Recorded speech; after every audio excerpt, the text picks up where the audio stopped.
Number 10, one less eye. That's right, kicking off the list at number 10, we have a Spider-Man moment that gives me goosebumps every time I see it. We start now with Spider-Man, the Other, Evolve or Die, where we see Spider-Man get his eye ripped out. Yeah, Morlun put Spider-Man through quite the battle, but ultimately it ended with his eye being a midnight snack. Spider-Man even compared being hit by Morlun to being hit by the Incredible Hulk, saying how he's never been hit so hard in his life. He has no idea it's about to get so much worse. And before we continue, if you guys haven't done so already, please make sure to go ahead and give us a like, because it helps us out a bunch here at the studio. It's this one. Thanks a lot. Okay, now back to Peter Parker's awful life. Number 9, Man Spider. We've all wished at some point or another that we could have Spider-Man's powers. I mean, the wall crawling alone I would take.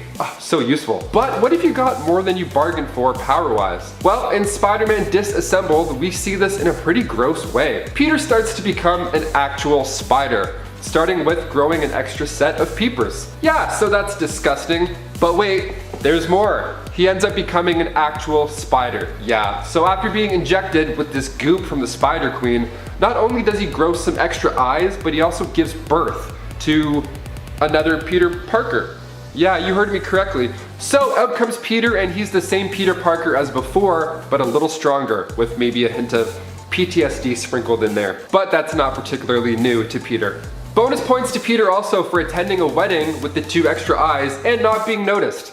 Gotta love Star Trek themed weddings. You get away with everything. Number 8, Venom. Making its debut in Amazing Spider-Man 299, next up on the list we have the introduction of Venom. Venom is a symbiote from the Clintar race, and after making its way to Earth, it eventually wound up in the hands of course, Spider-Man. So this dark symbiote started to make Spider-Man's life better. I mean, he got a cool haircut, started standing up for himself, and the suit made him stronger. It just felt better. But this didn't last too long because the symbiote found its ideal host shortly after Peter ripped it off, and that being Edward Brock. Eddie had visited Our Lady of Saints Church to beg God for forgiveness before ending his own life. And then this alien symbiote bonded with him mentally and physically. Like I said, at this time Peter was there trying to get rid of the symbiote because it was doing more bad than good in his life. Now because it had originally bonded with Spider-Man, he basically is another Spider-Man, kind of.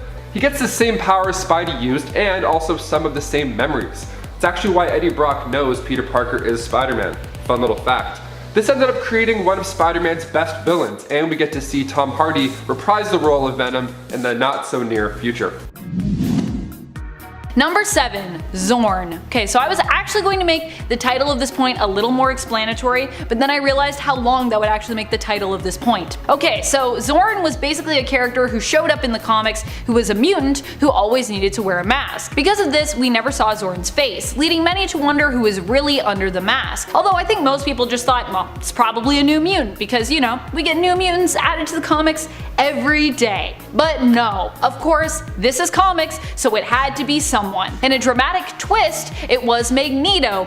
But no, of course, this is comics, so it had to be someone that we already knew. In a dramatic twist, it was revealed to be Magneto, who had infiltrated Xavier's school in order to rally up mutant support and help him create an army. He then destroyed New York, shot Emma Frost, killed Jean, and was eventually killed by Wolverine. Later on, however, Magneto would turn up again because, well, he's Magneto, and writers wanted to inch him closer to that line between villain and anti-hero again, so they basically retconned Magneto's involvement in all of this. It turns out there was a real Zorn, and it was actually Zorn's brother impersonating Zorn, impersonating Magneto, who was really to blame. Wow. Just wow.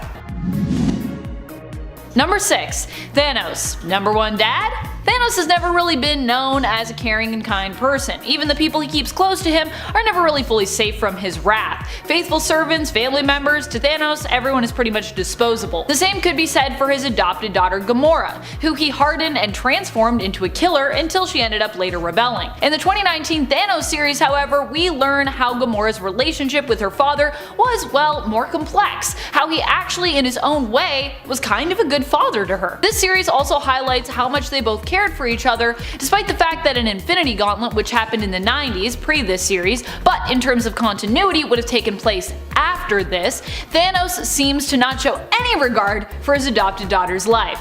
So it's kind of a retcon. Doesn't make a lot of sense. Number 5. SpiderMan's Nonsister. So this is kind of another retcon that for me is similar to Nadia's. I like the idea of this character, but the whole story involving her is, well, it's pretty wacky. Teresa showed up in Amazing Spider-Man Family Business claiming to be Teresa Parker, Peter's sister. She believed she was the daughter of Richard and Mary Parker, Peter's parents, and we got a few cool adventures with her, assuming this belief to be true. She was retconned into existence, but honestly, I thought she was kind of a cool retcon to add in, so I was cool with that. However, things got weirder when we learned that the secret sister we'd never heard of till now was all a lie, and that Teresa actually wasn't who she said she was, despite what she herself had been manipulated to believe. It was all a trick, and Mentalo had manipulated Teresa into believing it herself. It was all part of Kingpin's plan to basically lure Peter to a tomb. And we don't actually even know who Teresa's parents are now. It's still a mystery. They even manipulated how Peter saw Teresa, making her appear more like him, so she'd look more like his sister. It's weird. I wish she was actually his sister. That would have been cooler, I think. Number 4. Spider Destiny. Now you know me, I love the Spider-Verse, I love spider totems, but not all fans share my bizarre obsession with the Spider-Verse and Spider-Geddon stories and the villains known as the Inheritors. I swear I'm like the only person that really loves the Inheritors. If you also love them, let me know in the comments. Show yourselves. With these stories came a pretty huge retcon, which basically implied via learning about the Great Web and the spider totems placed within it that every spider, man, or person had a kind of destiny to become that spider person. In other words, Peter Parker didn't have a freak accident, he was actually destined to become Spider-Man. It was fate! Many fans were not a fan of this change to his origins, as they felt it detracted from what makes Peter Parker so appealing, that he's just an average kid who got a freak spider bite that gave him powers, as opposed to it being all ordained. Number 3. Kang. Sometimes we talk about retcons that are ridiculous because they hurt the overall story. Other times there are retcons that feel like they don't really need to happen, and then there are those that just cause more confusion than really necessary. That's sort of the case with Kang. Kang the Conqueror was a villain who was first introduced in Avengers issue 8 in 1964. He is known for being a time-traveling villain who enjoys sitting and floating around while menacing other people. As time went on, however, we'd come to discover, due to the fact that he's a time traveler, the Kang was actually a bunch of other people, including Immortus and even Iron Lad. While these retcons were sometimes interesting, they don't really add much to his story, and at this point Kang being revealed as just about anyone is so old hat, it's kind of lost its shock value as well. Now we're gonna get him in the MCU, I don't know what that's gonna be like. Could be weird, could be great. Number 2. Aunt May's death. Remember when Aunt May died, but it wasn't really Aunt May but an actress who had actually died while impersonating Aunt May? Yeah, that was a weird villainous plot. What we saw in the comics as an elderly Aunt May's death was later retconned into being one of the weirdest and most elaborate plots of Green Goblin's criminal career. It was later revealed that the woman who was dead and buried and who we thought had been Aunt May was actually an elderly actress who happened to be on her deathbed and who had agreed to take on one last role in order to torment Spider-Man? Prove how great of an actress she was? Her motives are pretty foggy. Maybe Green Goblin agreed to pay any surviving relatives of hers a ton of cash? I honestly don't know. What had really happened was this actress had been genetically altered to exactly match Aunt May's genes, meaning no one at the hospital suspected this imposter to be a fake. She died after revealing to Peter that she knew he was Spider-Man, and was even buried in Aunt May's intended plot next to Uncle Ben for a time. That is, of course, until we all learned that Aunt May was really still alive, and this had been some kind of bizarre ruse. Number 1. Clone Saga. I won't deny that in my time on this channel I've come to actually somewhat love elements of the Clone Saga. I originally disliked Clone Saga when I started working here, but I very much have come to appreciate parts of the story and to acknowledge that without Clone Saga, we wouldn't have some very awesome characters like Ben Reilly and Kane Parker.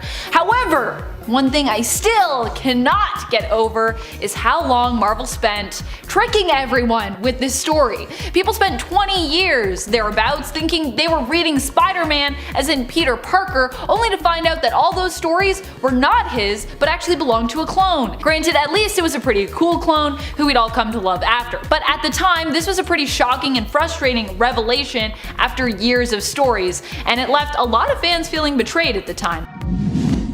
Number 10 made the Thing a villain. Way back when in his classic villain days, where many of Dr. Doom's plots were overly elaborate and therefore somewhat ridiculous, he created a time paradox when he forced the Fantastic Four to go back in time to retrieve Blackbeard's treasure. In so doing, he and the Fantastic Four team in essence created the dread Blackbeard, which it turned out was actually none other than Ben Grimm. In other words, Pirate Blackbeard would have never existed if not for Dr. Doom and the FF. So one, he not only created the legend of a rather cruel and vicious pirate, but he also made one of Marvel's biggest softies take on that role. Poor Ben. Number 9. Doombots. Dr. Doom has committed enough atrocious acts of justice himself, it's true. But then you also factor in all the deeds his Doombots have done as well. There have actually been many instances that we've thought Doom himself was responsible for various villainous acts, only to find out that we were fooled by Dr. Doom and that this was actually a Doombot disguised as him. There have also been many instances where we've thought Doom had died as well, only to find out that it was just a Doombot who had perished. Still, although passionate fans will be quick to point out instances in the comics where that Doom was actually a Doombot posing as the real deal, the truth remains that as the creator of Doombots, Dr. Doom is still technically responsible for all of their villainous and in some rare cases, good acts. Very rare that they're good. Number 8. Mind-controlled dragon tattoos. In the Ultimate Universe of Earth 1610, Victor Von Doom's alternate counterpart, Victor Van Dame, ended up using dragon tattoos to mind-control those who joined his micronation known as the Free Zone in Denmark. In reality, those who joined the rent-free shanty town were not actually as free as they thought. In exchange for free living, those who joined Van Dame's Free Zone were asked to get dragon tattoos. Now, these tattoos allowed Van Dame to control the citizens as the microfibers in the tattoo interfaced with the wearer's brain. Number 7. Tortured the Fantastic Four family, including their son Franklin. And this is when he was just a little kid, by the way. Poor little Franklin. Of course, Franklin Richards is a super powerful mutant in the world of the comics, but when faced with a horde of demons, it became frighteningly clear both how horrified he was and how innocent and vulnerable Franklin still was as a child. This experience left Franklin traumatized even after the Fantastic Four family managed to escape their fate. Dr. Doom sent Franklin to hell while torturing every other member of the Fantastic Four. He forced the Thing to fight endless losing battles, set fire to Sue Richards, trapped Reed in a room filled with magic from which he could not escape, and gave the Human Torch Mr. Fantastic's powers, and then proceeded to use those stretching powers to tie him into a knotted monstrosity. Number 6. Ugly equals evil. That's what Thanos' retcon taught us. Yep. Thanos' backstory was added in detail in the series Thanos Rising, and what many fans were surprised to learn was that his mother was apparently driven mad by her newborn baby's hideous appearance, and because of his appearance, claimed that she needed to kill him. That's pretty terrible. She sensed basically that because he was ugly, he would also be supremely evil. And the really shocking part of this was, of course, that she was right. But also, what the heck? Just because you don't like the look of your baby doesn't mean it should deserve to die. Fortunately, a retcon was later added to fix this when it was changed to it not being the baby's appearance but to a specific deviant gene in the child's genetic code that concerned both of his parents instead. Still, not great, just analyzing your baby's genes and being like, we already know you're gonna be evil. But it's better than it just being about the ugliness in appearance as a pure reason for condemnation, I guess. Number 5. Doom is never wrong. Some people like Dr. Doom a little too much. I'm probably guilty as being one of those people. To the point that they can't let him be flawed. Doom must be perfect. Well, while Doom may believe that, the reality is it's his flaws that actually help to make him such a great character, and also are important because they are a part of the reason for his villainous nature. Originally, his vendetta started against the Fantastic Four, and more specifically Reed Richards, years ago, when Reed tried to give him pointers on a device he was building. Reed warned Doom that it was unstable, but Doom didn't listen. The device ended up exploding because, well, Richards had been right, scarring Doom's face. Unable to blame himself due to his huge ego, Doom decided to blame Reed, and thus a villain was born. However, retcons have come into play a few times in regards to his origins as to whose fault the device exploding really was. In one retcon, it's actually implied that it's Mephisto's fault, but if that's true, then why has Doom hated Reed so much for pretty much forever? Another retcon implied that Ben Grimm possibly intentionally sabotaged Doom's machine, which is an even worse retcon retcon because it makes Grimm, normally a very lovable character, look like a jerk. Both of these retcons help to buff out Doom's flaws at the expense of making his feuds illogical. Number 4. Peter and MJ's marriage never happened. During the story One More Day, Peter made a pact with Mephisto to ensure that his Aunt May would live. Part of this deal was also that people would forget Peter's secret identity, which was currently out in the open. Although it wasn't like a bargain part of the deal, it was just a thing that would happen. But what did Mephisto want in return for this? Peter to never be a hero again? Did he want his soul? No. No, no, no, no, no. He wanted his marriage? Mephisto wanted to take Peter's marriage to MJ. And by that, I don't mean that he wanted himself to marry MJ, which would actually make, in a weird turn of events, more sense. I mean, he wanted to make it so that their marriage never existed. This was such a strange request that many were left speechless when Peter agreed and this actually happened. What was likely really going on is that Marvel no longer wanted Peter to be married. Or Joe Quesada never wanted Peter to get married in the first place. They wanted to return to the days when Peter was flying free and single, so this story happened to erase it. Number 3. Norman Osborn and Gwen Stacy's relationship. This little frightening retcon was added during the Sins Past story. It also made Peter look like an insensitive jerk, just for good measure as well. The story here that was added in was that Gwen Stacy had an affair with Norman Osborn, a man who was much older than her at the time and who would go on to be responsible for her death. This affair resulted in Gwen becoming pregnant with twins, which she secretly gave birth to. Norman then raised these children, lying to them that they were actually the children of Spider-Man and Gwen, and that Spider-Man had killed their mother, turning them into misguided villains. This was not a retcon anyone needed, but hey, it was one that we got. Number 2. Scarlet Witch and Quicksilver were never mutants. If you have been subscribers to our channel for a while, then you likely saw this one coming from a mile away. A list of the worst retcons with Amanda hosting it? I wonder what she's gonna rank high up on that list. And you were right. One of the worst retcons in mutant history for me will always be this. During the events of Axis, it was revealed that Wanda Maximoff and her brother Pyotr, Scarlet Witch and Quicksilver respectively, were never the children of Magneto, and as such, never mutants. Instead, we learned that the High Evolutionary abducted them when they were young, experimented on them, and then disguised them as mutants and returned them back to the world. Why? Well, we don't really know, which is part of the reason this is such a terrible retcon. That, and it erased years of meaningful family drama and history, and created a bunch of plot points that no longer really made any sense.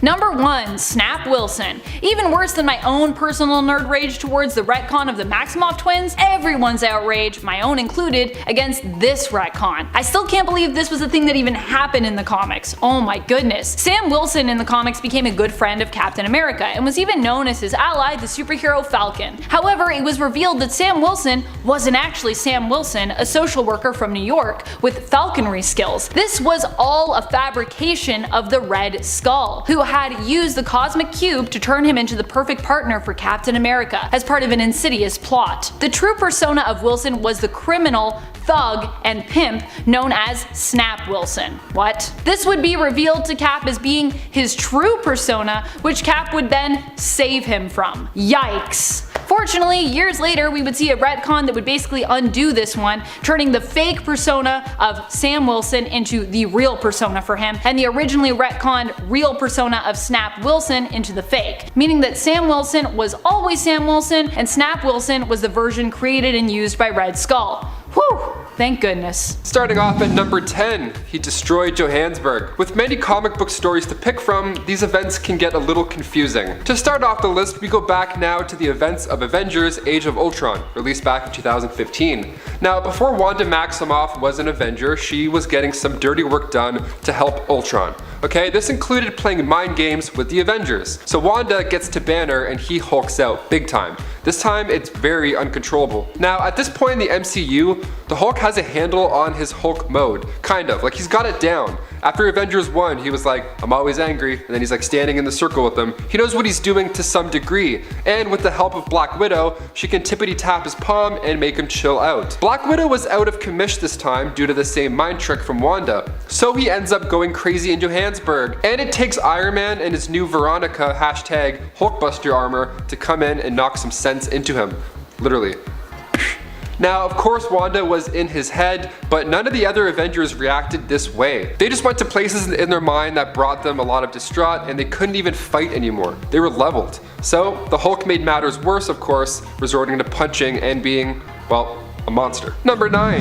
He broke Las Vegas. The Hulk was assisting S.H.I.E.L.D. on a mission to clear out some Hydra weapons in the Vegas desert, and after a gamma bomb blew up in his face, he becomes this dark, menacing gray Hulk and begins to terrorize Vegas. The Fantastic Four's Thing comes to help, telling Johnny Storm that monsters understand monsters. Pretty valid point. So Ben goes up to Banner and lays it down. He explains that he knows he doesn't want to hurt anybody else and that he's just messed up, that's all. He continues to offer to help Banner, treatment for the radiation gamma even. And then Hulk responds with, "She's dead. Betty Banner is dead and you can't do anything about it. You killed her." And then, bah, he goes crazy. So the people in Vegas see this monster battle happening on the news and they love it?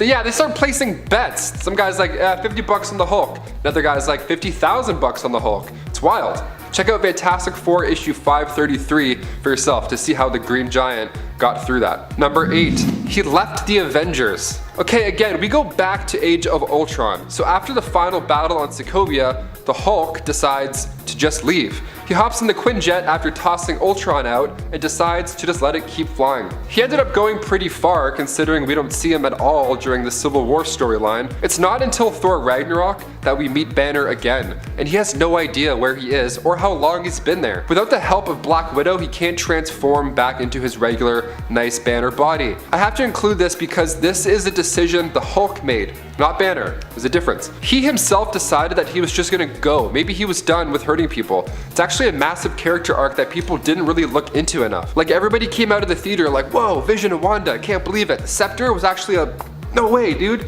Hey guys, where's the Hulk? Where did he go? That's the Hulk. Of course he came to the aid in Thor Ragnarok, but maybe if he hadn't gone at all, he wouldn't have fought Thanos when he did, huh? Therefore not losing and becoming unable to get mean and green come Infinity War, when we really needed a Hulk. He could have figured it out on Earth. I mean, he figures out the perfect balance by Endgame, so I feel like if he just stuck around, he would have gotten to that point faster. Also, don't leave the Avengers, man. You need the science bros, always. Number 7. Madison Square Up Garden. This next one is pretty wild. So Thor Ragnarok was loosely based off of the Planet Hulk storyline. I say loosely because that story didn't end up going so well. Like the comic book story didn't end well. So on Sakaar, the rocket that he arrived in ended up blowing to smithereens, causing some casualties that left Hulk a little distraught. So what did he do? He heads back to Earth, pissed, and thus begins the World War Hulk storyline. He just murks everybody, all the heroes that Earth has come to love,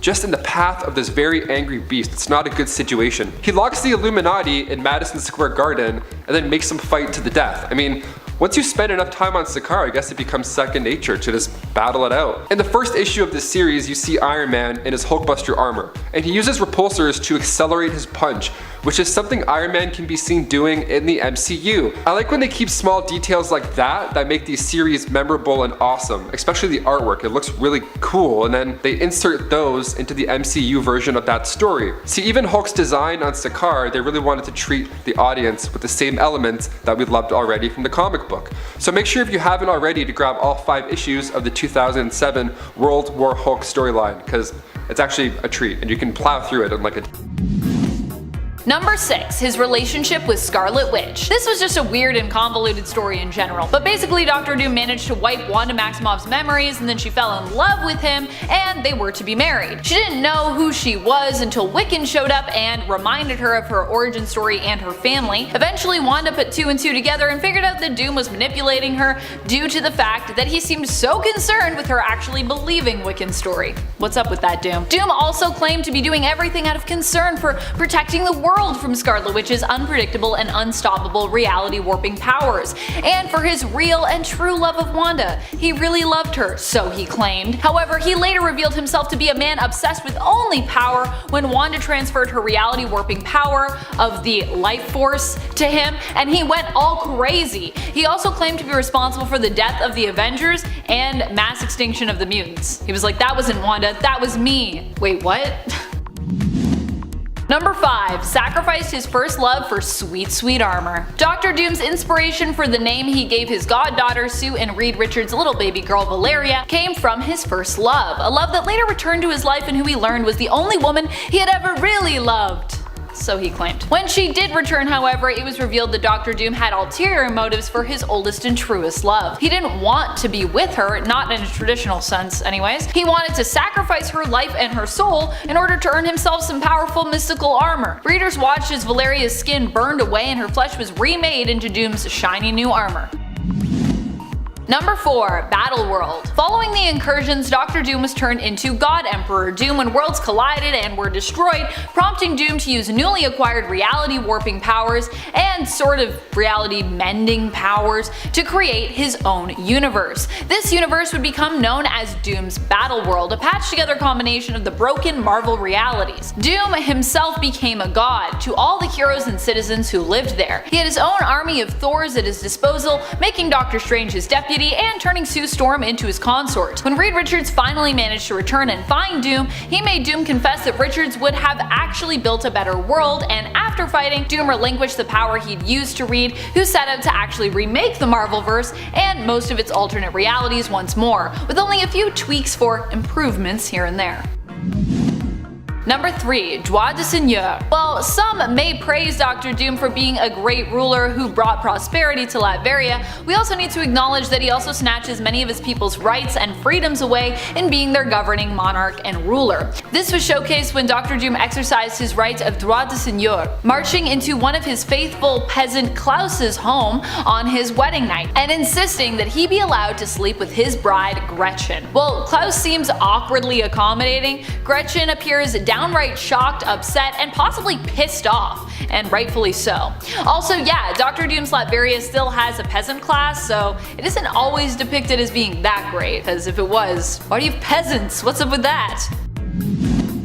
Number 2. Dictatorship dependency. This is what Dr. Doom has created for Latveria, the nation he rules. While Latveria is considered a peaceful place with virtually no crime, nor problems of poverty or hunger harming its citizens, who do genuinely seem to worship and love their ruler, Victor Von Doom, it's also a place that has become so dependent on his leadership that anytime he leaves, it basically breaks. Meaning that if there ever comes a time when Doom must leave permanently or finally dies for good, Latveria's economy will collapse and the nation will quickly devolve into chaos and ruin. We've seen what has happened to Latveria before in the comics when Doom has ceased being its ruler, and it's truly never good for the nation.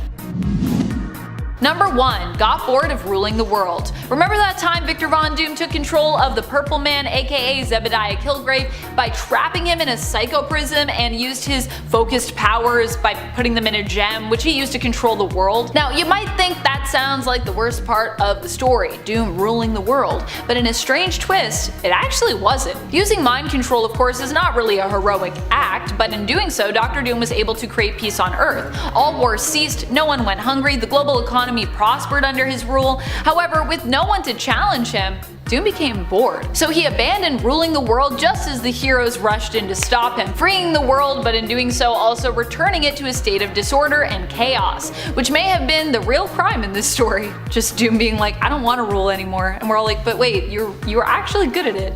You had to use mind control, but still. Number 10. A healthy diet. What makes a deadly space goop even more terrifying? Well, let's start with its choice of meal. Us.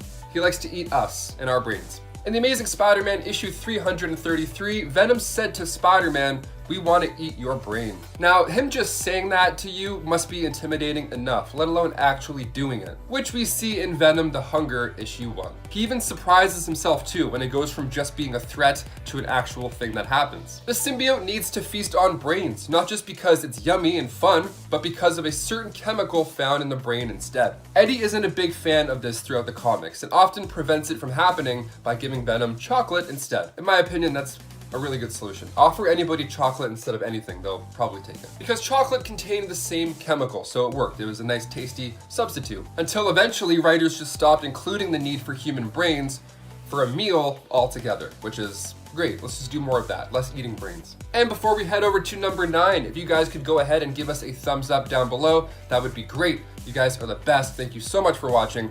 Now back to our list. Number 9, pushed Peter Parker. Now when I say he pushed Peter Parker, you might be thinking, okay, well, so what? This guy does backflips off the Empire State Building for fun. So what's a push really gonna do to this guy? Well, this was an issue because Peter Parker's spider sense didn't go off, which he found troubling. It should have went off. It's danger. Why didn't they tell him? Now, do keep in mind, this is before Venom made his big comic book debut in Amazing Spider-Man 300, so his ability to block his spider sense was still a mystery. So Peter luckily saved himself with his reflexes and Good Samaritans to help him out off the tracks, but Venom was trying to get rid of Peter long before he was slurping up bad guy brains. Now, the fact that he didn't say anything catchy or announce his big plan, any villain monologue, makes it more realistic and pretty scary. Number 8, Mary Jane trauma. Back in his first comic book appearance in 1988, one of the first things Venom did was introduce himself to Mary Jane in the next issue. In this moment, she can't even remember her name. She knows almost nothing because her mind has been harshly numbed while she's cruelly drowned in this onrushing tide of primal fear. That's what the comic says. That's how they described it. And these emotions may never fully fade away. And it's all thanks to Venom. She's so beyond scared that when Peter walks in with the black suit on, she thinks that it's Venom for a brief second. Venom even says that although it wasn't their target, shaking her up could still work. Yeah, for sure. Let's just terrify some people and ruin their lives just because. Awesome. Therapy not included. Number 7, transformed Carly Cooper. And not in a good way. While under the mantle of Goblin King, Norman sought information from Carly on the true identity of Superior Spider-Man.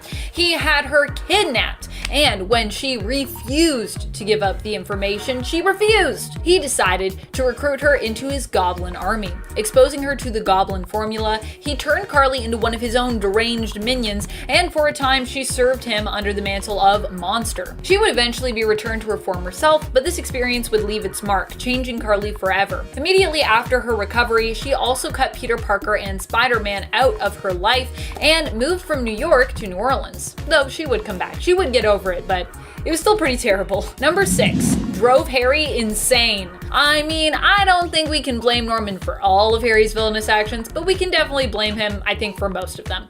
As of late, Harry has resurfaced as the villain known as Kindred, twisted into some combination of Harry's soul combined with that of a demon.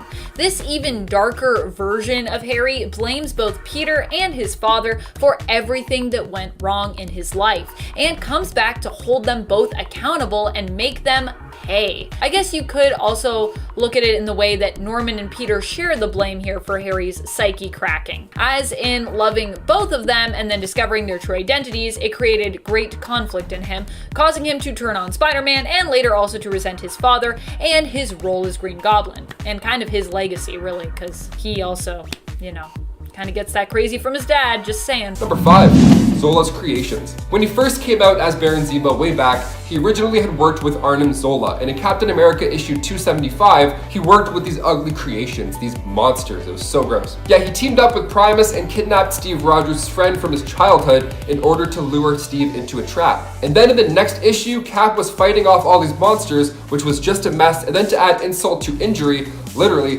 Zemo then revealed that he knew Captain America's true identity. Of course, he's standing all cool too with his squad.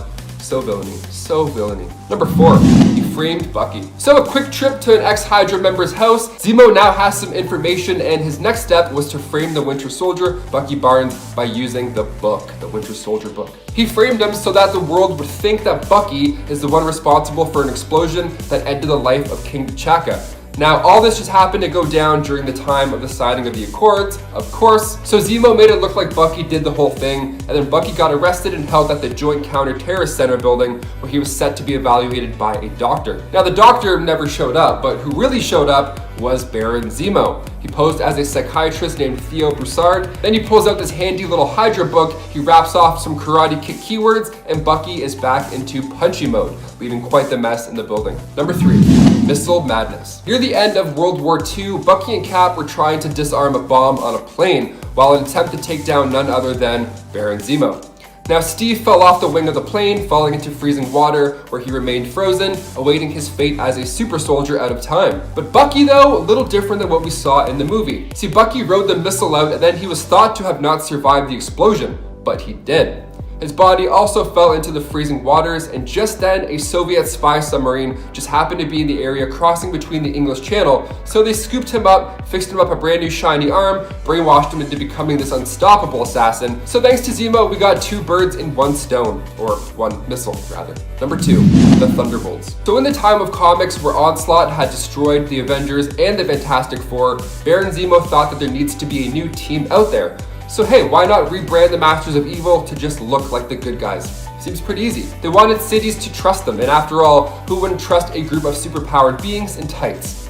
Of course we'll trust you. Why not? I mean, we're seeing this being played out in the MCU. People love new Cap. I mean, they did until he turned insane. Just because you have a chin strap doesn't mean that we trust you. Moral of the story. Now, I really hope that he ends up creating the Thunderbolts in the MCU here as well. He clearly has shown us that he can control a large group of superpowered beings, because he does so without them even knowing most of the time. And finally, number 1. He shot Karli Morgenthau. See, normally when somebody tries to take down a villain, it's a good thing. Like, finally, Flag Smasher, that guy who's breaking all those windows and ruining flag factories, he's done? Sweet, we can finally go back to work. Awesome. Usually it's a good thing when a villain gets taken down. But in Falcon and Winter Soldier, Flag Smasher is a little different than the Flag Smasher in the comics. So Karli Morgenthau and Sam Wilson are talking things out. They're seeing eye to eye. They're just people who have been through hell and back, and they're trying to make sense of this ever-changing world. And then US Agent comes in, acts like a dum-dum, and then Karli takes off thinking that the whole thing was just a setup. And as if it couldn't get any worse, Zemo is waiting around the corner, ready to handle it himself after breaking free of New Cap's handcuffs. He shoots her, and then he continues to shoot her. This guy's insane. Like, way to make things worse for Karli. You could have just danced and let everyone else handle this, but you had to be a jerk. Nice. Number 10, being named traitor. As awful as this one is, it ranks a little lower on our list because, well, Wanda kind of deserved this one. After the events of House of M, Wanda was seen as one of the biggest mutant traitors around, still being believed at this point to be a mutant. Oddly enough, Scarlet Witch was one of the few prominent mutants in comics who has never been part of the X-Men team, and was really only an Avenger. If you're wondering why that is, a big part of it in the later years has to do with mutants hating her due to the fact that she basically wiped them from existence with her wish of no more mutants, which we now refer to as decimation. Well, that, and she was initially too busy serving on her father's villainous team of mutants, the Brotherhood of Evil Mutants. Still, although she did earn the title traitor, much of what has happened as a result of House of M happened because of basically how harshly people were treating Wanda. So, although she earned the title traitor, it still feels a little harsh to say that she entirely deserved it. I've always thought of Wanda as more of a misguided villain when she plays that role, as opposed to a true and sincere villain in the comics. Number 9. Cast as a villain. To expand on our previous point a bit more, a few of the worst things that have happened to Scarlet Witch usually involve her being cast in some kind of villainous role, despite the fact that she is truly a hero when it all comes down to it. Scarlet Witch only ever wants to do what's best, and usually it's some kind of outward manipulation or force that turns her momentarily evil, or causes her to break down and commit some kind of heinous action. It does make for some pretty interesting stories, but it's pretty awful the number of times and how severely Scarlet Witch has been used in this way by others, and when it comes to storytelling. Number 8, betrayed by her fiance. Remember when Wanda was about to marry Dr. Doom, and then it was implied that he really only wanted to be with her because he wanted to take her power from her? Granted, it seemed like he also wanted to do so to help her and help the world, but of course, it's still Doom, so you can bet that ego and selfishness were a big part of the reasoning behind this plot as well. Scarlet Witch no longer remembered who she was when her reincarnated son and member of the Young Avengers, Wiccan, came to find her. All she knew was that she loved Victor Von Doom and was ready to marry him, despite the fact that he had kind of manipulated her. Her love was real, but the backstory that she believed she belonged to wasn't. Wanda ended up spurned and mistreated by Doom even after the truth came out, and she still tried to help him. And before we move on to this next point, just a quick reminder to give this video a thumbs up if you are enjoying it. It really does help us out, I promise. Number 7, more secrets. Marriage is a big deal, as we kind of just mentioned. I mean, maybe in comic books they happen way more often than they should. So many characters get divorced every other day, I swear. Like, divorce lawyers must make millions of dollars in the comics. Holy shit. But the whole point of a proper marriage is to have everything out there on the table, right? You have to know everything about your significant other. No secrets. I mean, sure, if you're Spider-Man, you have to keep some things to yourself, like the fact that you're Spider-Man.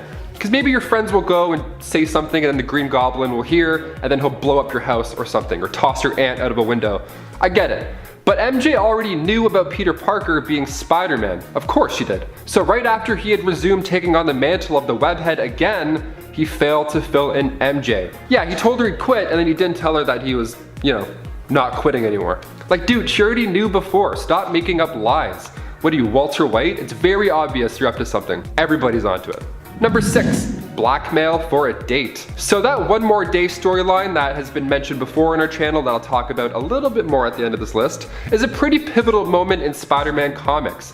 So after this deal had taken place, Spider-Man was now single and ready to mingle.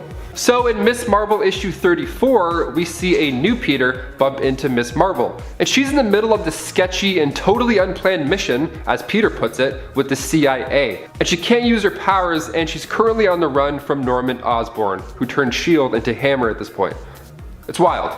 So bumping into Peter was pretty ideal at this point. He webbed her to safety, all the while they bickered at each other trying to figure out what's going on, what they're up to, what their real intentions are. And then Carol thanks him with a super knee, bam, right between the legs, and then explains to Peter that she needs his help, which is a good order. That's how you do things in that order. I need help. Can you drive me to the airport? If I do this, says Pete, then I want a date with you, which we see come to fruition 13 issues later. So when Carol responded surprised, he even acknowledged that he didn't realize he was gonna say that until it came out. Cool, maybe it just slipped out. But then once she leaves and agrees to it, he's like, yo, I think I just got a date, score. Come on, Pete. A lot of come on Pete's in this, eh? A lot of just what are you doing, dude? Number 5, Laria. Sometimes you're not the only supervillain who's planning on taking over the world. And when you step on some other villain's toes, well, now we got a problem. Kind of similar to how we tried to be shady with Kingpin. Red Skull once took over for Dr. Doom once he was absent as their ruler of Latveria. Now, Red Skull actually tried to make this land a starting point for his end of the world plan, and when Doom got back, he wasn't pleased with how his country has been led. So much so that he actually used a shrink ray on Red Skull. You can see all this go down in issue 12 of Supervillain Team Up. It's quite fun, nice short read too. Number 4, steal Xavier's brain. Yeah, you heard me correctly. Okay, so when the cloned Red Skull wakes up in modern day, he's still got the urge, of course, to take over the world and turn the population towards mutants. He went under and the world was crazy, and then he came back up and he's like, well, I'm gonna still be crazy. And this guy loves experiments. He's super into the idea of becoming Steve Rogers, and he loves moving consciousness around into computers. And it turns out he also has a thing for stealing brains. Gross. And what other brain to steal other than the best one on the planet, the one belonging to Charles Xavier? This all goes down after the events of Avengers vs. X-Men in Uncanny Avengers issue 1. So Red Skull takes Xavier's brain to help him accomplish this task, this evil master plan. So now he's got telepathic abilities, and he uses this to force humans to attack mutants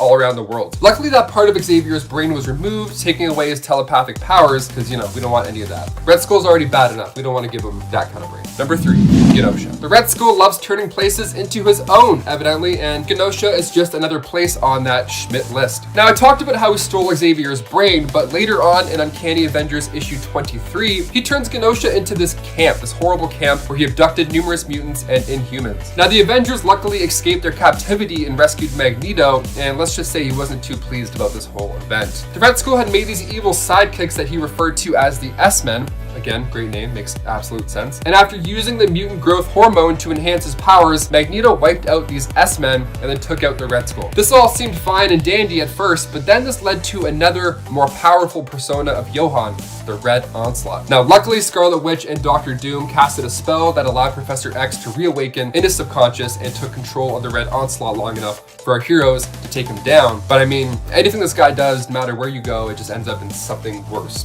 coming up.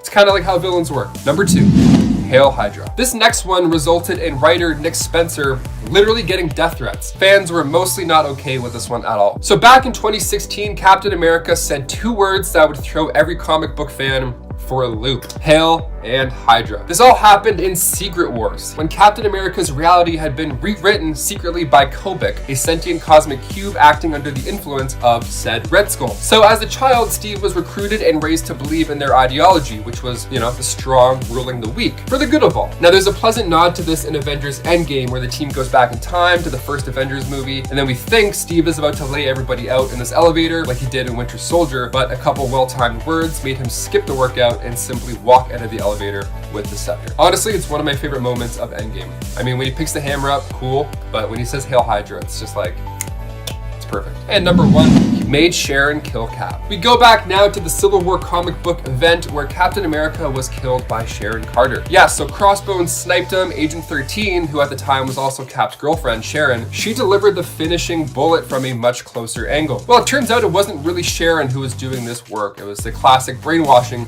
that made this defeat happen. And it's all kind of thanks to Dr. Faustus as well. See, this causes a whole chain of events. I mean, for starters, Bucky decides he should kill Iron Man, blaming him for the death of Steve Rogers, and then Falcon also goes after his own lead, and then Tony ended up showing Bucky the letter Cap wrote about how he should be the next Captain America, and Bucky agrees to take the spot, but only if he can operate solo. And to think all this came to a climax after Steve's girlfriend was the one to deliver the fatal blow, it's just heartbreaking. And then when you discover that this is all just a big plan orchestrated by the Red Skull, and things start to make sense. You're like, oh.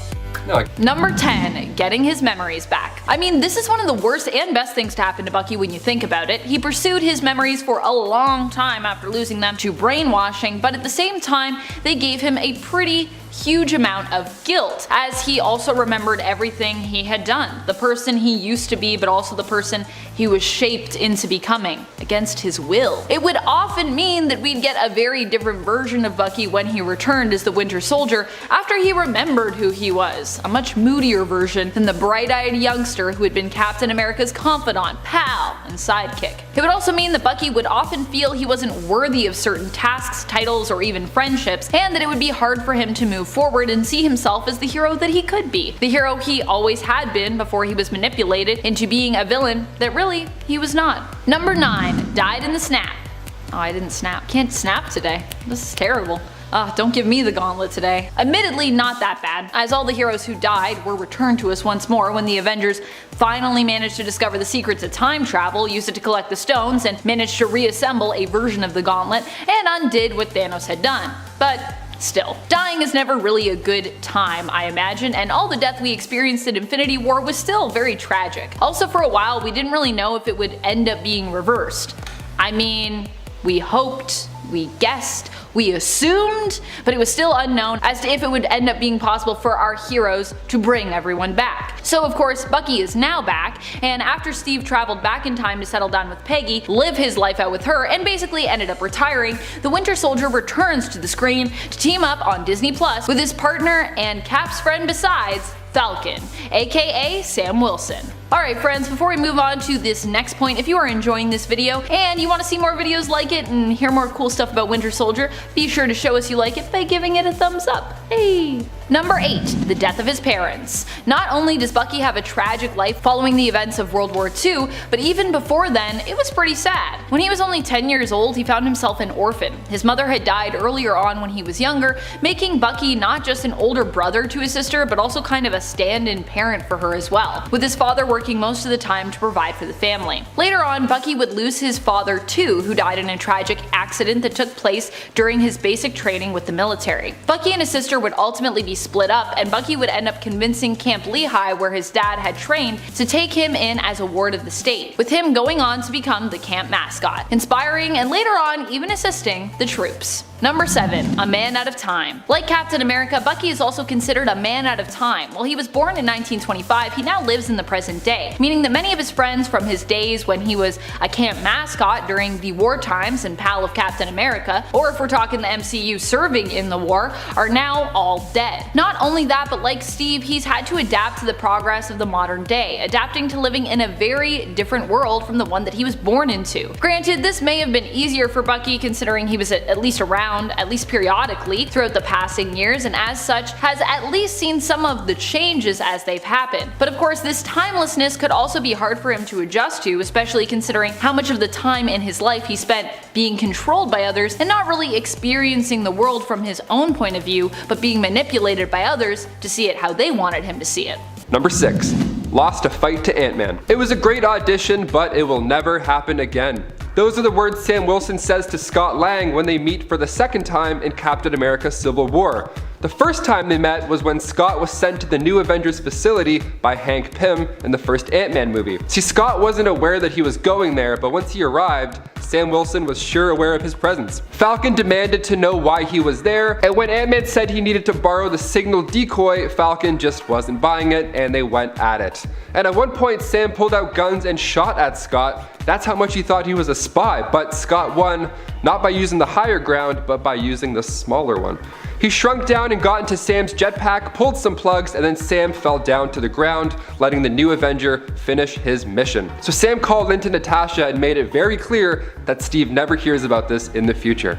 Don't worry, Sam, I think all is forgiven at this point. Number 5, arrested. Captain America Civil War is a staple in the Marvel Cinematic Universe. The story that begins to unfold in that movie is still being worked out today in the MCU with Falcon and the Winter Soldier. So when Sam Wilson tried to help Steve protect Bucky from Black Panther, it ends with them being arrested. And on top of being arrested, Cap got his shield taken away and Sam's wings were also taken. So when Zemo sneaks into the compound disguised as a psychologist, the power goes out and Sam is left to face off against the Winter Soldier without any of his gear.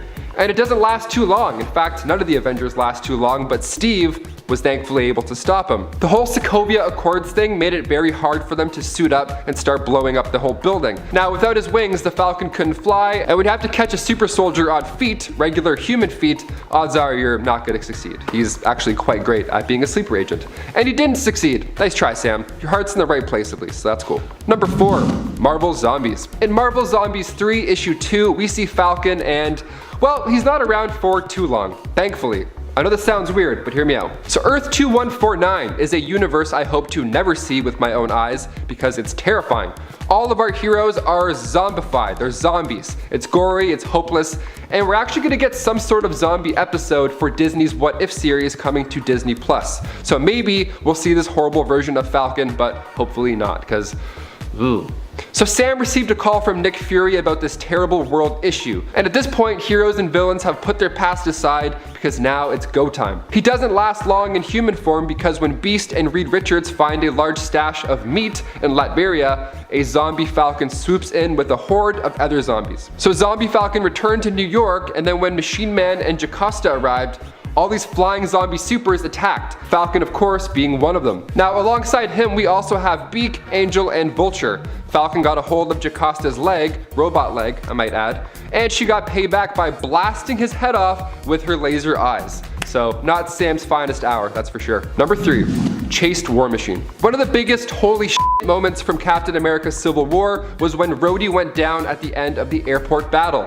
This was a moment where the audience wasn't actually sure if he had survived or not, and to this day he's still working out his paralysis. So what happened again? Well, while Ant-Man, well rather Giant Man, distracted the rest of the gang, Captain America and Bucky Barnes had made it to the Quinjet while War Machine and Iron Man were flying behind them trying to get them to stop. So Falcon flew in to help Cap and Buck by launching missiles to distract War Machine, and when Vision shot a laser beam out of the Mind Stone, Falcon quickly reacted by tucking in his wings and free falling out of the way. But that laser had to go somewhere and it went right through Rhodey's arc reactor.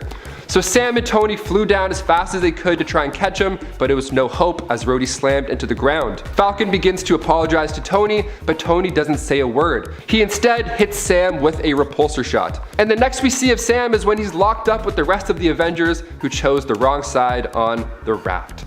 Sad times. Number 2, he quit being Captain America. So back in 2015, Captain America was Sam Wilson. It was a good time, mostly.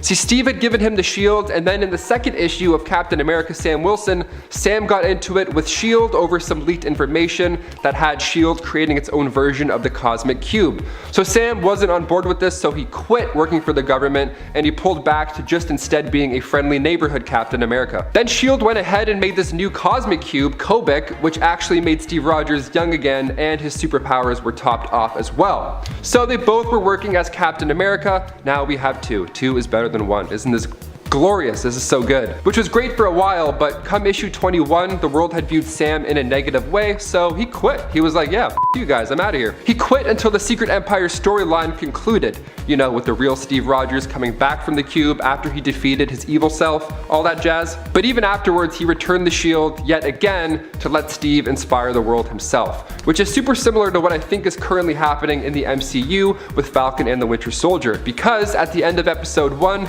we meet number 1, the replacement. At the end of Falcon and the Winter Soldier episode 1, right before the credits, we see a pretty shocking announcement. We see the government announce a new symbol of hope, a new Captain America. And there he is, wearing the same suit, rocking the same shield, not Falcon.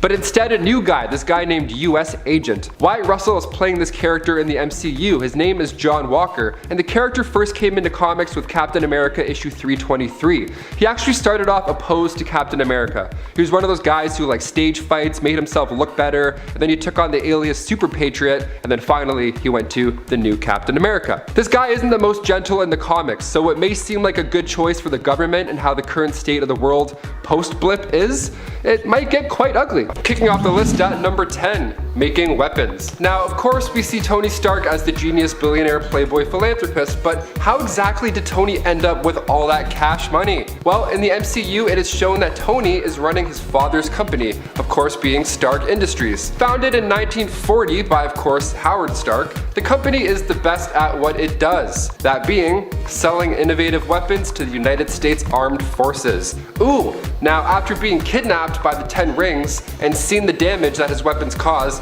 in an up-close and very personal way, he of course seized all manufacturing of the weapons division. But the damage is done. It is later revealed in Avengers Age of Ultron that one of his Stark Industries manufactured missiles killed Wanda and Pietro Maximoff's parents.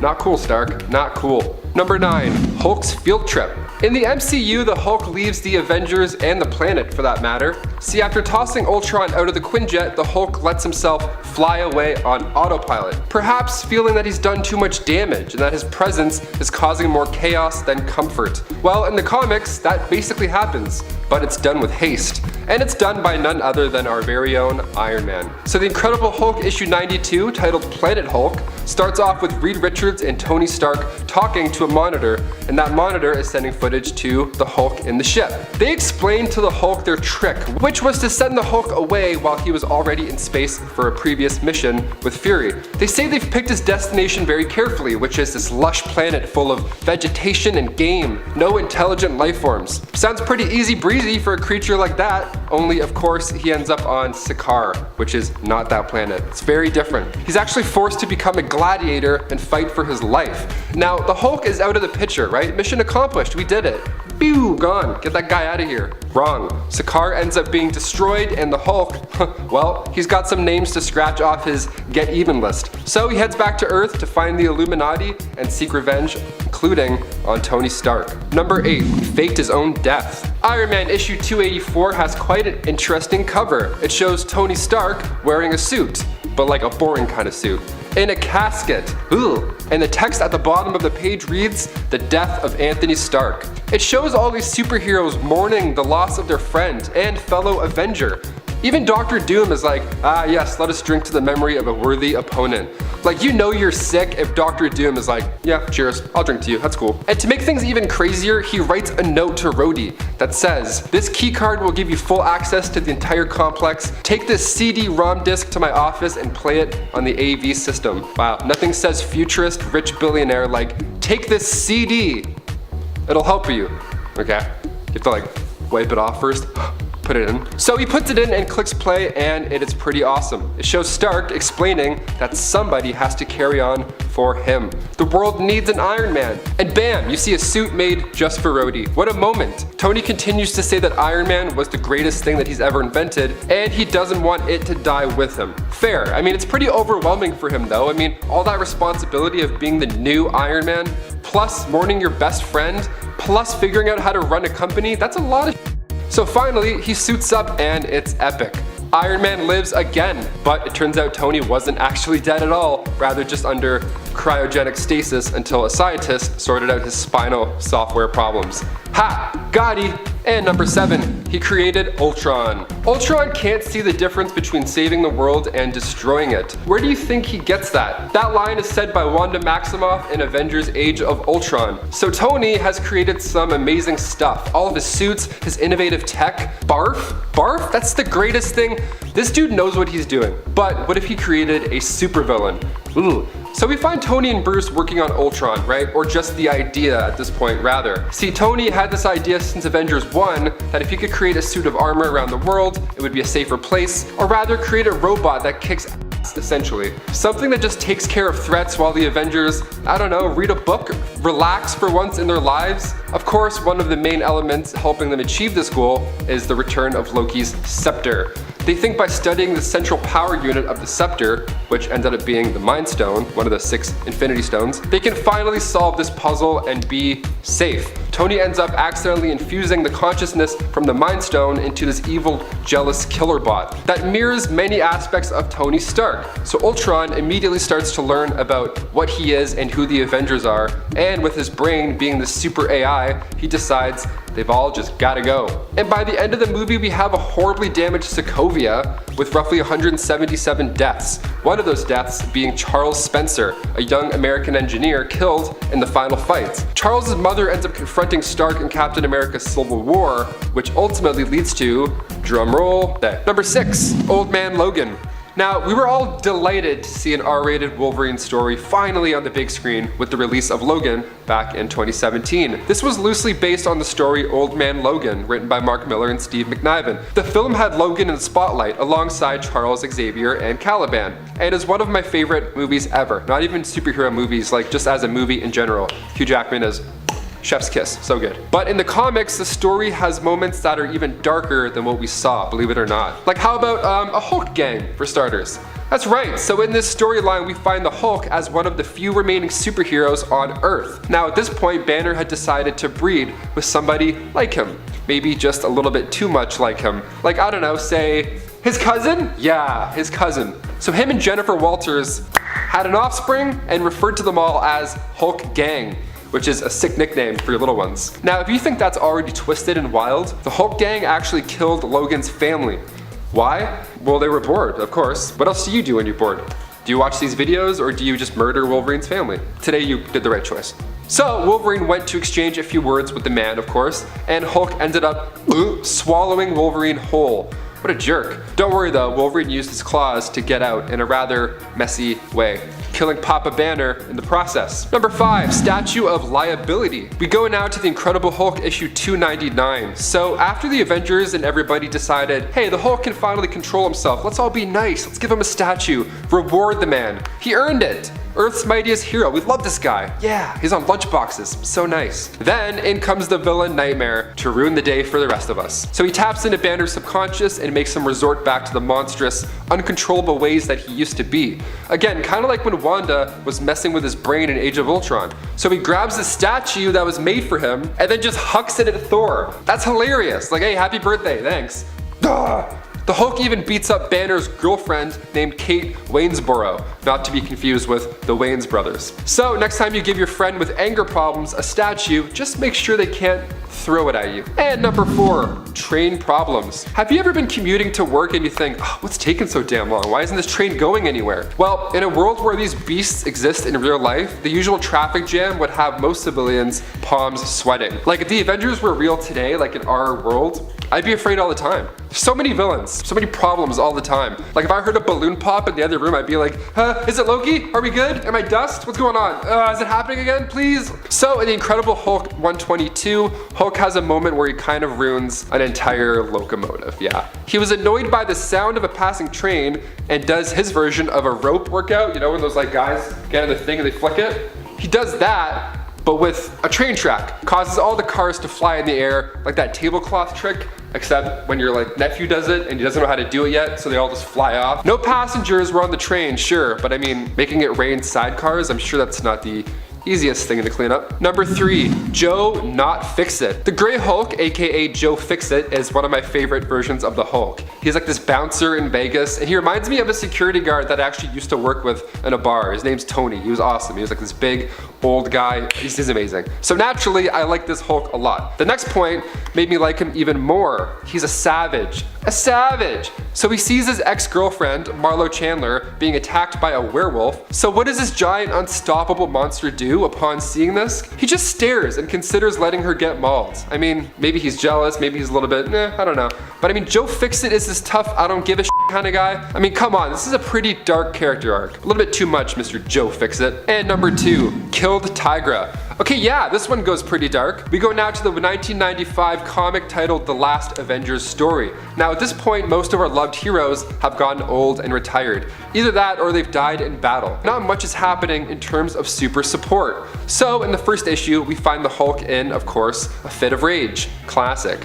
And at one point, he gets his green mitts on Tigra and oh baby, that's a position you don't want to be involved in. Tigra jumps in like, yeah, we're a team, haha, the Hulk, I can just claw his eyes out as easily as anybody else. And then Banner grabs her and says, hey, make a wish, and pulls her apart. Like one of those holiday finger popper snapper things where you go, yikes, make a wish. Who says that? This guy's messed. And finally, number 1, Hungry Hungry Hulk. To end this list, I thought it was fair to pick the 2002 to 2004 run of the Ultimates, where Hulk is, of course, a cannibal. Mark Miller and Brian Hitch wrote this thing so well that I actually want to see this version on screen more than like any of the latter. So after becoming the Grey Hulk, he ended up eating a bunch of people. He even encounters Iron Man and says the line, little man smells like canned meat. Hulk want to know if he tastes like canned meat too. Like, if he said that to me, I would my super suit. I would be like, no, I'm not dealing with this guy. You guys do it. Like, imagine if he said this in the movies. The entire theater would just sit up like, is he about to eat Tony Stank? So since the Grey Hulk incident, he's been locked up,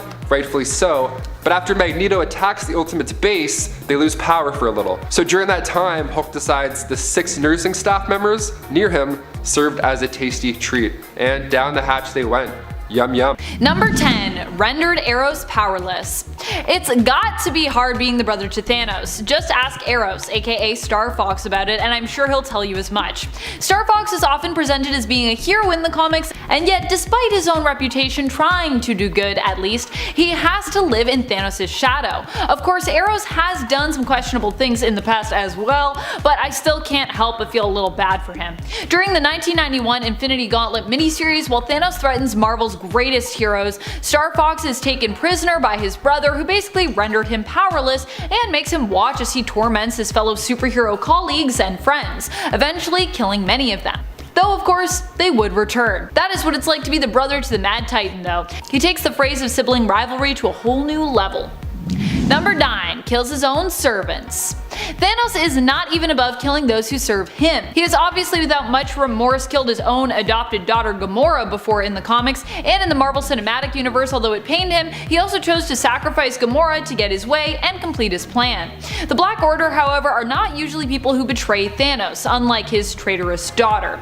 They are usually loyal to a fault, having been tested over the years by Thanos and chosen for their strength, ingenuity, and ruthlessness. However, sometimes their own greed for power gets the best of them. Such was the case when Corvus Glaive ruled the Black Quadrant in Thanos' stead and was made to end his own life upon Thanos' return for basically doing so. He was like, I was just keeping the seat warm, and Thanos was like, nah, I don't believe you, you're dead. Before there was the Black Order, by the way, there was the Butcher Squadron as well, a team which Thanos assembled but would actually choose to murder members of at random for his own reasons. Not really a guy you want to serve, I don't think.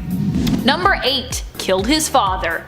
Mentor is known in the comics as Thanos' father. Alars, aka Mentor, has felt deep and intense guilt for years over his son's actions. At times, Mentor has even tried to intervene to try and fix the disaster and bloodshed that Thanos has wrought. In the end, Thanos grew sick and was dying from an unknown and seemingly uncurable disease. He turned to his brilliant father, an accomplished scientist, for a cure, after exhausting every other option he could think of. Mentor was forced to help Thanos when he threatened the other scientists' lives and the lives of their families who resided on the moon where Alars was living. When pressed, however, Mentor shared that a cure would take years to find, if there even was one, and that he was happy Thanos was finally dying, he only regretted not killing his son himself years ago. This outburst resulted in Thanos having an outburst of his own, and he murdered his father in response. It's not a great relationship. Number 7. Torturing Barracuda. So Barracuda is admittedly a villain in the comics, but still the way Punisher disposes of villains can sometimes just be so graphic and awful that it leaves you sympathizing with them. That was the kind of fate Barracuda was resigned to, a villain introduced during Garth Ennis' time writing the Punisher in the 2004 Punisher series, which was part of the Max label at Marvel. This Punisher, by the way, is also resigned to another alternate world as well, and honestly a lot of his actions were pretty horrific. So yeah, this is not Earth 616, my friends. This is Max, adult comic stuff. When it came to Barracuda, Castle punished him by connecting some sensitive parts to a car battery and shocking the heck out of him. Later on, he would try to kill Barracuda in an explosion, but only severely burn him. Then he would chop off both his arms and bury a pickaxe in his chest before shooting his head to bits with an AK-47. It's pretty awful, I gotta say. Number 6. Entire family was murdered in the Old Man Logan story.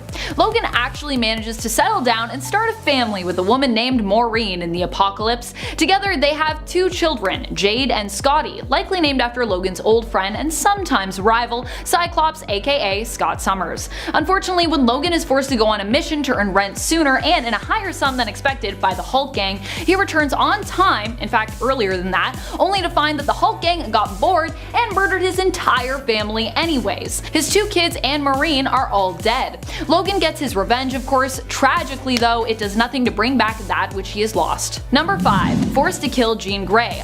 Multiple times too. Of course, Wolverine usually only kills Jeannie to spare her pain, but he also has a tendency to stab her and others that he cares for right through the gut. So not sure how much pain he's really sparing her there. In fact, I feel like, as someone who wields a sword, if you really want to hurt them, you usually stab them to the gut. Just saying. Wolverine has been asked to kill Jean multiple times.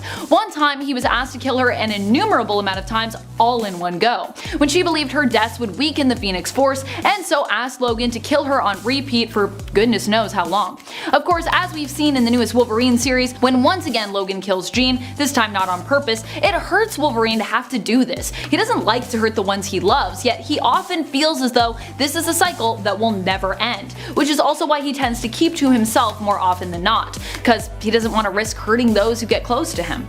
Aww. Number 4. Sent to Hell. The Red Right Hand and Mystique were the ones responsible for this plot. Mystique lured Wolverine into a ritualistic circle where his soul was then sent to hell. Wolverine's soul was not only tormented, but his body actually became the host for a demon, being known as Helverine on Earth, an entity who sought to destroy everyone Logan had ever cared about. In Hell, Logan had to face the ghosts of his past. Mariko, who was herself in Hell, was even ordered and forced into torturing Logan. She ended up in Hell due to the fact that she was the head of the criminal Yoshida family.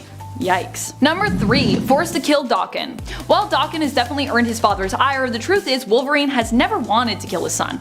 Not really. Despite the fact that Daken has attempted to kill and has effectively tortured Wolverine for years in the comics, Wolverine struggled to accept the fact that he had to end Daken's life when the time came. Later on, it was revealed that although it had been Wolverine's choice to kill Daken, drowning him in a puddle, which actually ended up being a much more emotional moment in the comics than it sounds, it had actually all been part of Sabretooth's plot to torment his nemesis, Wolverine. Sabretooth had manipulated Daken knowing that Wolverine would be forced to kill him. Number 2. Murdering his kids. If you think killing Daken was bad, keep in mind that it wasn't as bad as this next point. Wolverine was manipulated into facing and killing his own children by his own son Daken himself. Daken had been working with the Red Right Hand, an organization focused on destroying Wolverine's life due to their common hatred of the hero. Daken, working in collaboration, brought a team known as the Mongrels together, which was comprised of Wolverine's as yet unknown children. They would remain unknown too, as Wolverine was forced to kill them when the Mongrels attacked him and refused to stand down.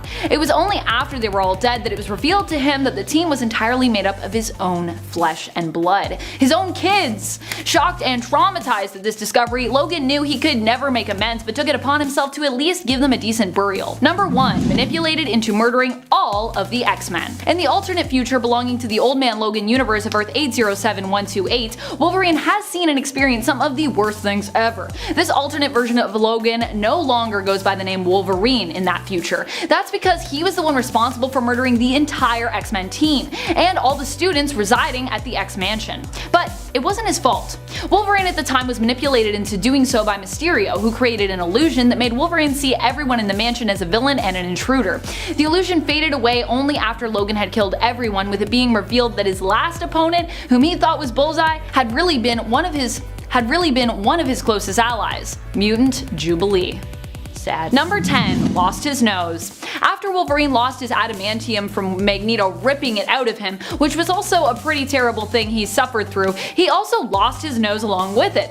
It seemed that without the adamantium, Wolverine then reverted to an animalistic state, which has been on and off characterized as some part of his mutation, or alternatively, he gets it from his biological father. During the time he was without his adamantium as such, he also started to appear more animal-like, and as a result somehow lost his nose for some time in all the chaos of art that followed.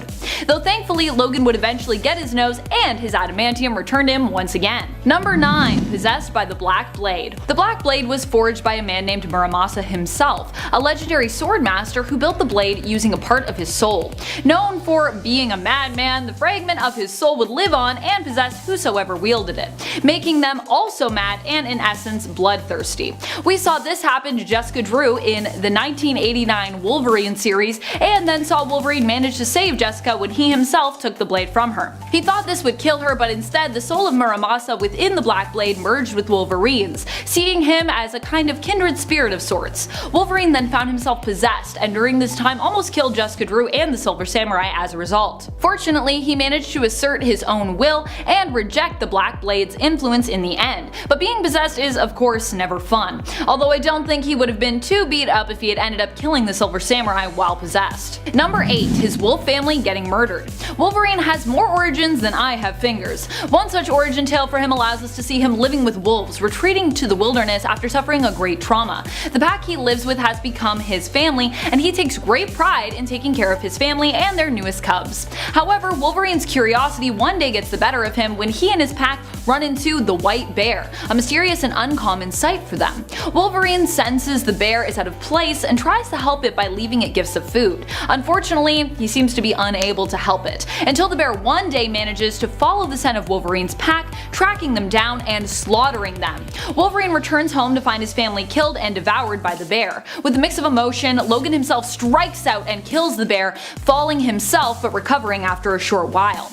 Poor Wolverine can't even have a wolf family in the comics without some tragedy coming along and ruining it. Number 7. Forgot who he was. The amount of times that Wolverine has had his memories blocked, altered, and experienced amnesia is numerous. If you go back to some of his early years in the comic, he even seems to be somewhat lost in terms of really knowing who he is or why he is the way he is. In Claremont's Wolverine run from 1989, Wolverine even seems to have very little idea of what his early life was like. At this point, he even seems to believe that his claws are completely made of adamantium, and that they were even implanted inside him and are not actually part of his mutant powers, but he doesn't seem to recall who implanted these claws or why. Later on, we learned that Weapon X was responsible for the adamantium that was fused and coating his skeleton, and that his claws underneath were actually made of bone. We'd also learned that these bone claws were part of his mutation, and not created in some lab like he'd originally believed. Due to the amount of times his brain has been tampered with and his unique healing factor, Wolverine on a regular basis seems to forget various things about his past. His mind is constantly foggy when it comes to what he has done and even sometimes who he is. Number 6. Child Killer. You wouldn't think that Thanos would make a great father, and he doesn't really. But that hasn't stopped him from siring many children throughout the galaxy and adopting others at times. Gamora is his adoptive daughter, but he also has a naturally born son named Thane. In fact, Thanos even attempted to find his son at one point during Infinity. He didn't want to find him to reconnect though, or repair a lost or severed connection. He wanted to find his son in order to kill him. Not knowing where to look, he decided the best course of action was to kill as many children within Thane's possible age group as possible. Thanos disguised this plot as one of conquest, ordering planets to pledge fealty to him and offer a tribute of the heads of their youths between the ages of 16 to 22. Number 5. Influences Thane. This doesn't sound so bad as a title for a point, until you realize just what that influence did. Thane was Thanos' son, whose mother had been an Inhuman. Before Thanos showed up, Thane was a healer and didn't know that he was Thanos' son. Thanos, in his hunt to eliminate the child, demanded the heads of Attilans and therefore the Inhumans' children. This ended with a fight where Thanos fought Black Bolt, and Black Bolt detonated a Terrigen bomb. The bomb was so massive it triggered Terrigenesis in all those who had an Inhuman lineage on the planet Earth's surface, including, you guessed it, Thane. Thane's power was death, and he instantly went from trying to save people to basically killing everyone around him in an instant. Pardon my snapping.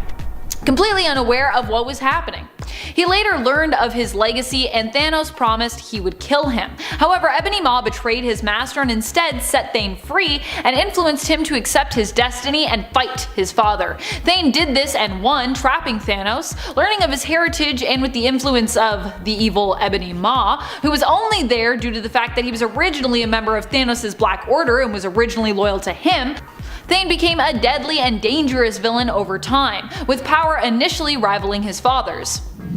Number 4. Mass extermination policy. We all know Thanos as someone who is heartless, ruthless, and who kills to get closer to his one true love, Lady Death. And yet there is another reason he sometimes is known as a mass exterminator when it comes to various species and alien worlds. In the 2019 Thanos series, we see him going up against one of his greatest foes, Magus, and we see how he attempts to prevent Magus from expanding his universal Church of Truth, a much more evil religion than it sounds, let me tell you, by killing everyone, in order to prevent Magus from ever being able to convert them. You can't convert people if they're dead. While really joining Magus' church also is not an ideal scenario anyways, killing them to prevent this is intense and cruel. In truth, Thanos has always enjoyed killing, so to him it's likely like hitting 3 birds with 1 stone. He not only gets to rob Magus of converts, but also gets to revel in death, and also gets closer to Lady Death through killing. Yay! Number 3. Brought peace to the world. If you don't know Cosmic Ghost Rider, here's the abbreviated version of his backstory. He's basically a superpowered Frank Castle from an alternate world where Thanos killed everyone. He is the power cosmic and is also a spirit of vengeance and a Ghost Rider, likely the last one. He's also been around so long and alone for so long that he's pretty mentally unstable. He was one of the last to stand against Thanos, but eventually ended up joining him because there wasn't really anyone else left to fight alongside, and he realized he couldn't beat Thanos at the end of the day. Cosmic Ghost Rider first appeared in 2016's Thanos series and would get a few mini-series of his own thereafter.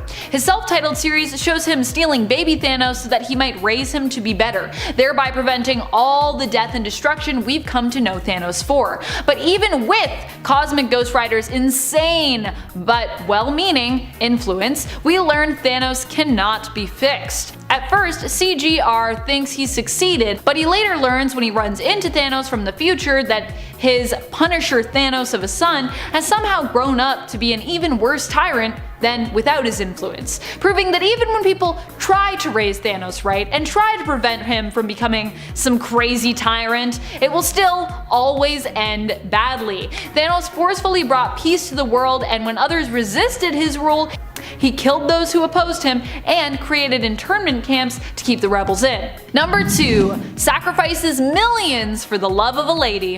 In the comics, Thanos merely wielded the Infinity Gauntlet and snapped those out of existence to simply get closer to Lady Death, who he was wooing. That's right, in the comics the snap was simply an attempt to impress his eternal crush. Killing billions just for a chance at love with someone? A chance? That's pretty terrible if you ask me. Number 1. Killed Death. If this feels like a paradox, well, it kind of is. But we need to remember, in the Marvel Universe, for Thanos anyways, death is not just a concept, but is also a person, Lady Death, his love.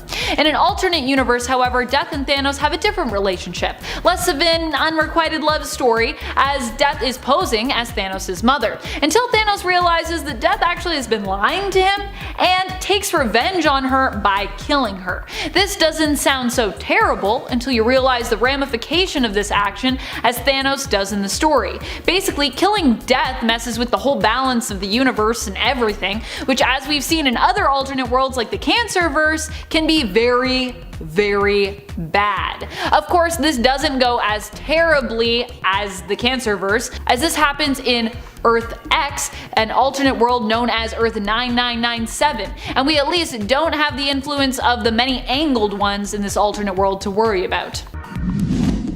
Number 10. Rune's Xmas. Likely for a lifetime for one unfortunate child, Punisher is disguised as Santa and posing as a man looking to raise funds for charity. When he asks the passing Napolitano family to help the poor, they refuse. He reveals himself and then guns them down, right in front of a child. Horrified, the child asks why, and Frank answers they were naughty. Wow. Well, that kid will fortunately never misbehave again, but it will probably also take years of therapy to undo the damage that the Punisher also just did to his mental health. He's gonna be terrified of Santa for forever. Number 9. Murders litterbugs. Although the story was later retconned somewhat in an effort to explain away the Punisher's intense and erratic behavior here when it was first released, this behavior was considered canon. Punisher had recently returned to the streets, condemning them and their inhabitants as being worse than ever. He was out to punish those who caused any harm to others or society in general, which meant zero tolerance for litterbugs. At one point, we watch as he guns down a couple in the rain who discard a soggy newspaper onto the ground they've been using as a makeshift umbrella. Aren't newspapers compostable, Frank? I mean, I guess they take a long time to decompose, so it's still not amazing for the environment, but still. Professing in his internal monologue that littering is a crime, the Punisher fires at the couple and we see at least one of them topple over in the corner of a panel. Their fate isn't confirmed, but it's definitely heavily implied here that he just killed them for littering. Number 8. Torture research. Garth Ennis's Punisher story, The Slavers, is widely recognized for being one of the darkest ones out there. While the Punisher seems justified in taking on some of the worst and most horrible people that he's ever gone up against, and you definitely root for him, he also goes to great lengths to deal out his own form of justice here. At one point we see Castle going through medical textbooks just so he can increase his knowledge for enhanced torturing purposes. There are countless violent moments in the story that both feel justified and also make you wince as you see just how far the Punisher is willing to go to punish these people. It should also be noted that this is a mission of vengeance that Frank is actually undertaking not even for himself, but for someone who escaped these villains, a woman named Viroka, and for her baby whom her captors had killed. Number 7. Slide. This guy was a chemical engineer who created a chemical coating that eliminated all friction between that object and surfaces. He's like the opposite of Trapster. He invented the ultimate lubricant. Then this evil tycoon buys up the company that he works for and shuts down the lab. Slide, aka Jalome Beecher, was going to build his own company founded on the non-stick solution he invented, but no bank was willing to give him a loan. So he did what anybody would do and decides to rob the bank. He makes himself a costume out of this material and, free from the clutches of friction, is able to zip around skating on the ground up to 30 miles per hour and can't be stopped, not by people's grabbing hands or even Spider-Man's sticky webbing. Now, this isn't exactly the most lame villain, but the idea of the slippery criminal sliding all over the place just doesn't really do it for me. Where's the stakes? Spidey could just wait for this guy to slip and fall off of a cliff or into oncoming traffic, or they could just have him slip and slide right into a jail cell. I'll say one thing, the way that he zips all over the place in the comic panels looks like a lot of fun. Number 6, the Walrus. With big wet flippers and menacing tusks and the blood-curdling cries of "Arf, arf," it's easy to see how terrifying a walrus-based supervillain could be. This guy is not. Hubert Carpenter was created when his uncle, a janitor, tried again and again to give Hubert powers. They exhausted the names of animals he could have the proportionate strength of all the way through the alphabet till they got to the letter W. He was totally stumped and then became inspired by a poster of the Beatles and becomes the Walrus. He goes on a classic spree of mass destruction, eventually seeing Beast lecturing at a university and decides to attack him to prove that he's the greatest product of modern science. Hilariously enough, it's actually Frogman who gets the credit for taking him down later, and this really gets the blubber boiling. Spider-Man can't help laughing when he meets this guy and winds up taking him down for the second time with just a tap of his finger. Coming in number 5, we have typeface. You know what everyone loves? Signage! So why don't you make your persona based off that? I'm sure that will pull in a ton of people and you'll become one of the most famous supervillains of all time. No way, man, signage is super lame. Well, typeface, also known as Gordon Thomas, didn't think so,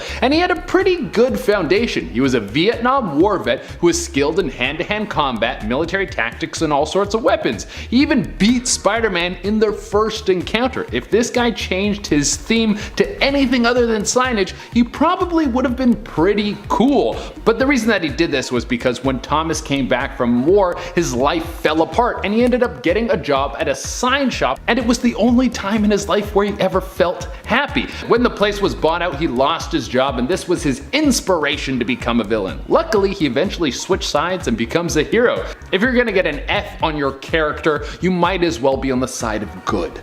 Number 4, the Spot. This guy is something else. Some people think his powers are pretty cool and others hate him, but he definitely belongs on this list. Spider-Man himself bursts into tears laughing upon meeting this guy, and looking like a Dalmatian, it's pretty easy to see why. He's all white, covered in black spots that function as two-way portals. That's pretty much his main thing. He takes the spots and he chucks them around and uses them like portals, like this is Looney Tunes, messing around with Spider-Man and even making him punch himself in the face. If this guy doesn't sound lame enough already, the more portals that he throws around, the less spots that he has on his body, making himself more vulnerable. He got these powers after being exposed to the spotted dimension, and the spots can even be suspended in mid-air. It's honestly a pretty cool concept, but the villain himself is just too lame to make it work for me. And coming in number 3, we have Spidercide, like genocide but performed by a spider. Yeah, that is not the best writing I've ever heard of in my life. Spidercide was birthed out of the Clone Saga, which is considered one of the worst sagas in comic history. So any villain to come out of it is probably never going to see the light of day again unless they're used as a joke. Spidercide is a clone of Spider-Man that has the ability to regenerate from what seems to be any accident. He was convinced at first that he was the real Peter Parker, but then he found out that he was just a freak. Such is the plight of most clones. When you read his character on paper, it sounds super cool. He has the powers of Spider-Man with some of the most deadly features of the Terminator, but the character was used in such a horrible fashion that it became a laughingstock before it ever got its time to shine. Maybe in the future we'll see someone use this character to its full ability. Number 2, Plant Man. In Strange Tales number 113 from 1963, we meet the mysterious Plant Man. This gardener turned professional criminal was born in London and orphaned at a young age. When he left the orphanage, he became lab assistant to a well-known botanist who was studying the low-level mental activity of plant life. Unfortunately, this guy fired him for focusing too much on this invention he was making and not gardening for him. One day, lightning strikes his plant ray gun that he's been working on, and it becomes imbued with the power to control and animate plant life. Ooh. So he then makes a disguise and sets out to get his revenge for being fired by framing his boss for robbery. The plant life isn't the only thing with low-level mental activity, as this guy made from leaves somehow thinks that he can take on the Human Torch. He is later quickly defeated and his ray gun is destroyed, although I'm sad to say he does appear again in 2002. And coming at the number 1 spot, we have Big Wheel. This villain's theme is a massive wheel that he rides around and it has guns on it. Reading some of these is like watching a breakdown of a group of YouTubers trying to find out what they need to do so they can set their channel apart from everyone else. Like, maybe if I was the wheel guy, then people would like my content. Well, Big Wheel's just an ordinary guy until the Tinkerer gave him something that was probably a prank, a massive wheel that could ride around and had guns on it. You think something like that would be extremely hard to control, and you would be right. Big Wheel would die when he lost control of his massive wheel car thing and fell into a river and drowned. Here's a lesson for any future villain. If you want to pick a gimmick that is going to set you apart from the rest, before you make a hard decision and invest in a giant wheel that will get you killed and make you look like a fool, you should probably hire a think tank to come up with a better idea. Like I said earlier on in this list, you can pick whatever power you want when you're building it from scratch, so why go with wheels? Number 10, drugged and tortured. Classic. Those are two things you never want to happen to you, in that order either. Age of Ultron was an event that went down in 2013, and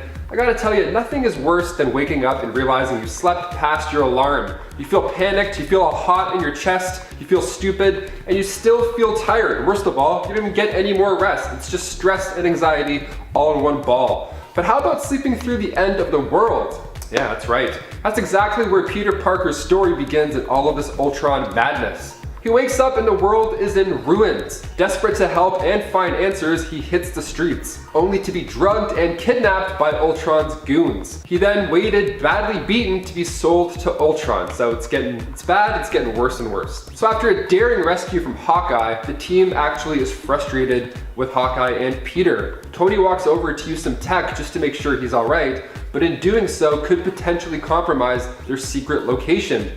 Damn you, Tony even says to him. Sad. Imagine if Tony said damn you to you, you'd be like, oh, please. And before we go on to number 9, guys, if you could go ahead and toss us a thumbs up, because it really helps us out here at our studio. You guys are the best. Thank you so much for watching and supporting. Okay, back to some sad Spider-Man times. Number 9, Aunt May. This time a little bit different, but still the same. So with Miles Morales breaking the internet more and more every day with Spider-Man 3 rumors, and of course the Spider-Man Miles Morales game, it's fair to look back on the saddest part of that first PS4 game. Peter is faced with the ultimate hero scenario. If he uses the antidote to save Aunt May, there won't be enough to save everybody else from the Devil's Breath bioagent. And it's really well done. I mean, many gamers, including myself, definitely shed a tear at this point. My throat got tight. I was like, hey, skip, I don't want to see it. What if we use it to cure someone right now? Then there won't be enough to cure the others. So when the game was being made, interestingly enough, the big ups didn't want them to kill Aunt May at first. But then once they saw the flow of the story and how things were playing out, they simply said, you can kill Aunt May, you've earned it. You earned a pardon. Number 8, Bike Messenger. Why, Peter, you're bleeding. Oh, yeah. I stepped off a curb and got clipped by one of those bike messengers. Yeah, for sure, a bike messenger did that to your arm, not razor blades made by the Green Goblin. Yeah, so this dinner scene is anxiety central. Similar energy to when Michael Keaton's Vulture is grilling Peter on the way to the dance. Yeah, that injury is one of many in the Spider-Man trilogy, but it's the location of the injury that gets Peter in the most amounts of trouble. Right on his arm, front and center. It was this moment where Norman Osborn realizes that he's Spider-Man. If only you sat on his left, would have been smooth sailing. Come on, man, you have senses. Your right is my left, you gotta flip it. Here you go. Number 7. Became a heartless killer and died. Introduced in What If Spider-Man vs. Wolverine in 2008, Assassin Spider-Man is a serious dude. This version of Spidey becomes an assassin that works alongside Wolverine, which sounds super awesome and not like one of the worst things to ever happen to him. However, he eventually becomes kind of jaded, with no qualms about killing and just doing whatever it takes to get the job done. Worse still, this version of Pete doesn't even make any quips or crack jokes like the Spidey we know and love. He literally has a gun in his web shooters. He is eventually recruited into the Spider Army, but later he tragically dies. Still, not the worst thing to happen to Spider-Man. Number 6. Turned into a lizard beast and then died. In this universe, it was Gwen Stacy who was bitten and received spider powers, and the experience had a profound impact on Peter Parker. Pete idolized Spider-Woman and was desperate to be like her. So desperate, in fact, that he experimented on himself in a scene that goes horribly wrong, and he's transformed into a terrible lizard-like creature. He shows up in this form at the Midtown Senior Prom, where he does battle against Gwen. After a serious beatdown, Peter returns to his human form, but he still dies from his injuries. Being dead has probably got to be one of the worst things that's happened to Peter, but it's not as bad as all the suffering that some other versions of Spider-Man go through. Number 5. Became a werewolf. This version of Spidey appears in Marvel Zombies Army of Darkness Volume 1. He doesn't really have a large role or anything, but being transformed into a werewolf has got to be a new low for Spidey. In the comic, we see him with big old wolf ears and big hairy arms ripping out of his costume, and it is not lit. Can you imagine werewolf Spider-Man swinging through the moonlit sky chasing you down to eat you? Yikes. The werewolf web-slinger and his fellow superhero werewolves ravage the world and eat Galactus, later chasing after Ashley Williams when he appears in this universe. Number 4. Killed by Thanos. Is there anything worse than ceasing to exist? When Thanos performed his legendary snap with the Infinity Gauntlet, literally half the universe was wiped away, but I was too busy worrying about Spidey to even comprehend the destruction. Seeing Spider-Man disappear like dust on the big screen was seriously heart-wrenching for a lot of people. but it also spawned a generation of hilarious memes, perfectly balanced as all things should be. Luckily for us, these events are undone eventually, but man, there's nothing like seeing Spider-Man die to sober you up. Number 3, became one of the 4 horsemen of apocalypse. This has actually happened to Spider-Man on 2 different occasions. Once in Cable and Deadpool number 15 in 2005, and then again in Avengers Volume 4. In these 2 stories, Apocalypse unleashes his master plan for world domination, which includes recruiting 4 people he finds fit to be his Horsemen of the Apocalypse. The 2010 version is especially horrifying, with Spidey being horribly mutated into this hairy white beast, seemingly fused to a horse-like creature that looks like it's made of webbing. Being used by evil bad guys is bad enough, but being turned into a hideous monster for that is definitely not Spider-Man's finest hour. Number 2, been the last person alive on Earth. This version of Spider-Man is actually Ben Parker, in an alternate reality where he received spider powers when he accompanied his nephew Peter to a science demonstration and was bitten by a radioactive spider. Ben decided to use his powers to help others, but retired after his nemesis, the Emerald Elf, discovered his identity and killed his wife and Peter. Later on in life, Ben is approached by Ezekiel Sims, who warns him of the imminent arrival of Morlun, devourer of totems, on a mission to destroy all Spider-Folk. Ezekiel allows Ben to hide in his bunker under Sims' tower, and while he's there, the whole city of New York and presumably the world is subjected to nuclear destruction. He only emerges from the bunker later when the other Spider totems arrive in the universe to enlist his help. He is reminded by the OG Spider-Man of his own advice about great responsibility, and he suits up one last time to help the Spider Army. It must have been really lonely just sitting around in that bunker though. Damn. And here we are at number 1. Turned into a zombie and ate Mary Jane and Aunt May. This one is just seriously messed up. So in this story, a zombie virus is infecting heroes like Luke Cage and Hawkeye, and eventually Spider-Man as well. After being bitten by Colonel America, Spidey takes a punch that dislocates his jaw, and then in this fight realizes the level of destruction happening all across the city. He realizes in the moment he's gonna have to go save Mary Jane and Aunt May, so he just bails, swings off to go and save them ASAP.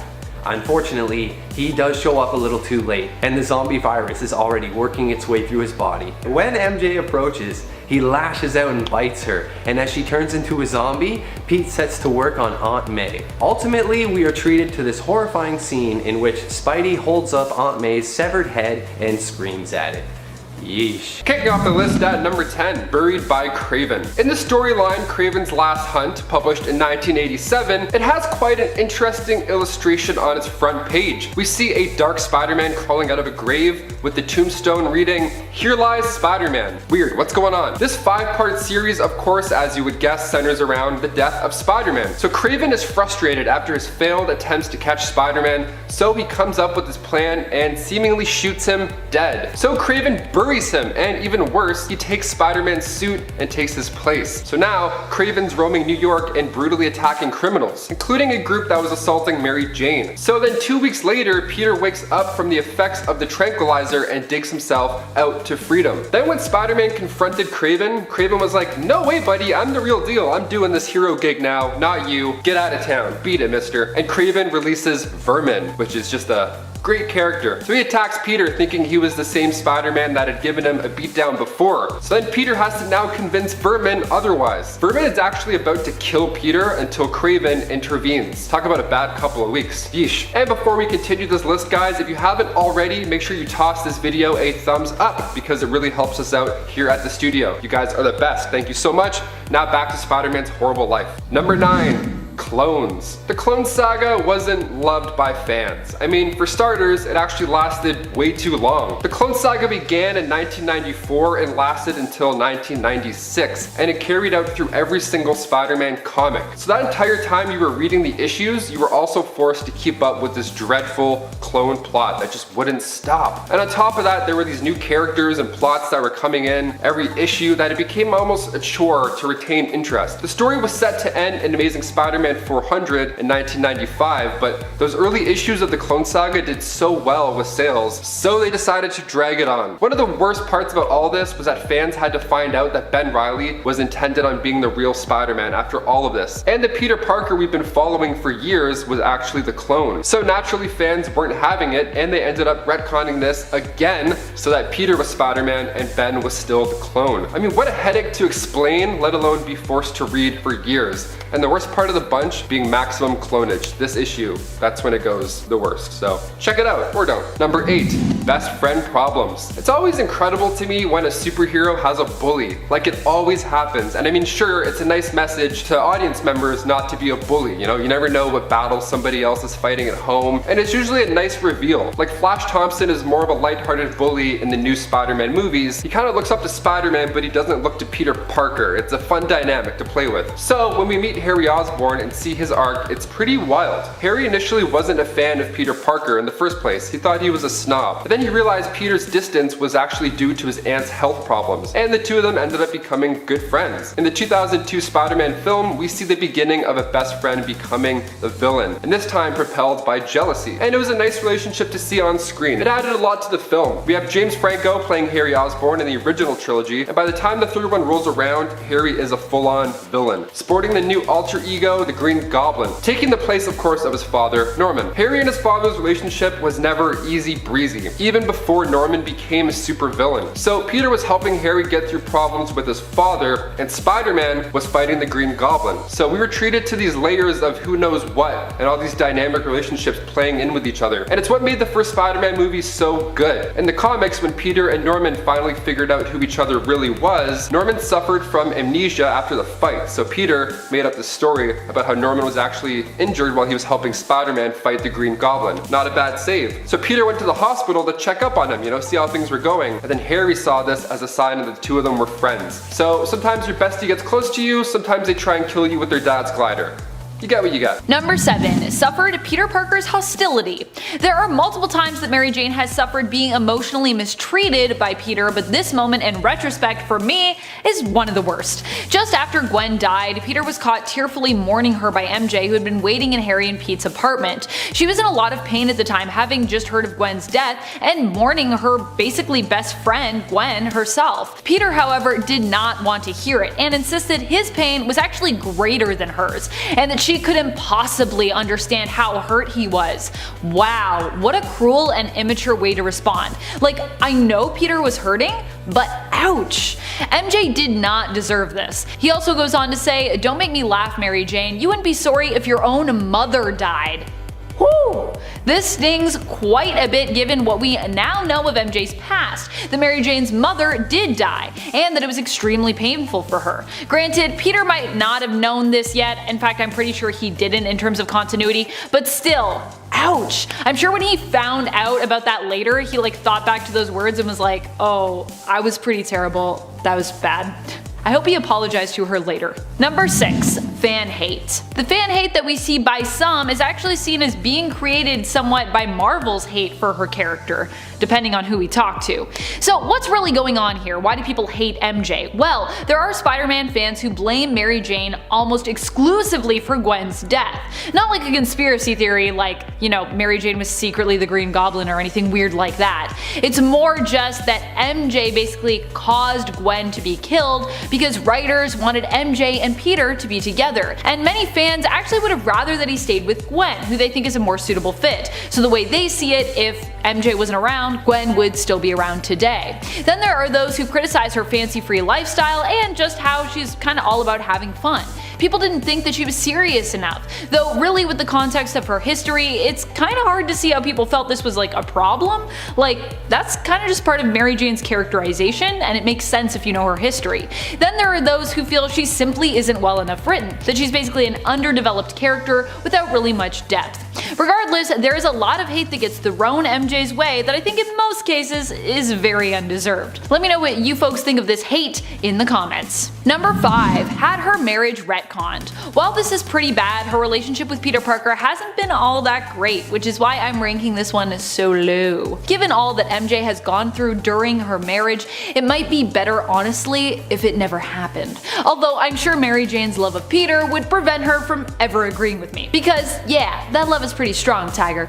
Mary Jane and Peter's marriage was the price that Spider-Man was asked to pay Mephisto in exchange for his help in saving Aunt May's life. Rather than let his elderly Aunt May pass away, Peter agreed. Which is pretty crazy considering, you know, Aunt May's really old, so like, you could've just maybe let her go, but I guess not. And if you're wondering why he didn't ask other people for help here, who you know are superheroes, magic users, scientists, and or doctors, there's some people I'm sure that are all of those things, he actually did ask them for help, and apparently no one else could help him. This was a truly terrible comics moment, but it happened and it resulted in Peter's and Mary Jane's lives forever being changed. Number 4. Thought dead, then kidnapped. Mary Jane was on a flight to a shoot when the plane exploded and she was presumed dead. For over a year in comics, MJ was simply a ghost haunting Peter, who truly believed that she was actually gone. In reality, Mary Jane had been kidnapped by a mutant stalker who was obsessed with her and with becoming Spider-Man himself, known only as Stalker.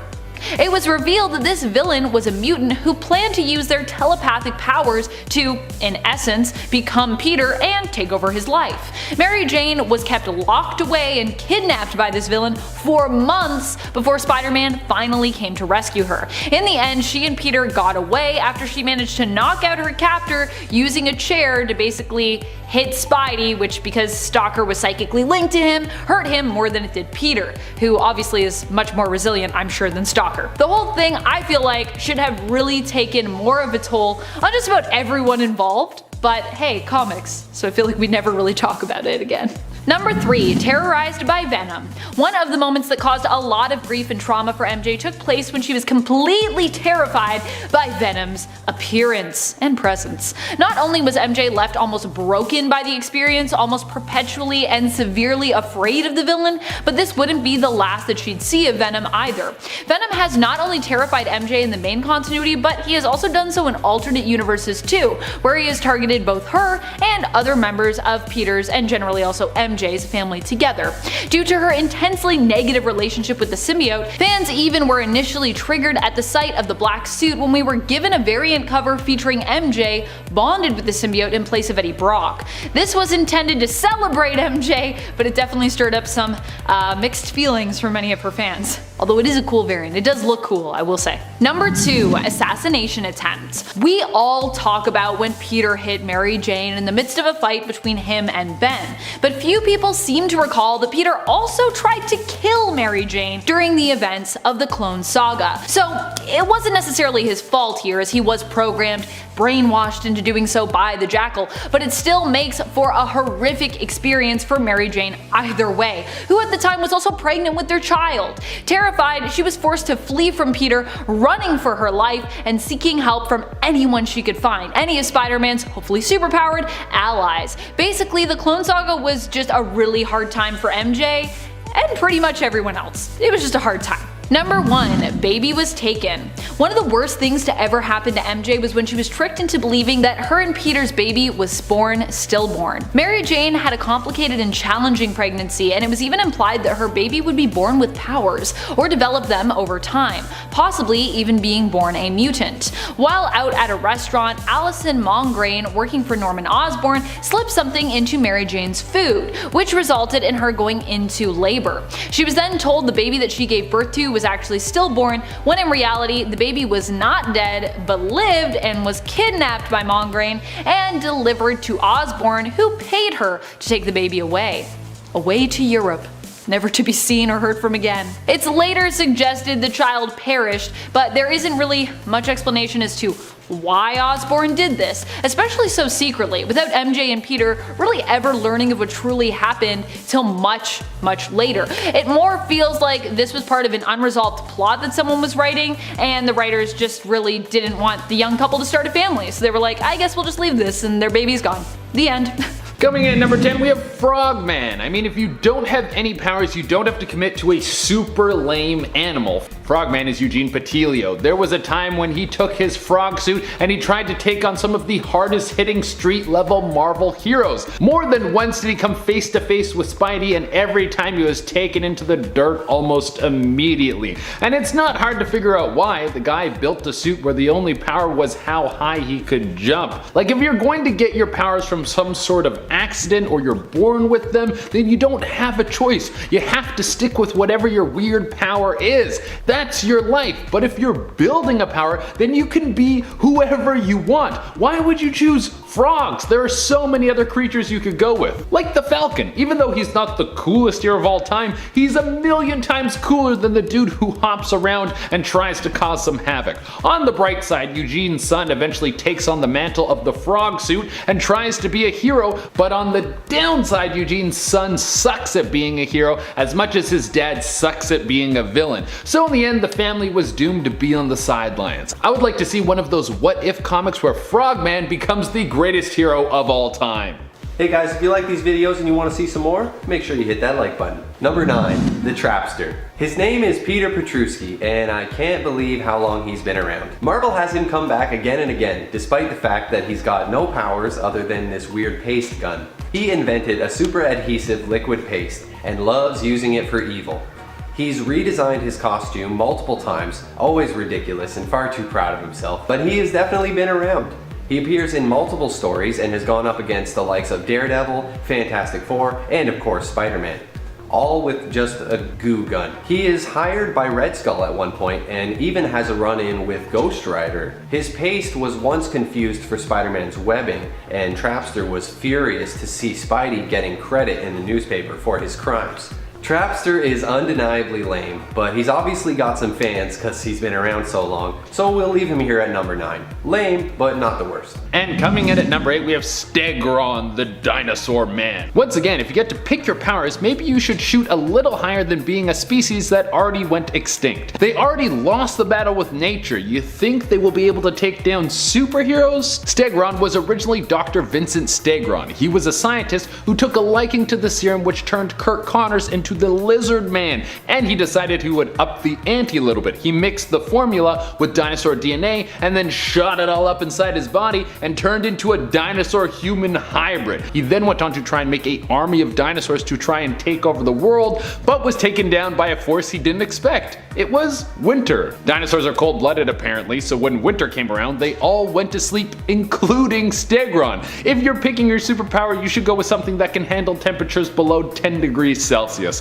Unless you're in Florida or something. If you're down there, you can build the biggest dinosaur army you want, and the state would probably be fine with it. Number 7, Tony Stark's death. With rumors swirling around about the next Spider-Man movie being one within the multiverse, it's only fair to go back and look at some of the sad themes of Spider-Man Far From Home, with of course being the death of Tony Stark. So right off the bat, we see Peter struggling with the weight of the world, having everybody look at him as the new leading Avenger. With most of our other Avengers off-world, Spider-Man facing Mysterio couldn't have been more grueling. This poor kid even gets slammed by a train at one point. It's easy to say this is a time where Peter could for sure go without. Reconnecting with lost friends, dealing with much older classmates like bad boy Brad, who doesn't make the first year back in school easy for Peter at all. That plus Tony Stark's inventory just being handed off to him, that's a lot of responsibility. The kid's going through a lot of pressure and puberty too. I mean, probably. What a combo. And number 6, the affair. Gwen and Norman's affair, to be specific. This is an absolute nightmare of an issue, so of course we're throwing it in here. We go now to Since Past, which was this 5-part story that revealed that Gwen Stacy had actually had an affair with Norman Osborn. And they had kids named Gabriel and Sarah. So he meets them in a pretty wild way. We're introduced to these 2 twin characters, these new mysterious characters, and one of them really resembles Gwen Stacy, like by a lot. So Spider-Man 509, this begins, and it starts with a letter from a dead Gwen Stacy. So Peter starts to analyze the situation and the letter, and eventually finds out the secret that even Mary Jane knew about. So 7 months before Gwen's death, she gave birth to these twins with Norman. But because of Norman's blood, they aged a lot faster. And this wasn't taken too well by comic book fans, as this was written out pretty fast. Still an awful time for Peter, I'd say. I mean, even Mary Jane knew about it the whole time. So many secrets, so little time. Number 5, Doc Swap. This is a body swapping story that might make you pretty uncomfortable. So we go now to the Amazing Spider-Man 700, where we find a dying Dr. Otto Octavius. So Octavius switches bodies with Spider-Man, so that Spider-Man would die in his body and then he would live on inside the body of a superhero and do some good. Not a bad plan. Now the best part of this is that Peter was still inside, a little bit. He was able to remain inside the body and could only communicate with the new webhead, Otto Octavius. It's like your subconscious just talking to you the whole time. It was pretty neat to see this version of Spider-Man as well. And after a few minutes with the new, younger, healthier body, donned himself the new name, the Superior Spider-Man. And number 4, parents are back? Yeah, this one's pretty neat. So right off the cover of this, we see the text, "The most cataclysmic events of Spider-Man's life begins in this issue." And that's probably enough to pull you into the issue. I mean, come on. So we find out that Peter's parents have returned from the dead. So in the Amazing Spider-Man issue 365, we meet them again. Peter comes home and Aunt May's like, hey, I'm here with our new guests. And Peter's like, oh, new guests, those are always fun. Are those my parents? Yes, Peter's parents had returned from the dead. Well, rather they had never died to begin with. Let me explain. So they went on to explain how they were alive and working for Red Skull in secret for years. Only it was later revealed that they were evil androids the whole time. So his robo-parents were actually collecting some intel about Peter to give back to Chameleon. Chameleon created these fake parents for Green Goblin. So many lies. Just a web of lies. Spider-Man web of lies. Now we get it. And number 3. Gwen Stacy's death. This one left average moviegoers stunned in theaters when The Amazing Spider-Man 2 hit the big screen. We finally see the death of Gwen Stacy, and it's beautiful. So of course this comes from the comics, specifically in issue 121 of The Amazing Spider-Man. The Green Goblin ends up dropping her off the Brooklyn Bridge, and although Peter has his trusty webs, sometimes the angle just doesn't quite work out, and Gwen's neck ended up snapping from the momentum. So this happened in the movie as well, and Eagle Eye fans could spot the clock tower in The Amazing Spider-Man 2 striking 12:10, which references issue 121. And the way the web shot out like a hand too, I mean, really? Right in the heart. This scene's amazing. I mean, of course it's really sad, but the music, the way it's shot, really drives this part home. I mean, it's sad that this scene was one of the last ones we got from Andrew Garfield's Spider-Man run. Sure, the movies weren't as good as the new installments, but it would have been nice to see where this Spider-Man went after this dark moment. Would have been pretty dark. We'll never know. I mean, maybe multiverse stuff. We'll see. And number 2, identity not so secret. If you stuck around until the very end of Spider-Man Far From Home, you were treated to a pretty sweet teaser. So of course we see J.K. Simmons reprise his role of J. Jonah Jameson in what starts out as a pretty comical scene. Now of course we're happy to see him back in this Spider-Man universe, but he comes bearing bad news. He ends up showing leaked footage from the final battle with Mysterio, and in the footage we see him shout out Spider-Man by his secret identity, Peter Parker, and a nice little photo to go along with it too. Now this isn't the first time this has happened. Back in the comics before the Civil War storyline, Peter takes a page out of Tony's book and reveals his secret identity to the world. And after that, things go south quite fast, including a hired gun setting his aim on Aunt May. And finally, number 1, you guessed it, Uncle Ben's death. Of course we have to include this in the list and save it for last. We had to sit through this in theaters like numerous times. And that's for good reason. One of the biggest moments of Peter Parker's life was when his Uncle Ben died. Now, after letting a thug out of his sights, that thug ended up being the one to take his uncle's life. So not only did Peter, of course, feel saddened by this very close loss, especially not having parents to begin with, but he was responsible for letting this guy get away. He honestly let it happen, and then in Amazing Fantasy issue 15, we see it all unfold. So after a police officer asks Spider-Man why he let the crook get in an elevator and make a break for it, Spider-Man responds with, "Sorry pal, that's your job. I'm through being pushed around by anyone. From now on, I just look out for number 1, and that means me." Number 10. A Date with the Devil. In New Mutants Volume 3, Issue 30, we find Mephisto taking a pretty strange deal. I mean, compared to his normal read the fine print soul collecting type of deal, that is. This time around, a team of X-Men accidentally enter the home of Mephisto, the underworld, literally hell. So he offered to let them go about their super business and leave hell on one condition. That condition being that he gets a date night with Amara Aquila. So the team encourages her to say no, but she seals the deal. Mephisto says, hey, I'll call you, and then whoosh, they're all gone. Just like that, the team is free. So the team rescued Blink, and then Amara prepared for her date. Issue 37, titled A Date with the Devil, we see Magma double checking that she looks good for her date night coming up. Making sure the curls look good, eyeliner's great, we're looking good, let's do it. And just like prom night, her man arrives at the door with flowers. What a gentleman. So they dine, of course, in the third circle of hell, overlooking a lake of lava with volcanoes going off. It's quite the spectacle. I mean, Niagara Falls, hell, you know, both are pretty romantic. And of course, they had an amazing pit band to set the mood. She returns back to normal life and admits that she had a pretty decent time once he stopped trying so hard. See, usually when a friend goes on a date, you know, it's exciting to see how it went.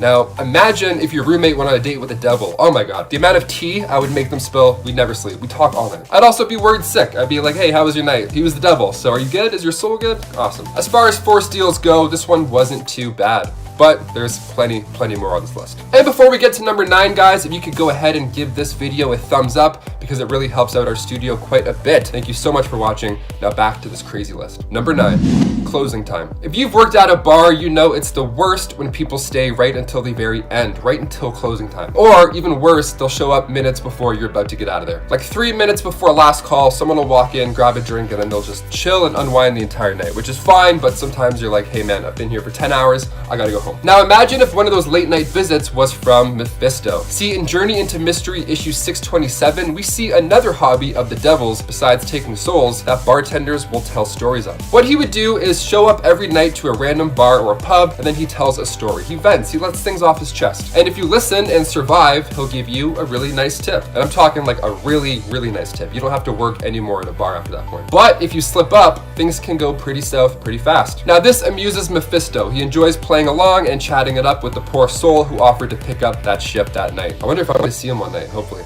Fingers crossed. Actually, no, let's not see him. Let's not do that. Number 8. What happens in Vegas? Doctor Strange Damnation is a 4-parter that puts Mephisto and Doctor Strange in the most epic game of blackjack. Yeah, you thought Casino Royale had like the high stakes?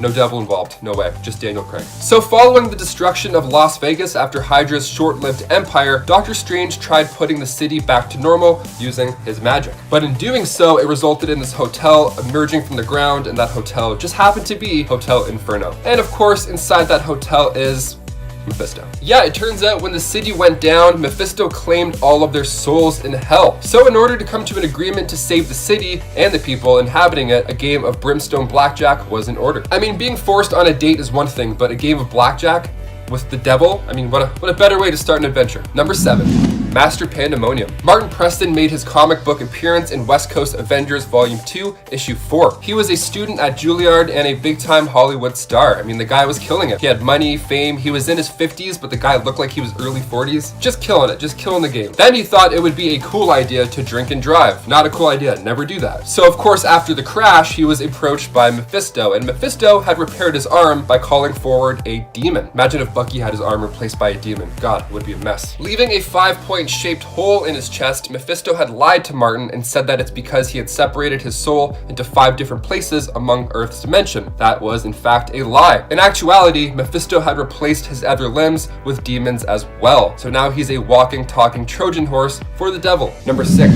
Became Captain America. One of the biggest game changers in the MCU was when John Walker came out at the end of the episode, winked at the camera, and then showed us his brand new Captain America suit in the meantime.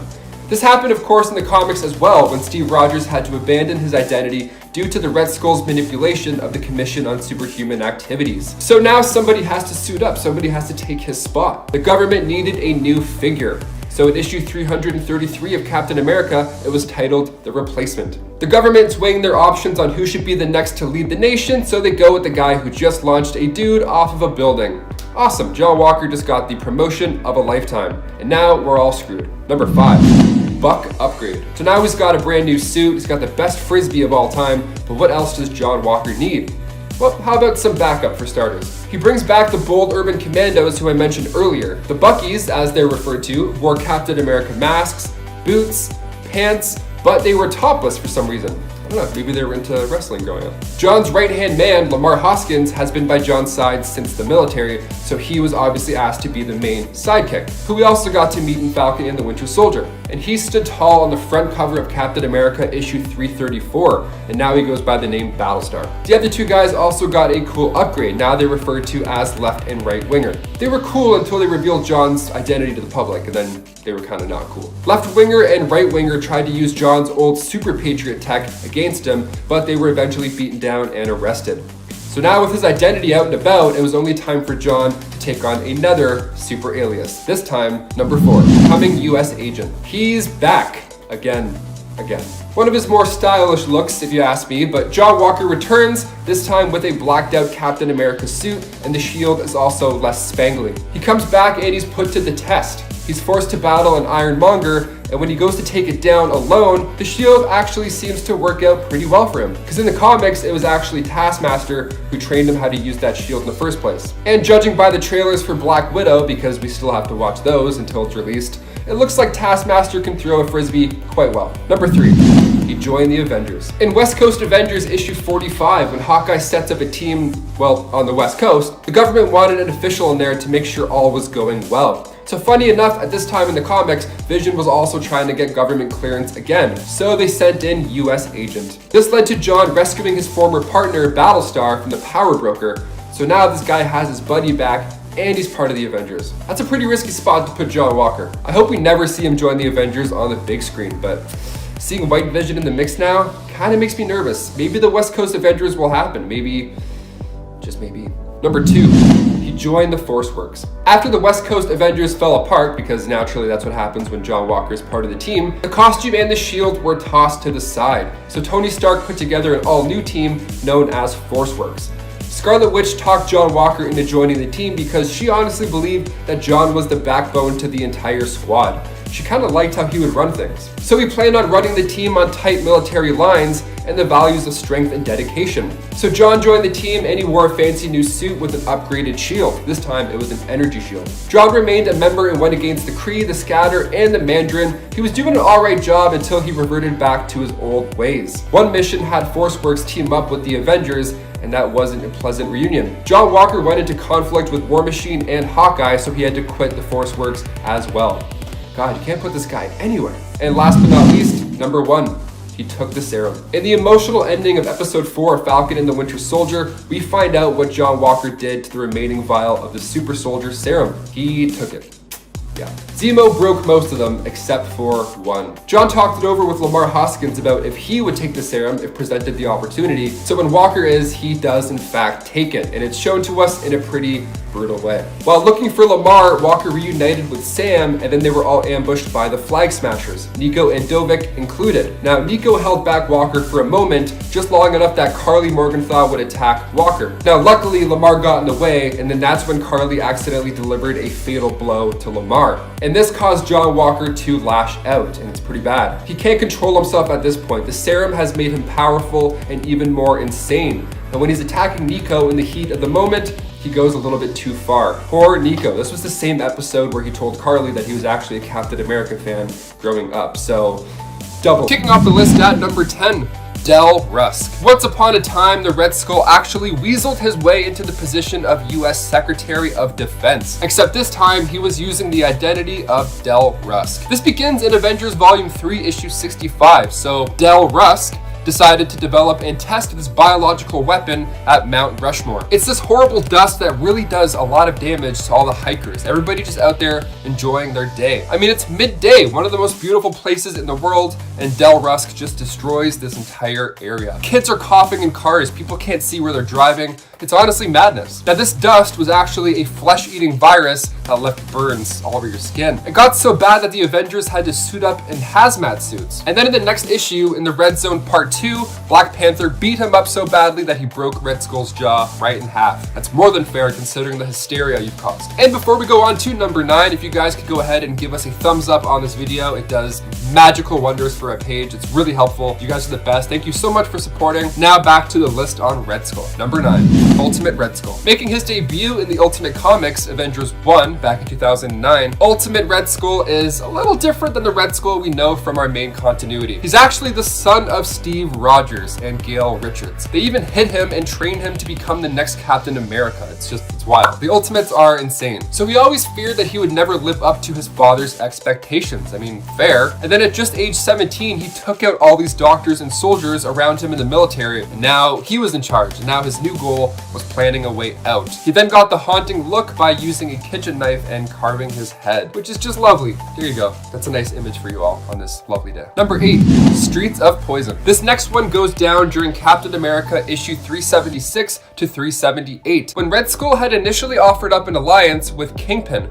But why? Well, because there was this narcotic that the Red Skull was trying to bring into New York, but Wilson Fisk refused to work with somebody like the Red Skull. So now we got two villains not cooperating with each other, so next comes a full-on drug war. Now, luckily, Kingpin took down Red Skull. I mean, when it comes to hand-to-hand combat, even Spider-Man struggles with Kingpin, so of course he's doomed. Big fists, like Donkey Kong. So he went down, and Kingpin actually spared his life on the condition that he just stays away from his territory. What are you, Walter White? Don't bring that stuff in here. Get out of here. I'm the one who knocks you out. Bam, Kingpin. Number 7, Mother Superior. After the Red Skull's revival, he figured he needed to start a family. Well, rather, he just figured he needed an heir to his evil throne after he retires. So he fathered a daughter on Exile Island to a washerwoman. Sadly, she didn't make it after the birth, but Johan raised this young daughter in this mansion called the Skull House. Clever name, I get it. Skull, Red Skull, nice. But because this is the Red Skull, it wasn't an ordinary life at all. See, through advanced biological means, he made it so she would become an adult in a very short period of time. And of course, if that wasn't already hectic enough, he set her up with some superpowers. That daughter being appropriately named Sin, short for Cynthia Schmidt. But she went on to become Mother Superior, the leader of a group called the Sisters of Sin, where other orphan girls would come along and go through the same process. You've just made a new villain.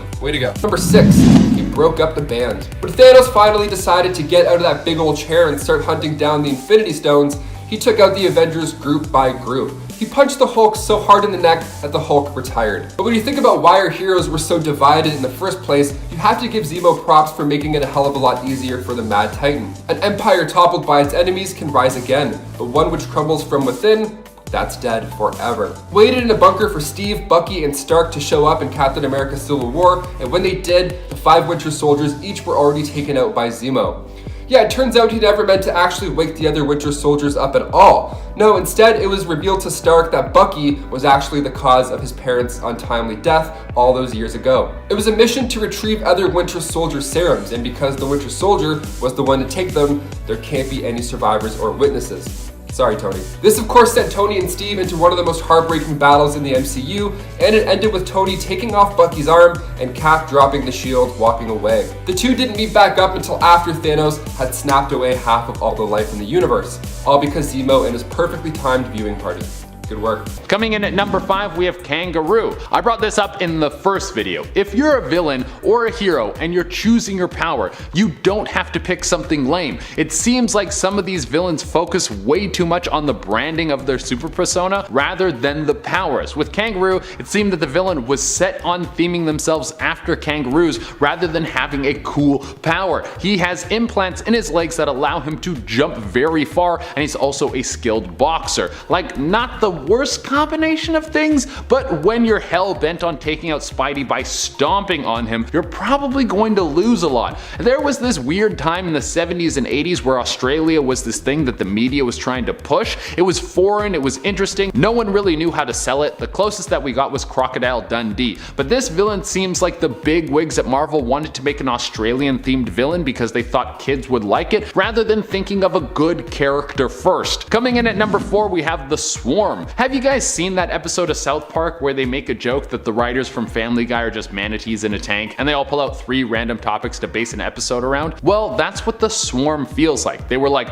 German scientists, killer bees, purple cape. This dude is lame, not only because he's a swarm of bees that is being controlled by a dead scientist's consciousness, but also because this dude gets beat by bug repellent. When him and Spidey face off, Spidey's able to beat him by spraying down his suit in bug spray, and then the swarm literally can't get close enough to fight and has to run away. If your weakness can be purchased at Home Depot, then you're a pretty lame villain if you ask me. Coming in at number 3, we have Grizzly. I like how in the Marvel universe, if you're a bear enthusiast, you'll eventually get superpowers and become one of the lamest villains that Peter Parker has to fight on a semi-regular basis. But if you're a bear enthusiast in real life, you just get eaten by bears. Two very different outcomes. Well, Maxwell Markham was just that, a dude who loves bears, and get this, he was also a wrestler who hurt his fellow wrestlers too much, so he got kicked out of the league. We got a dude who loves bears, he used to be a wrestler. What's the third thing that's going to set this guy into the manatee formula?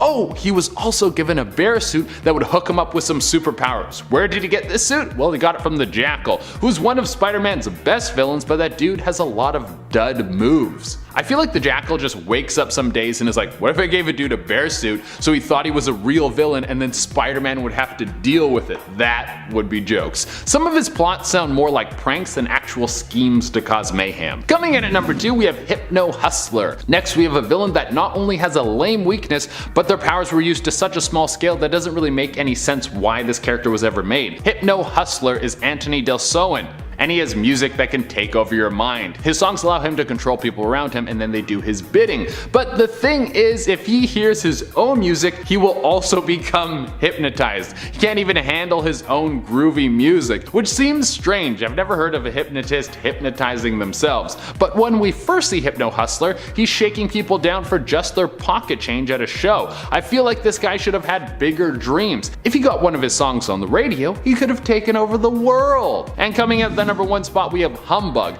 Here's the thing, when you hear that there's a hero based off a spider, that's kinda cool, because at least spiders are scary, they make web, they do some interesting things. But when you hear there's a villain that just has a general insect theme, you can throw that one in the trash. I really couldn't dislike this villain more. For one, he should be able to beat Spider-Man because he's got a super suit that gives him skills that are on par with the web slinger. But this guy has the worst weakness of all, a love for bugs. He loves bugs so much that Spider-Man has been able to halt this guy from a life of crime by telling him he's going to smash some cockroaches. Like, dude, give your head a shake. Kicking off the list at number 10, put on a show. Okay, Peter's life is pretty balanced. I mean, he takes selfies for the Daily Bugle, gets a little bit of cash, gets thrown off a building, has to fight a giant lizard, you name it. With Peter's life, his superhero and work go hand in hand. So in the Amazing Spider-Man issue 4, released back in 1963, we see Peter and he had just finished laying out Sandman, but he forgot to snag a couple of photos of the action. He didn't take any selfies, which is the worst. It's like when you blow candles out on your cake and then your mom's like, nope, you blinked, light them up again. Gotta keep trying this, it's for the scrapbook, let's go. Then you're like, I'm tired. So Peter grabs sand, like just sand off the ground, tosses it up in the air, and then punches through the sand. He's like, yeah, people are gonna buy this, it's the Sandman. And then people do buy it. What a liar. He comes back in all cool, out of breath, like, good people, you can breathe easy. Meanwhile, his Instagram is just popping off with likes. God, what a liar. I mean, you gotta do what you gotta do. You gotta get clout. You gotta get that super clout. And before we list off some more of Peter's dark days, if you guys could go ahead and toss us a thumbs up, because it really helps us out here at the studio. If we get enough likes, they won't kill me.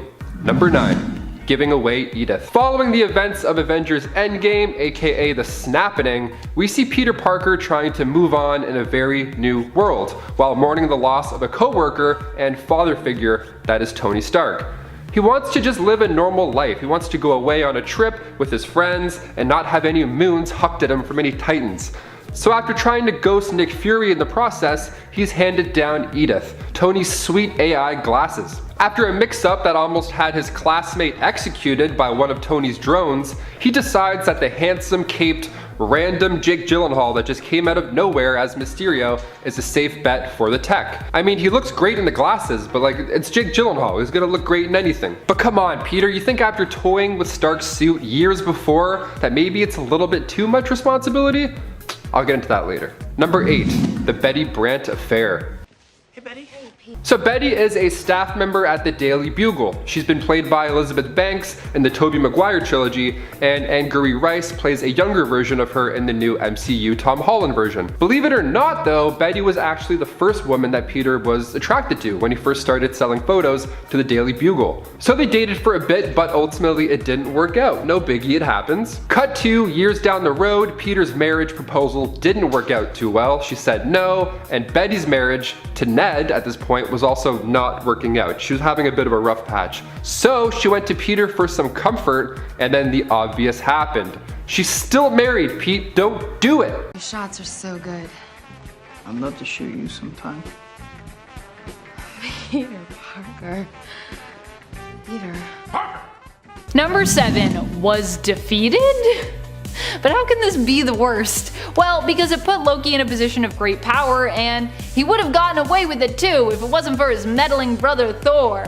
Some theorize that in the Marvel Cinematic Universe, Loki actually allowed himself to be defeated by the Avengers in that first film. The whole invading Earth wasn't actually something he wanted or needed, but it was actually all part of a grander scheme to get caught and then be put in exactly the place he needed and in fact wanted to be in order for him to later take over Asgard. Of course, we don't know if this is true or if he was really the puppet in an even greater scheme where Thanos was the master the whole time, which does kind of sound more likely, but I like to think that almost everything has been part of Loki's plan, including any deaths he's seemingly suffered, because he's just a master manipulator. Also, all these deaths are all fake, and I don't believe any of them. I see you, Loki. Even that last one. We got that last one, everyone was like, oh, he's definitely dead, and I was like, he'll be back. I don't believe it.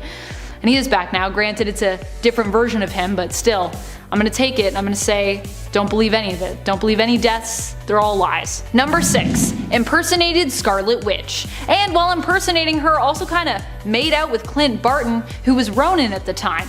In fact, this is one of the things that tipped the heroes off to her true identity, because apparently Clint has some kind of magical kissing power. Wait a minute, that's not Scarlet Witch. I would know her kiss anywhere. Since when did Clint and Wanda make out enough for him to be able to identify her kiss instantly? Also, how different are Loki's and Wanda's kissing styles? I want to know. Like, are they radically different? Are they a little different? What level are we talking about here? Loki's plan here, of course, was to impersonate Wanda so he could help create his own team of Avengers, which he would then use against Norman Osborn. Perhaps he was resentful because he wasn't invited to Osborn's Dark Avengers? How rude. Well, multiple people were suspicious that it wasn't Wanda. Eventually, Loki's illusion was broken fully by Wiccan, Wanda's reincarnated, formerly self-constructed son. I hope that makes sense to you. That's what he is, I don't know. Before we move on to the next spot, it's time to do that thing. You know that thing where you click that like button if you are liking this video. Yeah, do the thing. Number 5, betrayed Thor.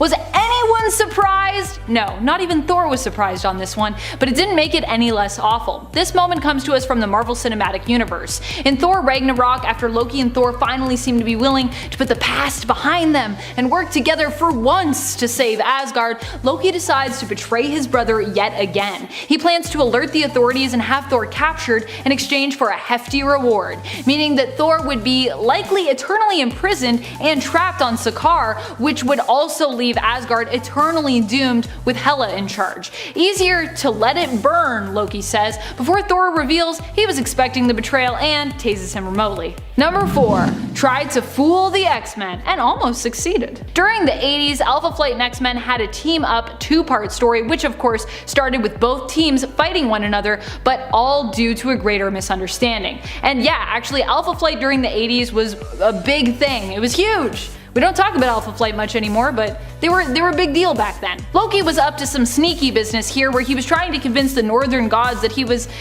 trying to help mortals, that he was a good guy, when really he was trying to create chaos. Surprise, surprise. He had a fire fountain at his disposal, which not only sounds super flashy, but also granted magical clothing and cool powers to mortals, as well as I believe eternal life. The X-Men ended up in the city containing the fire fountain after their plane went down and crash landed. In the end, Alpha Flight, who went to investigate and found them, who had a quick tussle with their friends, who at the time thought the city was great, before Loki revealed himself and the mutants were able to unite to defeat him after learning that the powers, magic clothing, and eternal life granted came with a price: the destruction of magical beings like Alpha Flight member Snowbird. Oh no, Snowbird! Fortunately, Loki was foiled, but this was a pretty diabolical plot. Number 3. Bartered with Enchantress's hand. Not my hand! But also, this is very serious. I don't know why I'm laughing, it's very serious, this is terrible. Loki did this not once even, but twice. Both times Idun was not even consulted, and the second time around she was full on tricked by Loki. Idun was known as the keeper of golden apples. She is very important to the Asgardian people because of her being the only person who can pick the golden apples, which are what grant the Asgardians their eternal youth and vitality, making them immortal as well. So it's a really important job. The first time it was Loki who promised, but also managed to avoid Enchantress being married off, but this only resulted in greater trouble for Thor when it was revealed the mason he had bartered with was actually a frost giant in disguise. So he tricked him, and then he kind of had to fight a frost giant. That's where Thor comes in. The second time, he once again promised her hand to a frost giant in order to save his own skin from starvation and from his own banishment. This time around, Thor once again had to save the day, but Idun was still imprisoned for a time and likely traumatized from the whole experience in the end. Number 2. Stole Sif's body. This has to be by far one of the worst things that Loki has done. And what's worse, he did it for the most petty of reasons. Like many of his antics, it was simply to piss off Thor. At first, Thor actually wondered why Loki had returned to life, resurrected in a female form, but Loki played it off as just like, oh, this is just some coincidence, I just happened to be reincarnated in a female body, don't worry about it. Later, however, we'd learn about the horror that Lady Loki really was. Loki in Sif's body having stolen her body, the body of his enemy, to parade around in and just use as he pleased. Ugh. This also greatly affected Lady Sif even after she had her body back. She remarked how even though she was supposed to be this strong and fearless warrior, she found herself trembling at the slightest unknown shadow, terrified that Loki was lurking around a corner waiting to return and claim her body as his own. Ugh, I don't like that. Number 1. Killed his younger self. Kid Loki was one of the best versions of Loki we'd ever got. And by best, I mean the most honest, the most true, the kindest, the most heroic. He was a trickster, but a seemingly innocent one, a nice one. Kid Loki was on a path of redemption. He was basically a hero, but not even Loki could let Loki redeem himself. Seeing that no one would ever see him as anything other than the god of lies, no matter how much good he did, King Loki took out revenge on everyone around him, eventually even killing his own more naive persona and self, Kid Loki. Or really, more younger Loki at this point. Basically, Kid Loki is like a younger version of King Loki. It's all Loki, but yeah, killed the nicest Loki. Sad. Coming at number 10, we have Shocker. I think back when this villain was created, the idea of having someone who had vibrations as their superpower would have been a little bit harder to make fun of. Now, many of you probably know Shocker. He has had a few moments in the sun, popping up in video games, and he even has a moment as one of the henchmen of the Vulture. Now you think someone who is canon in the MCU wouldn't fit onto this list, but when we break him down, we start to learn that Shocker isn't that shocking. It would seem that this villain has a knack for losing to Spider-Man every single time, and it's probably because his powers aren't that impressive. He can make shockwaves that blast through the air, and he can make vibration shields. Yeah, I'm not that impressed by what you have to offer. In recent years, we have seen less and less of this punchline of a villain, as I think the writers have seen that his time has come, and he will soon be put to bed. As a kid, I always got him and Electro mixed up because I thought Shocker meant that he was electrocuting people because he was shocking them. Well, at least for the new generation, you won't have those problems because this guy is going to be gone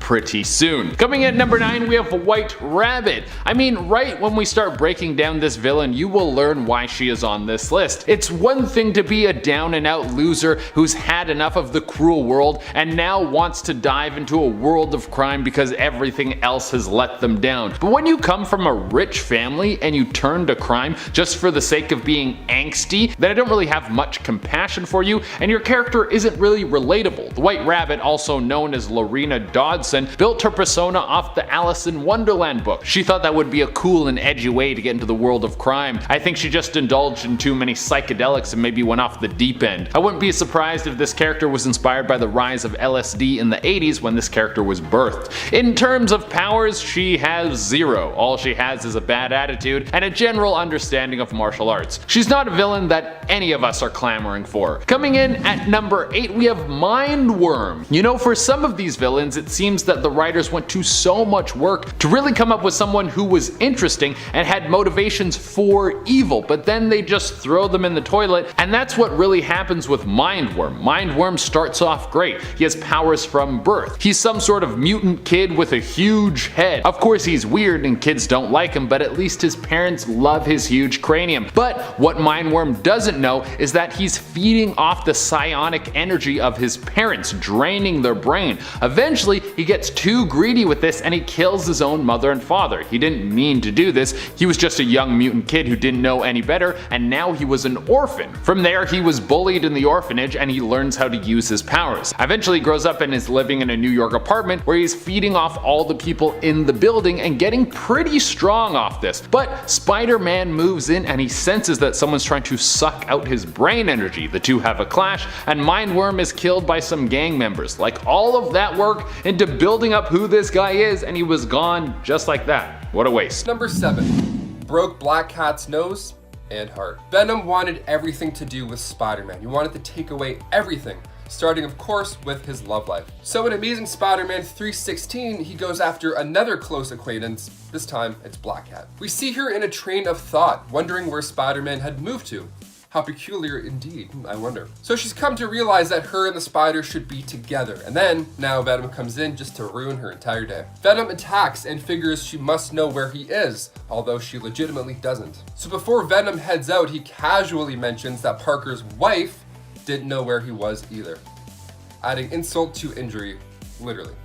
She got a broken nose, and then he's like, hey, by the way, he's married, so your night just went from good to the opposite. What a terrible night too. Imagine getting your nose broken and then someone's like, hey, by the way, she's married.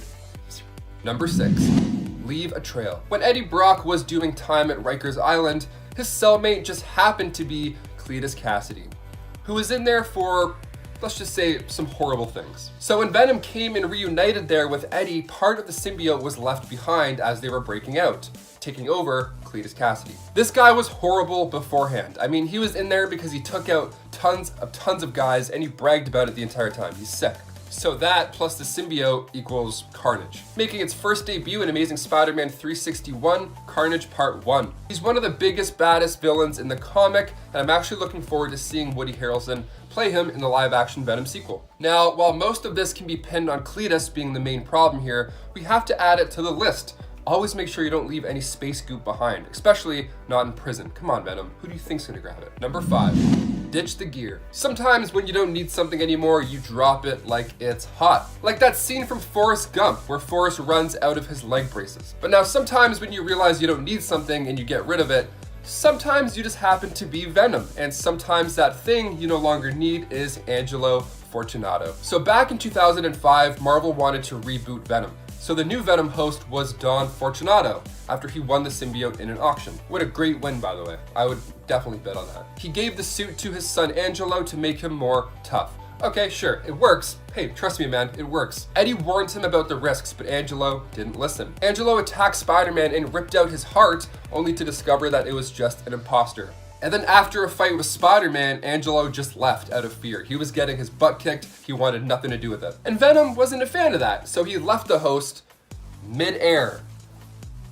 He just dropped him like it's hot. But his gear wasn't working properly after the fight Angelo had just caused, so how unfortunate is that? Number 4, killed Uncle Ben. On Earth 2301, better known as Marvel's Mangaverse, we see Ben Parker part of the Spider Clan. He's skilled and ambitious, and he even plans to open his own martial arts school.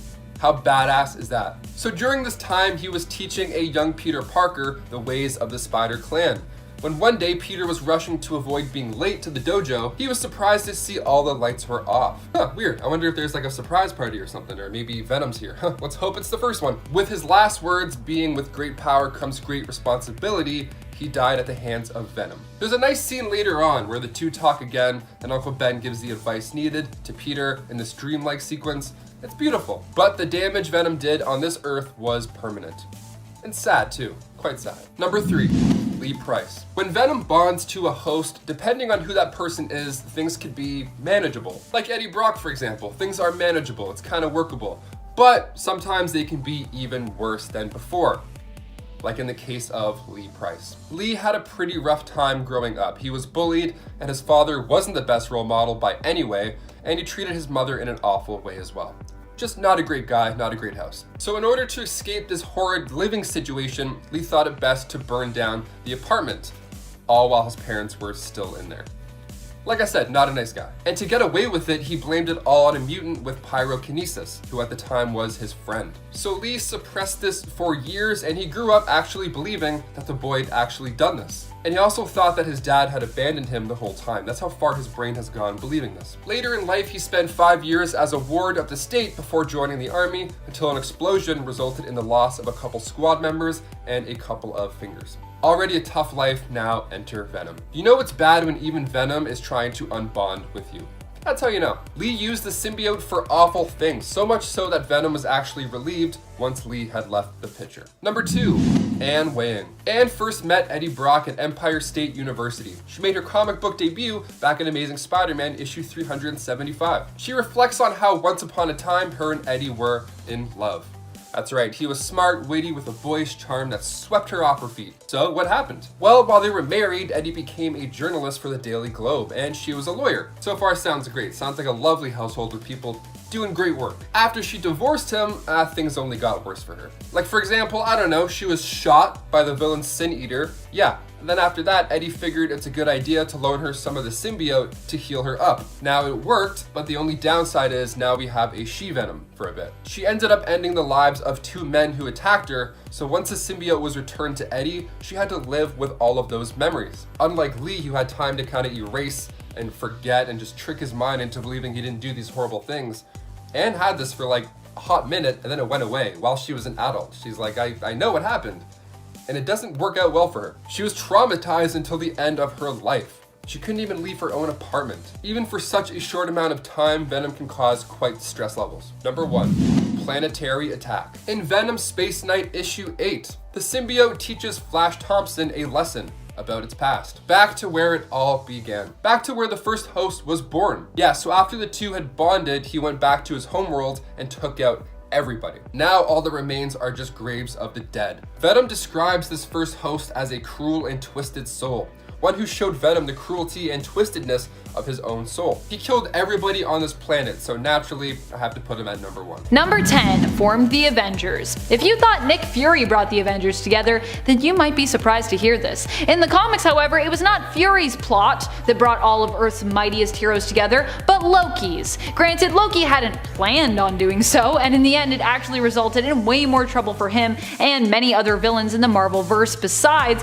than he could have ever imagined. Loki was the first villain the team would come up against in Avengers issue number 1, and the villain who would unite them together. Much like in the MCU actually, but with less scepters and invasions and with more tricks and illusions and like magic. Loki tricked the Hulk into destroying a train track, thereby endangering human lives. And although no one was hurt because the Hulk actually saved everyone from his own breaking of the train track, the people still saw the Hulk as a monster, and it was this event that brought the Avengers together. In the end, it was revealed that Loki was behind all of it, and the Avengers ended up uniting to defeat him.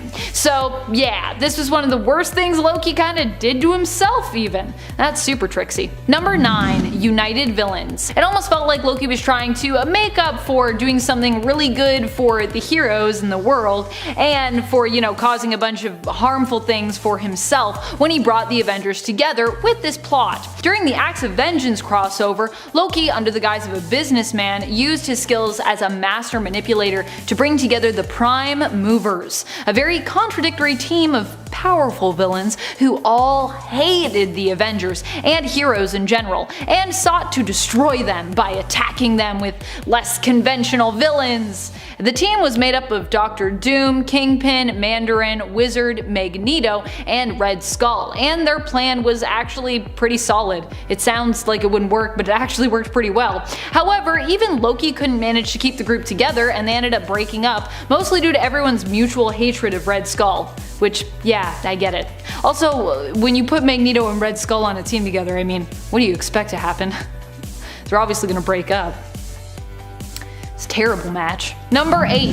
Thor croaks. Are we going to talk about the frog thing? You bet we're going to talk about the frog thing, because you know, this is a part 1, so we gotta talk about it. One of the most bizarre and yet great schemes Loki has committed to date was when he devised to have Thor turn into a frog in order to get his do-good brother out of the way so that he might rule Asgard in his place. Not only is this awful because, you know, turning your brother into a frog is never a nice thing to do, but we aren't just talking about anyone here. This is Thor. The transformation was even worse for the god of thunder, who often prides himself on his prowess and strength as a warrior. As a frog, he was robbed of his natural sense of courage and his eagerness for battle initially, and as Frog Thor, he had to rediscover this before eventually, of course, being returned to his standard form and getting revenge back on Loki, because that's how this always goes, unless we're in like an alternate Earth. Coming in at number 7, we have Gibbon. We got back-to-back orphanage stories for you. In fact, this one sounds like a cross between Mindworm and Robin. Gibbon is basically the missing link. He has all the abilities of a chimp that are amplified way up. He's got super strength, speed, awareness, reflexes. This guy is off the charts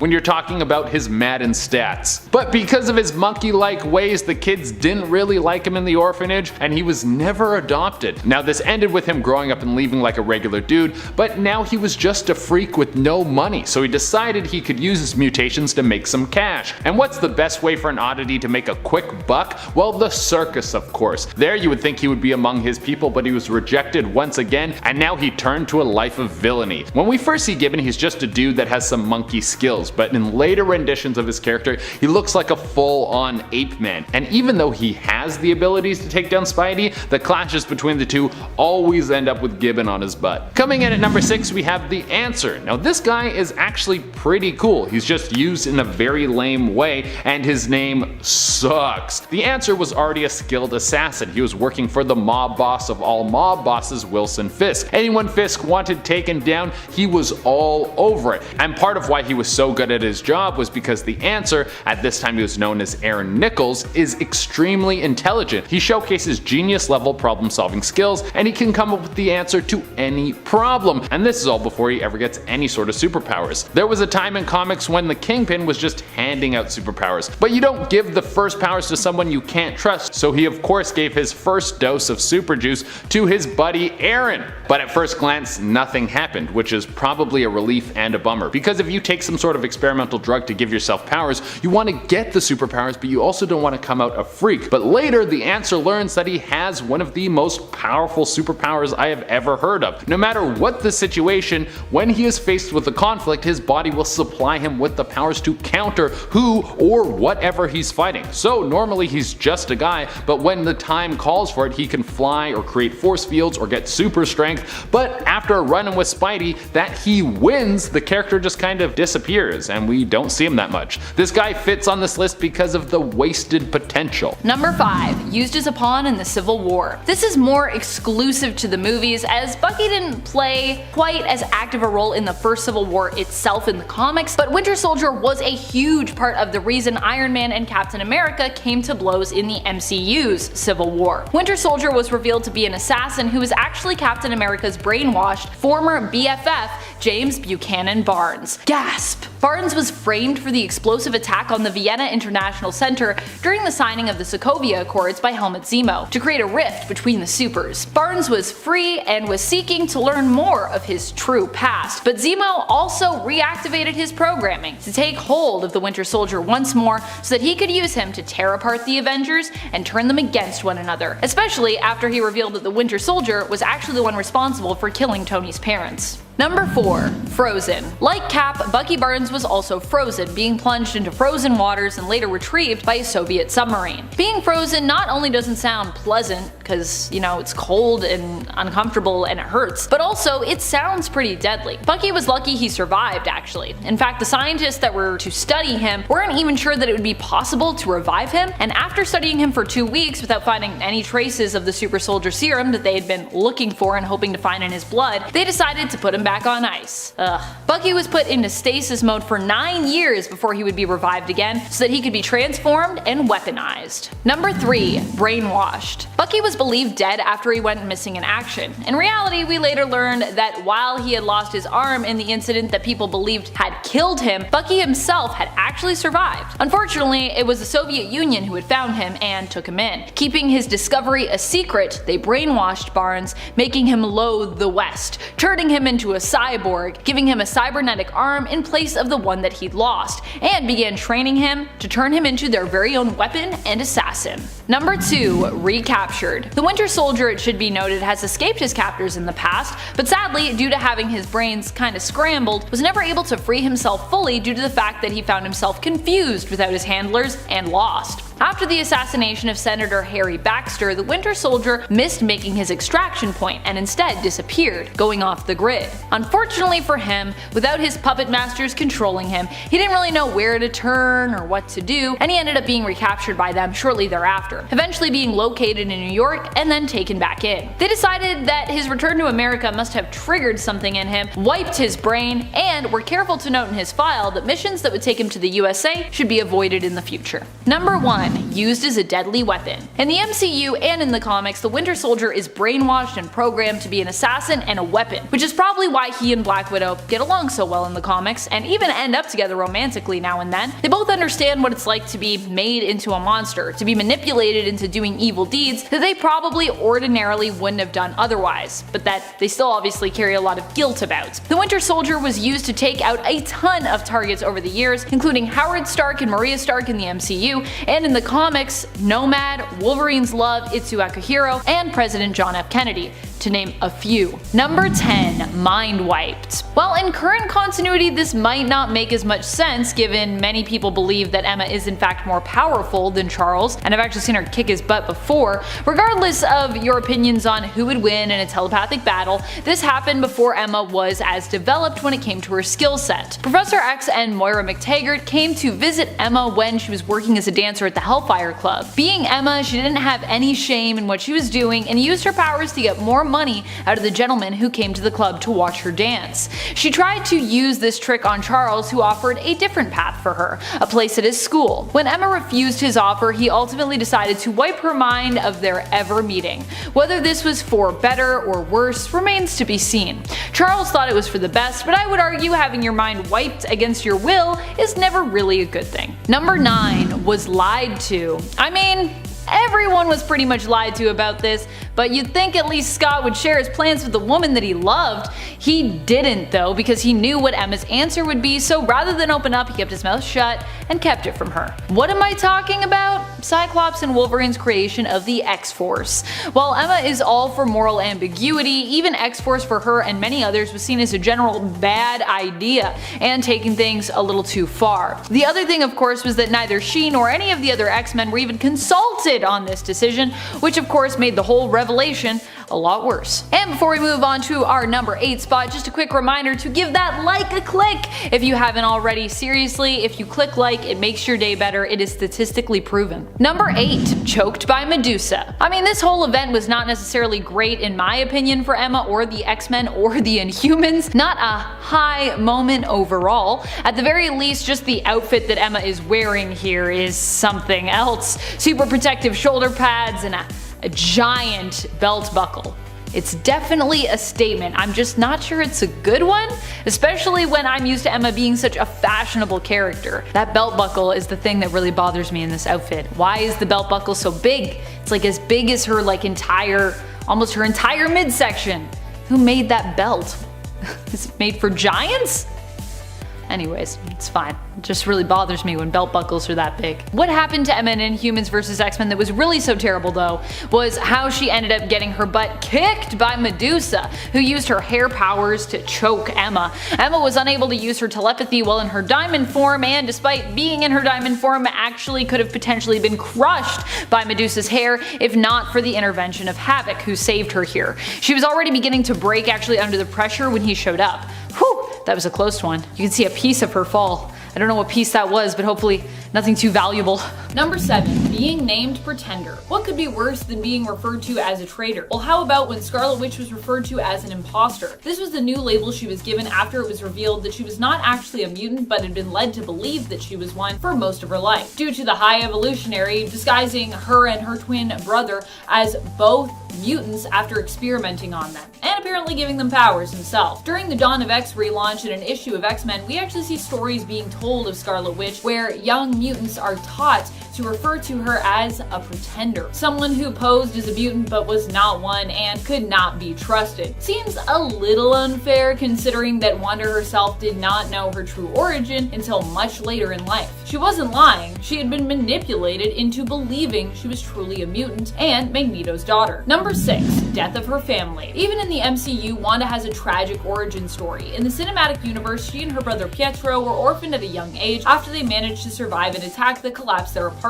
Their parents were killed in the explosion that decimated their home, but they survived after a second missile landed but did not explode. However, this experience would go on to haunt them for the rest of their days, with the name on the missile being burned into their memories for years to come. And that name, of course, was Stark, which is why when we first meet the Maximoff twins in Age of Ultron, they are enemies and not allies of the Avengers. Number 5. Having Magneto for a father. At least for the time she did. While in the comics Quicksilver and Scarlet Witch are no longer considered the children of Magneto, they still had him as a father for many years and across many alternate Earths as well. While Magneto might be good with magnetizing, he is not very good at parenting. Magneto is usually a pretty strict father who has demanded much from his children over the years. I think Wanda, in terms of having a caring parent, was actually better off with her sentient cow mom that the High Evolutionary created. Number 4. Spell backfire. Even when Wanda tries to do good, she can't catch a break. In the X-Men Empire series tie-in, Scarlet Witch seeks to right her wrongs by bringing back all those mutants lost in the massacre at Genosha. She is trying to atone for her past and all the harm that she has brought to mutant kind. But poor Wanda can't seem to catch a break. Her ritual to revive the dead backfires and instead simply turns those that she's trying to bring back into zombie mutants, instead of bringing them, fully back to life. To make matters worse, we later find out that Doctor Strange warned her against trying to make amends for her sins this way, telling her she couldn't do what had already been done. This made Wanda think that she simply needed to shift her focus instead of realizing that she needed to actually forge new paths as opposed to undoing old tragedies. Number 3. Vision's death. Going back to the MCU for a moment, one of the worst things that happened to Elizabeth Olsen's Scarlet Witch was the death of Ultron in Infinity War. Wanda had to kill her synthezoid lover herself after Thanos showed up to attack Wakanda during an attempted procedure to safely remove the Mind Stone from Vision, attempted by Black Panther's brilliant sister, the Princess Shuri. As the procedure was cut short and everyone was pulled into the fray, Thanos was on his way to claim that stone when Viz asked Wanda to destroy it, and by extension destroy him. She initially refused, but reluctantly agreed when Viz pressed her and insisted that she wouldn't and couldn't hurt him with her powers, and that all he felt when she used them on him was her. No pain, just her. Aw, so cute. Through tears, Scarlet Witch used her powers to destroy the stone, only to watch Thanos show up and use the Time Stone to rewind time, bring Vision back to life, so that he could destroy him by ripping the Mind Stone out of his head very painfully. Yikes. Number 2. Possessed by Chthon. This is one of those times that Wanda was made a villain truly without any of her own intent steering her there. Wanda was actually marked by Chthon at birth to act as the Elder God's vessel, should he find a way to return. Chthon would actually succeed in possessing Wanda and using her to return on more than one occasion, though the first time around was probably the worst, when Mordred summoned Chthon via a ritual, allowing the god to basically take hold of Wanda and leaving the Avengers powerless against his will. Fortunately, the disaster that would be Chthon's return was averted before the ritual could be fully completed. Thank goodness for dolls with parts of Wanda's soul in them. That's what happened. Number 1, losing her children. If you were to ask Wanda what one of the worst things that ever happened to her was, I'm sure she would likely answer the loss of her children. Although she would get her 2 twin boys, Billy and Tommy, back when their souls were basically reborn into our world, reincarnating them, she would never really get back the family that she had initially willed into existence. Using her power and from her desire, Wanda made it possible for her and Vision to have children together, and Wanda gave birth to 2 twin boys. However, when others learned that they weren't real and that their existence was kind of making reality unstable, they forced Scarlet Witch to confront the truth, temporarily destroying or displacing her children. Since they weren't really fully destroyed, because they kind of did come back, but just in a really weird comic book way. Almost let a little girl die in surgery. In Amazing Spider-Man number 700, Doc Ock switches minds with Spider-Man. Sort of. Doc Ock, now in Spider-Man's body, is exposed to all of Peter's memories and experiences, and it definitely has an effect. He decides to become a superhero, calling himself the Superior Spider-Man. However, in the first issue of Superior Spider-Man, it's revealed that a portion of Peter is still residing inside of the body, and it has some control over Doc Ock's actions. So later in Superior Spider-Man number 8, the Superior Spidey finds a device that he can use to get rid of the last bits of Peter Parker that remain in his brain. However, in order to gain access to this device, he first has to perform surgery on a little girl. So this leads to a scene where Ghost Spider-Man is like in the background, basically trying to prevent Doc Ock from doing the surgery, knowing that Doc is going to finish off Peter Parker after he's successful. However, Peter does eventually relent and Doc succeeds in his surgery, but for a moment there, it kind of seemed like Pete was ready to let a little girl die so that he could live. Not exactly Spidey's finest hour. Number 9, killed MJ. So Peter's track record when it comes to loved ones isn't as bad as someone like Daredevil, but hey, it isn't great either. In alternate universes especially, Spider-Man has caused a lot of harm to those that he's loved, and I mean a lot. And even in the main continuity, his track record isn't so great. In the Marvel Zombies universe, Spider-Man was transformed into a zombie, and as this happened, felt the uncontrollable urge taking over him. He was like, I'm so hungry, I gotta eat people. He tried to tell his loved ones to get away from him, but it was too late, and he ended up not only killing, but full on eating both Mary Jane and his Aunt May. Of course, can we really blame Peter for this one? Not so much. He was a zombie and he wasn't really in control here. But knowing Peter, you can bet he likely reminisced and blamed himself continuously for this for days on end, even while he was a zombie. Because, you know, Peter just loves to blame himself for everything. And before we move on to this next spot, just a quick little reminder to give this video a thumbs up if you are enjoying it. It really helps us out at the channel, and thank you if you've already done it. Number 8. Allowed a kidnapping. In Amazing Spider-Man number 112, we see Spider-Man really worried about Aunt May. She's gone missing after Gwen Stacy gave her a hard time for meddling in Peter's life too much, and he spent most of the previous issue searching for Aunt May. In this issue, we see Spidey has become so distracted, he doesn't even notice this guy getting kidnapped nearby. What's worse, when Pete does notice this guy, who also notices him, he starts the classic Spidey monologue about how helping this poor slob will take hours. Hours he could spend searching for Aunt May. He actually leaves the guy to get kidnapped, saying, maybe someday I'll have the courage to face myself again. Damn, Pete, you could have easily stopped and saved this guy. If that wasn't bad enough, later on it turns out that Aunt May wasn't even missing, she just had a new job. Way to go, Spidey. Number 7, used young mutants as weapons. That's a harsh way of putting it. Professor X did a similar thing with all of us, and I guess a part of me was emulating him in a way. Although at least I didn't use a mutant to train other mutants and tell people it was just a danger room as opposed to a sentient being. But anyways, this became a huge controversy when I suggested that New Mutant Oya do what she felt was right when faced with a hard decision. Poor Oya was only 14 years old, and she already felt terrible about the accidental deaths she'd caused when her powers first manifested. So the wording I used there was poor in terms of providing guidance. I truly believed we were almost out of time and Oya was our only hope, despite Wolverine's pleas that he could still make it in time. As a result, Oya killed members of the Hellfire Club and everyone labeled me as someone who molded our young recruits into ruthless killers and dangerous weapons. Number 6. Exploited X-23. When we originally took Laura Kinney in, I wanted to utilize her, but Wolverine disagreed with me. We needed to get the X-Force back together. I needed that team. I went to Wolverine and explained why, and he was all for it. Although he did mention the fact that I was keeping it from Emma, which, yes, I'm not proud of. We needed to come up with a roster as the team had disbanded. I suggested X-23. Laura Kinney had been trained as a killer and she was highly skilled. She was perfect. But Wolverine felt differently, that she didn't have the life experience to make that choice if offered. I probably should have talked to Wolverine earlier about it, but I'd already offered Laura the spot and she'd accepted. I wanted to utilize her, but Wolverine saw it as me using her. Number 5. Cheated on Jean Grey. So originally I was personally all about Jean Grey. She was perfect for me, I thought, but I don't know.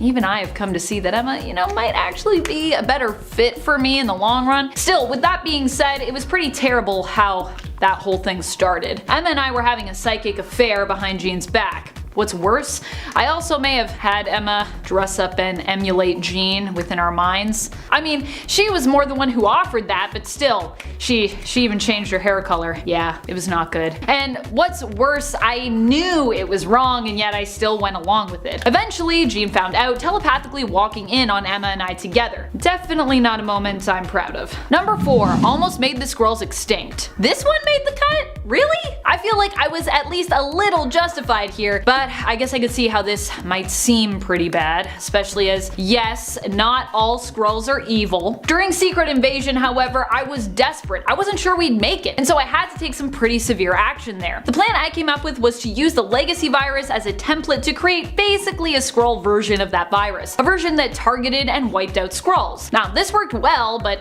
maybe a little too well, as the Skrull alien race was then kind of at great risk overall because of the virus. Which, yeah, I feel kind of bad about that part. Number 3. Made out on Jean's grave. I mean, this whole storyline was really a strange one. This happened because Jean's psychic ghost told me that it was okay and basically gave Emma and I her blessing after she died. Jean had apparently learned of an alternate future where everything went haywire because I wasn't fit to lead the X-Men and hoped that me finding happiness would be a good way to prevent this from coming about. Emma and I could have been a little more tasteful though, perhaps, when it came to the location in which we chose to express our feelings for one another. In retrospect, Jean's grave was probably not a good place for a makeout session. Number 2. Killed Professor X. Wow, okay. How can you really blame me for this one? I wasn't even myself at the time, must I remind you? So basically what had happened at this point was the Phoenix Force had returned to Earth during Avengers vs. X-Men. It had taken hold of 5 of us after Tony Stark split it up. Divided, the power was manageable to hold on to, but it also made it easier for the Avengers to defeat us. Slowly, those who were part of the Phoenix 5 were defeated and fell away. I was one of the last people to hold onto the power, which meant, yeah, I kind of flew off the handle, and yeah, I kind of stole that last power from Emma Frost. The professor tried to talk me down and I just was not having it, so I took that power and I killed him. But afterward, I felt really bad about the whole thing, and even agreed that I needed to be basically put under arrest for my crimes. I didn't feel good about that one either, although some may have believed that Professor X had it coming. Number 1. Abandon his family. Okay, this is probably in retrospect one of the worst things I've done in the comics. After Jean died, I never thought I'd love again, until I met Madeline Pryor. Maddie was something else, and what's more, she weirdly resembled Jean. Like, we're talking almost identical. For a while, I thought she actually might be the reincarnation of Jean's soul, but then I thought, nah, that's silly. She probably has no relation to Jean whatsoever. We got married, had a son together, everything was going great, then Jean came back from the dead. Or she wasn't really ever dead? Anyways, it's all very confusing. Either way, she was back, that was all that mattered, so I returned to the X-Men, which kinda meant abandoning my wife and son in Alaska. Yeah. Maddie didn't take it too great, especially after she learned she was actually a clone of Jean Grey made by Mr. Sinister for the sole purpose of mating with me. She got pretty evil and ensorcelled my brother to boot, and my leaving was a big motivation for her transformation from innocent bystander to evil sorceress whose powers mirrored and were on a similar scale to Jean's. Number 10. Childhood trauma.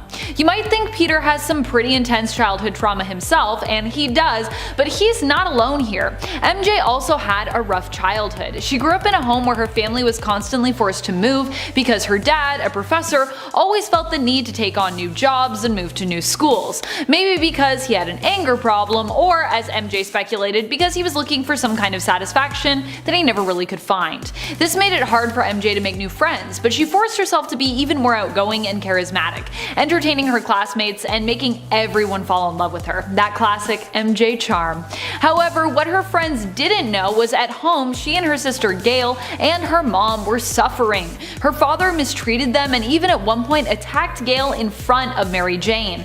Eventually, her mother left her father, but I don't think MJ ever really healed from her trauma, instead choosing to use her love of performing as a creative outlet and a means of escape. Number 9. Losing her mom. Not only did Mary Jane have a difficult life growing up, but she also lost her mother at a young age, after her father had disappeared from her life, and right around the time her sister had her husband walk out on her, while she was pregnant with their last child. Oh my goodness.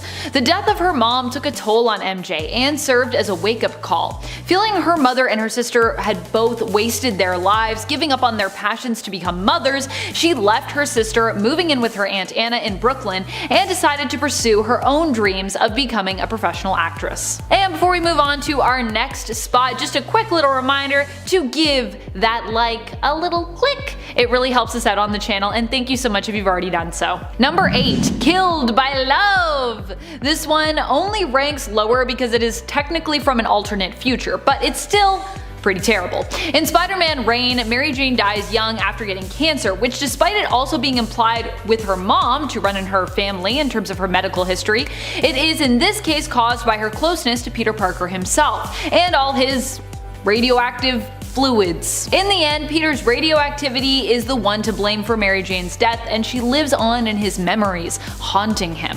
We also need to acknowledge how unkind, senile old Peter is to ghost memory MJ, because that is also very much a thing in Spider-Man Reign. In typical Peter fashion, he seems to almost take out his own feelings of guilt on her ghost, having more than a few outbursts that are directed at MJ's non-existent self. Number 7. Worst boyfriend ever. I wish I could say this was a one-time instance, but this is one of the worst, most consistent things that we've seen from Peter Parker throughout all of his relationships.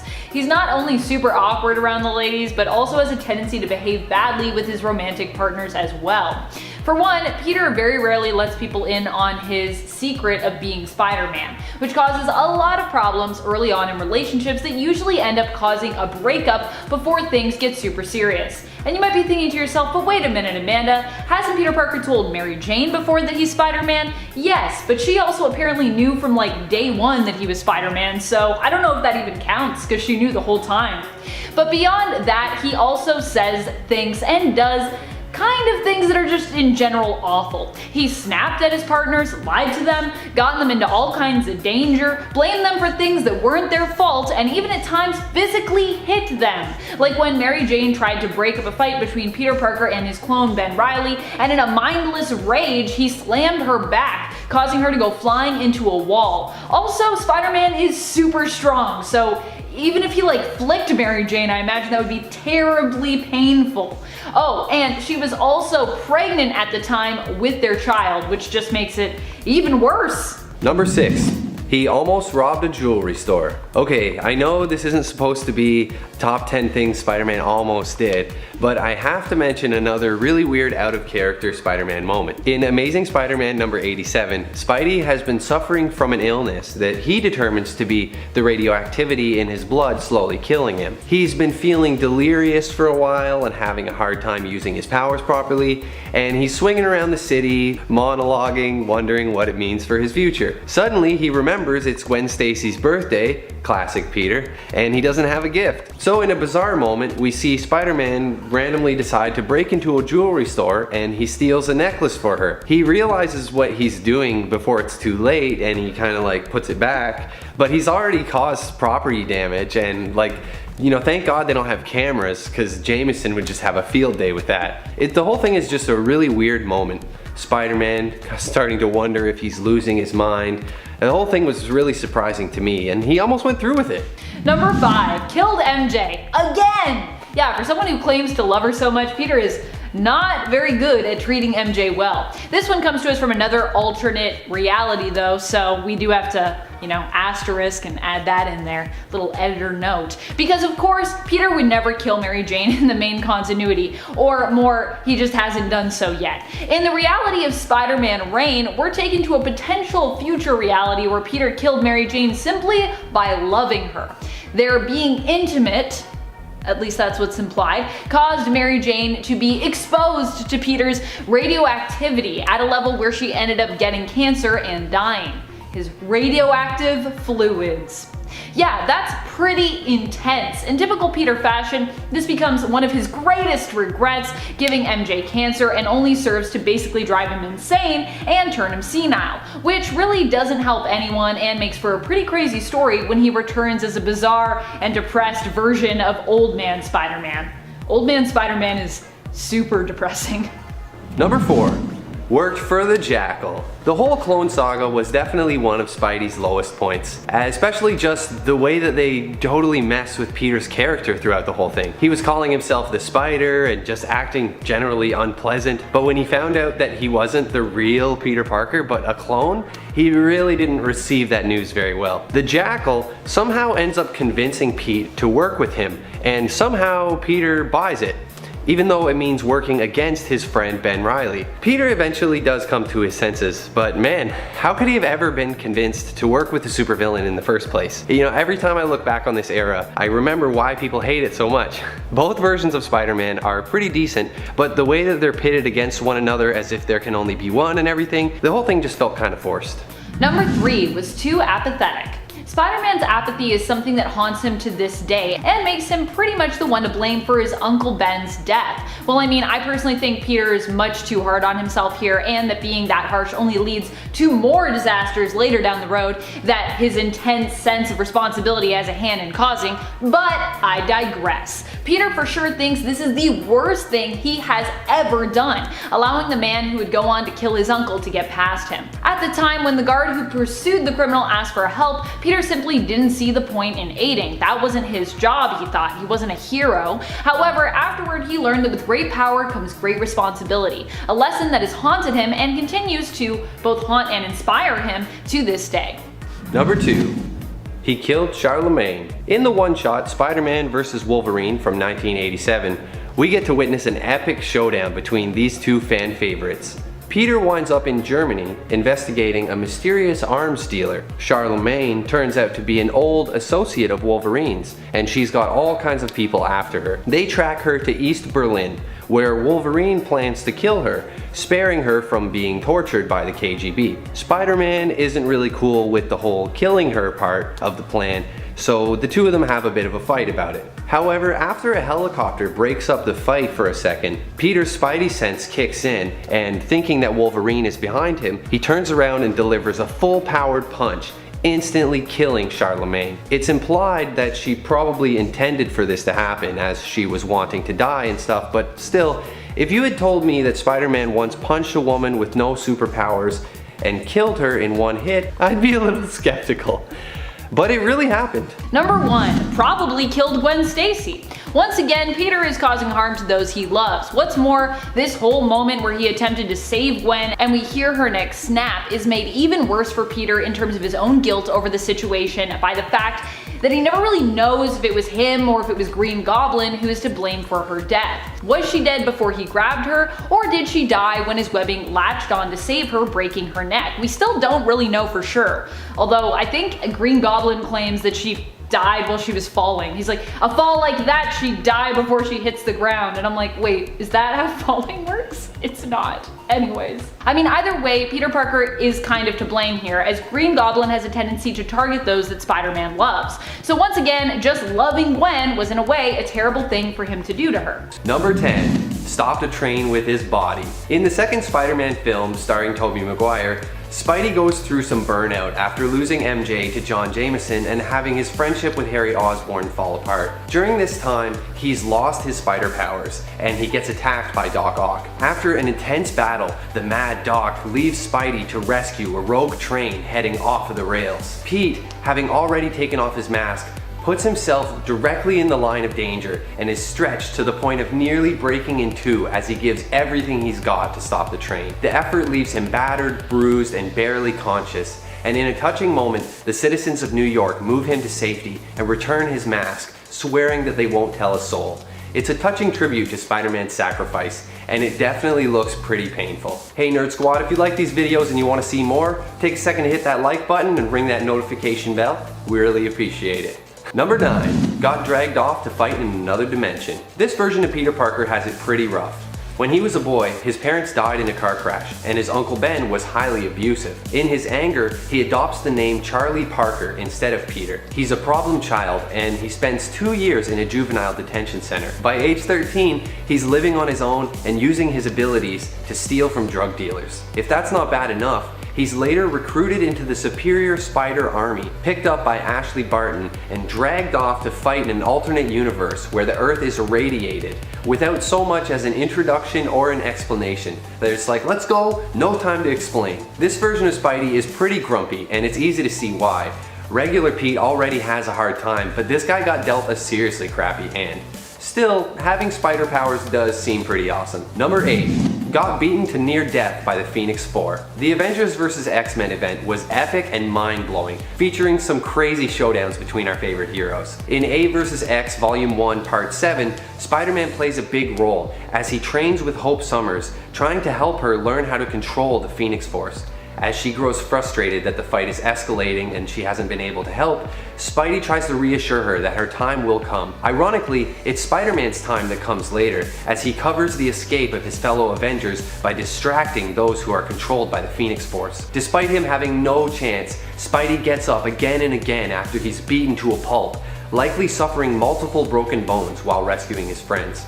It's a real display of heroic sacrifice from everyone's favorite wall crawler. Number 7, killed his mother. He just likes to kill everyone in his family pretty much. Granted, his mother did try to kill him when he was born, so this feels almost somewhat poetic.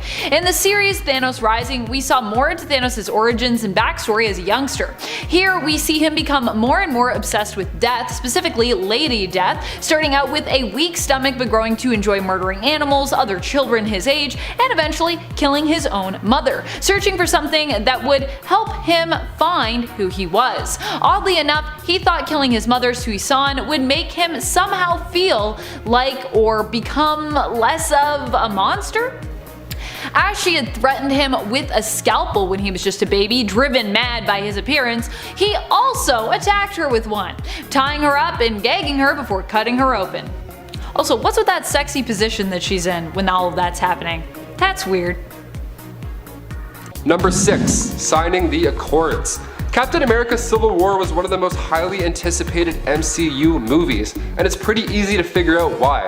The two teams going against each other, I mean even the poster, I was sold. The movie touches base on incidents like Charles Spencer. How many people have died because of the Avengers? I mean sure, the whole fun is seeing somebody like Stark create this powerful villain and then use his own wit to defeat him with the help of the Avengers, but like an asteroid basically hit Earth. I'm surprised more people didn't die in Sokovia, to be honest. So the government sees this and makes every superhero sign these accords, and Tony Stark is all on board. He wants this to happen. He's pushing it. That way the government can control what they do or where they go. So it's not their name that's on the line. And if you don't sign, you retire. That's the deal.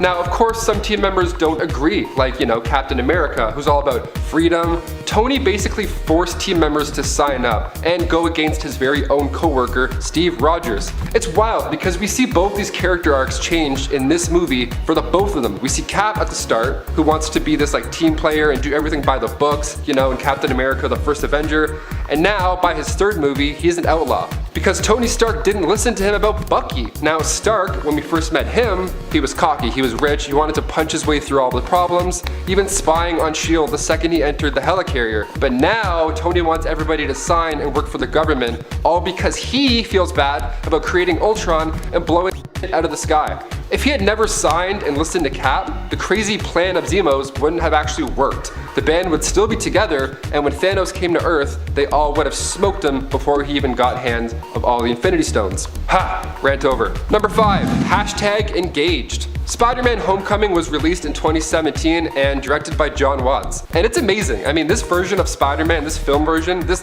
is Spider-Man. The older Tom Holland gets, the more and more this dude is gonna become Spider-Man. Like, he's gonna basically do what Robert Downey did with Iron Man. Like, it just works. This is it. We found the casting for this character.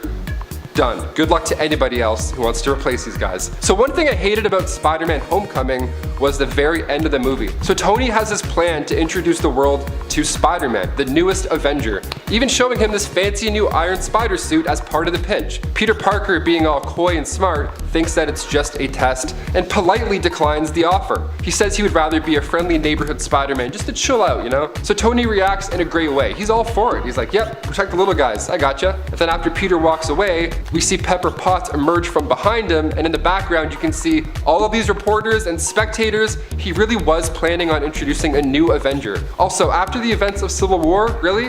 I always thought that was a weird time to be like, hey, remember on the news when this was a big deal? Well, here to introduce a high schooler with the ability to throw a bus, here's Spider-Man. He even comes with 4 metal arms and instant kill mode. Check it out. Not a great plan, no. So instead of introducing the new Avenger, he has to do something. I mean, those poor reporters, how are they ever gonna get over it? So he grabs an engagement ring and last second he proposes to Pepper Potts. Ah, damn.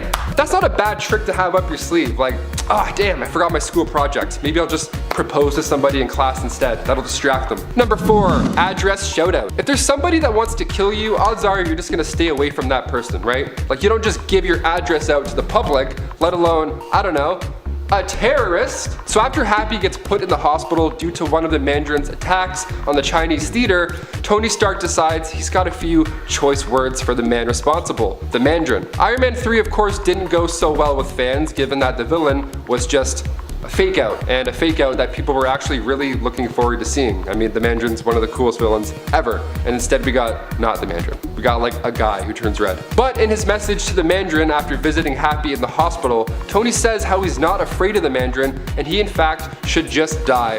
Pal. Do you ever argue with somebody and then you take it like a step too far and you're like, oh, I shouldn't have said that? So Tony gives his address to everybody filming. There's a news crew, there are people on their phones. Like, dude, I get you're upset, but come on, use your smart billionaire head. So of course he gets attacked by the Mandarin because he's the Mandarin, and that's what villains do. They attack your Malibu mansions. What did you expect? And out of all of the suits Tony has access to, I'm talking his suit in the final battle for Avengers, he has the briefcase suit, the suitcase suit where he's like, you know, out of all these things, no, this guy gears up with a prototype suit. And of course he gets wrecked. That attack sets up the entire film. Could have easily been avoided if you just didn't give your address out on the news. Silly man. And number 3, Superior Iron Man. So we go now to issue 1 of Superior Iron Man. The issue itself starts off mirroring the tech in Iron Man 3 in a way. Tony can control his suit and fight inside of it, but he's not actually in the suit. He's actually laying in a pool, sipping on margaritas. So his new Extremis armor was fascinating.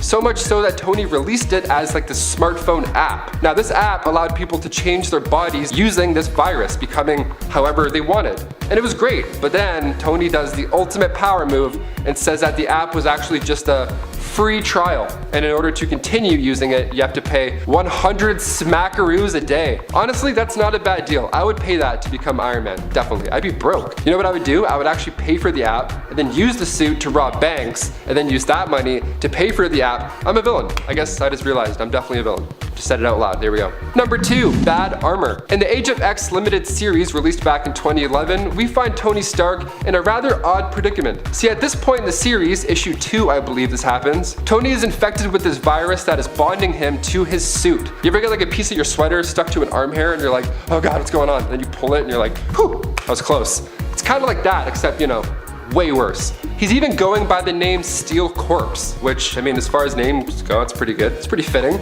Now, at this point, he was a mutant killer. It's a long story, but basically when Iron Man went to stop killing these mutants, in like the turning point of the comic, his suit, which was now literally part of him, started to control him against his will. And it's super scary how it looks on the page. Like, he looks so different and sick and gruesome. His body's not doing well at all handling the merge. So his armor starts to take aim at a group of mutants against his will, and he freaks out, begging Captain America to save them in a rather dark way, if you know what I'm saying. So Cap then takes out Iron Man with a shot to the head. Nice move. A little late. I would have done it sooner in this series, but definitely a good call. And finally for number 1, Demon in a Bottle. So the classic storyline that was actually the center of attention for Iron Man 2 back in 2010. So in this movie we find Tony Stark, and at this point the arc reactor in his chest was powered with a palladium core. So time plus usage of the Iron Man suit equals poison. Not great. So we see Tony's life being ran down to the ground. We see his mental health start to decline, and at Tony's party he's hammered, he's peeing in his suit, and then to see a drunk superhero like Tony Stark acting like that, it wasn't random. This idea didn't come out of nowhere. The idea was loosely based on the Demon in a Bottle storyline from the comics. See, this character arc begins with Iron Man issue 120. We see Tony just slamming drinks. The opening shot, we see like 3 mini bottles of gin, and then Tony orders more. And the flight attendant's like, hey, how about a magazine? Because it's the middle of the day. And Tony responds with, nope, I'll do another martini. She even tries to cut him off. She tries to cut off Tony Stark. You know how fat that tip would have been? She says, sir, you've had like 3 already, are you sure? And he's like, yes ma'am, I am. Stating that he's drinking for 2, the other of course being his Iron Man persona. That's a lovely sign right there. What happens when you have a superhero who loves slamming martinis? Well, you get Tony flying through the air drunk, spreading toxic fumes all over a crowd. The drunk tank himself even cheated on his girlfriend Bethany. Not cool. The alcohol addiction was of course put to the side for the MCU storyline, thank God. Like imagine if Tony tried to snap his fingers but he was too drunk.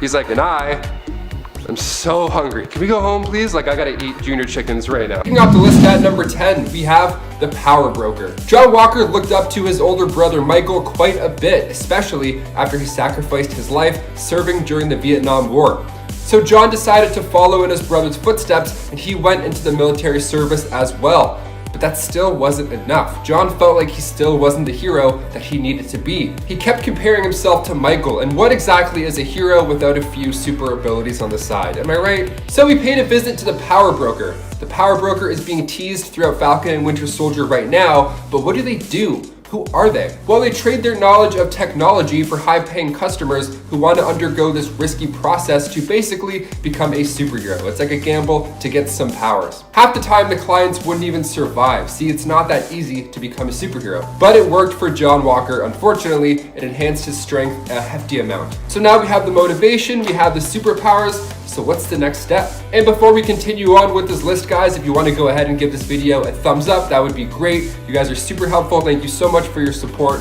Now let's fly right back into this list. Number 9, he became Super Patriot. Before becoming Captain America, John Walker tried the hero gig just in another fashion. First, he was the Super Patriot. He made a spectacular first appearance in Captain America 323, and John Walker was standing up for America and its true ideals. Nice. He even chose July 4th to make his grand entrance. What a patriot. What a super patriot. So Cap walks by as this is happening when he's making his big debut, and he sees a big poster with his face on it with a big red X through the center. It's kind of like America's Got Talent. And then on the other side, we see the super patriot with a big yes on his side. Okay, that's odd.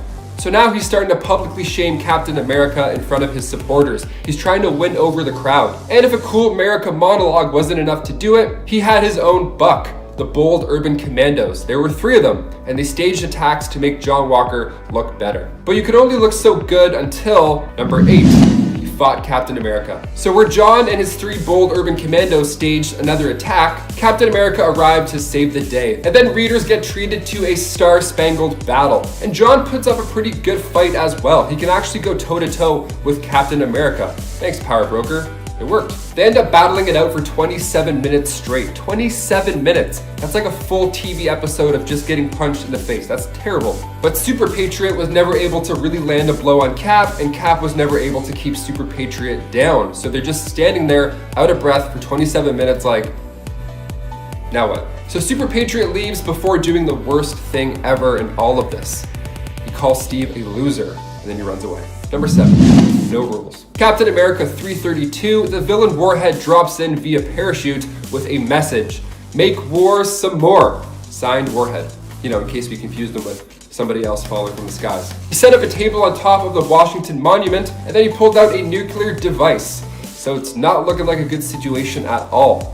Perfect time for a hero like super patriot. Yeah, he came in and used his powers and saved the day, proving that he can indeed be worthy of the hero life. Well, he tried to, but it didn't go as well as he planned. He climbed up the side, up to Warhead and his well-balanced table, and then he started hucking throwing stars at him at first, hit him in the face a couple times. And then when that didn't work and he was close enough, he just grabbed the table and threw it into a diving board of doom and just hucked this guy right off into the skies. And he did not survive the fall at all. I mean, you could have handled this in literally any other way. You have superpowers. Come on, use your head. Number 6, From the Torch to Wonder Man. The first Human Torch was not actually Johnny Storm, but was an android created by Professor Phineas Horton himself. Ultron, wanting to make his own such creation, kidnapped the professor and forced him to build an android being for Ultron's own purposes, which we talked about a little bit earlier. The professor, of course, modeled the synthezoid after his own creation, but a little too closely for Ultron's liking, as I said, bestowing the Human Torch's memories as well to the creation we'd later come to know as Vision. Brought to life, this being attacked Ultron, who had killed the professor as punishment for his betrayal. Unfortunately, Torch Vision, this version of Vision, was no match for Ultron, and in the end he actually ended up being reprogrammed by Ultron to follow his orders and was given the brain patterns of Wonder Man. Nothing against Wonder Man, by the way, but sharing brain patterns with that hero would cause lots of weirdness for Vision and for Scarlet Witch as well later on down the line. I feel like if you get to pick who you want to share brain patterns with, Wonder Man's not at the top of the list. Also, it's really weird that like Wonder Man's brain patterns were just lying around Hank Pym's lab in like a little recorder device. It's like, why did you have those, Hank Pym? What's going on? Number 5, No One to Help! This point has some more specific spoilers for the latest episode of WandaVision, episode 6. So if you haven't gotten there yet, you maybe want to skip this one if you want to avoid spoilers, or if you haven't seen it but you're like, I'm living through the spoilers, man, which is fine. In the latest episode of WandaVision, it's Halloween in Westview as we proceed along our sitcom timeline into the world of basically kind of a Malcolm in the Middle inspired era, which aired actually in the 2000s, despite this episode having a very 90s feel, and despite that series having a 90s feel. Trying to solve the mystery of what's really going on in Westview, Vision lies to Wanda about not being able to join her and the kids trick-or-treating, due to being on duty for Neighborhood Watch. Now, in reality, he actually spends the evening investigating Westview and eventually finds the town's reality warping barrier, which he attempts to cross, not knowing that this will likely end up killing him. As outside of this altered reality, which it's hinted at is numbered as 2800 in the MCU, despite the fact that I think that number is already taken in the comics, Vision is in fact dead. When he moves to leave the town, we watch as he struggles against the magical barrier, which obviously very much wants to keep him within town limits. Sword watches as he attempts to move into their world, seeing him fall to pieces, slowly dissolving in front of them. And as a handcuffed Darcy Lewis shouts for them to do something, like help this man. But that doesn't end up happening. They just run. In the end, it's up to Wanda to save the day when Billy alerts her that he senses that his dad is in danger. Wiccan to the rescue. Number 4, manipulated into being a villain. I really do feel for Vision. Most of the most terrible things that have happened to him in the comics or otherwise are honestly my worst nightmare, which is being controlled by other people. In this case, we're talking about when he was sent in to kill the Avengers and seemingly in some kind of murderous trance. Once the team attempted to reason with him, it became apparent that this synthozoid enemy wasn't all he appeared to be, and in fact that he might not truly be acting of his own volition. In the end, Vision would end up becoming an ally to the Avengers, fighting against his instincts to do them harm. They'd actually help him by deprogramming his murderous urges, and he would eventually go on to join the Avengers outright, fighting many times against his creator and father, Ultron. Many times. Many times. Ultron never stays dead. Number 3, infected with a Hydra virus. During the events of Secret Empire, Steve Rogers would end up having his whole life history rewritten and be revealed as a long-time sleeper agent for Hydra. Our heroes would, however, find out too late about Rogers' true allegiances, and so Captain America would become Captain Hydra, or Hydra Supreme, and would take over the United States of America for the glory of Hydra. But he would also end up recruiting some of Earth's mightiest heroes besides, including Scarlet Witch and Vision. But how did he convince them to join the side of evil? Well, he didn't. For Wanda, Hydra actually awoke Chthon within her in order to take control of her body and make use of her powers. And if you want to learn more about Chthon and that whole thing, you can check out the worst things that happened to Wanda's list, where we talk about that a bit more. For Vision, being a synthezoid, they merely infected him with a virus. That was easy. And although Vision tried to fight it, he remained unable to break free and fight against Hydra until near the end of the event. Like the second last issue, I believe, in the main one. Secret Empire number 9. Number 2, Death.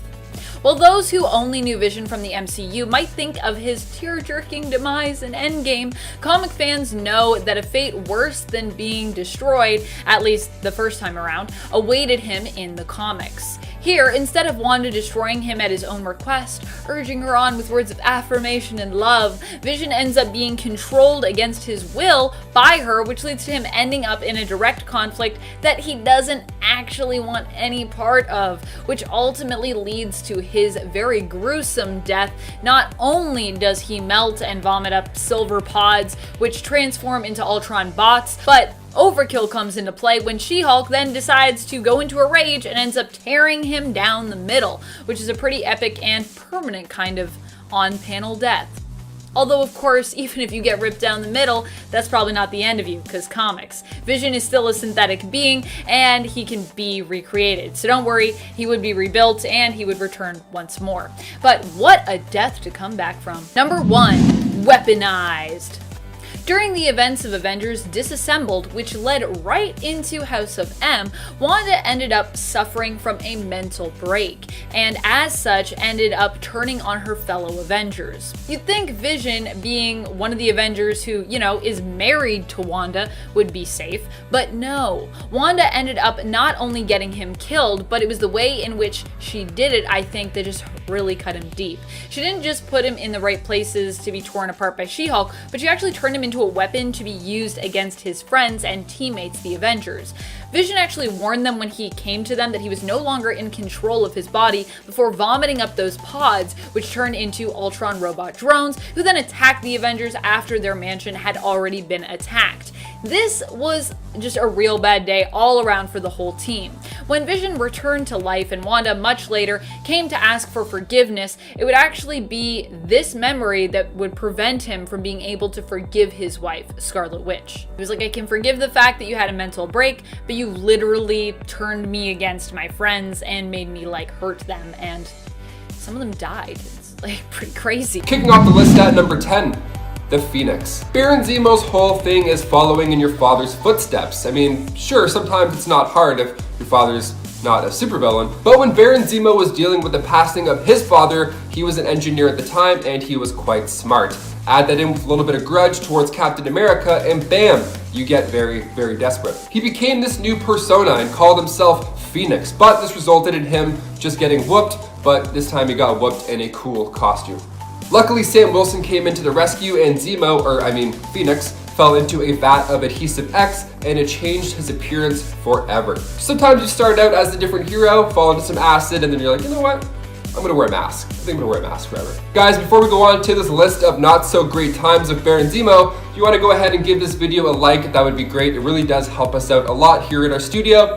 Thank you so much, you guys are the best. Thanks for supporting. Now let's get right back into this list. Number 9, put on the mask. Okay, so he fell into adhesive X and now he needs a cool mask. Every cool supervillain needs a cool mask, even if you can't understand what they're saying half the time. In episode 3 of Falcon and the Winter Soldier, Zemo finds a purple mask alongside other family goods. It's like a supervillain garage sale. There's a car, there's some outfits, some cool weapons, but what's the story behind this mask? Why did he give it such the long look? Why is he so coy with it? Well, in the comics, Zemo's father, Heinrich Zemo, the OG Baron Zemo, had a mask permanently stuck to his face after he messed around with adhesive X. So after Heinrich passed, he figured he'd continue on with this mask tradition, but thankfully he didn't super glue it to his own face or anything horrible like that, because that would be just, I wouldn't want to see that in the show at all. Not at all. Well, maybe a little bit. No, not at all. While it's fun to see a comic accurate setup for Baron Zemo, I get the feeling his villain roots have only just been planted. Number 8, Masters of Evil. Every supervillain needs a super squad, and this idea was called the Masters of Evil. They came to life in the comics in Avengers issue 273. Zemo was still trying to get that sweet, sweet revenge on Captain America,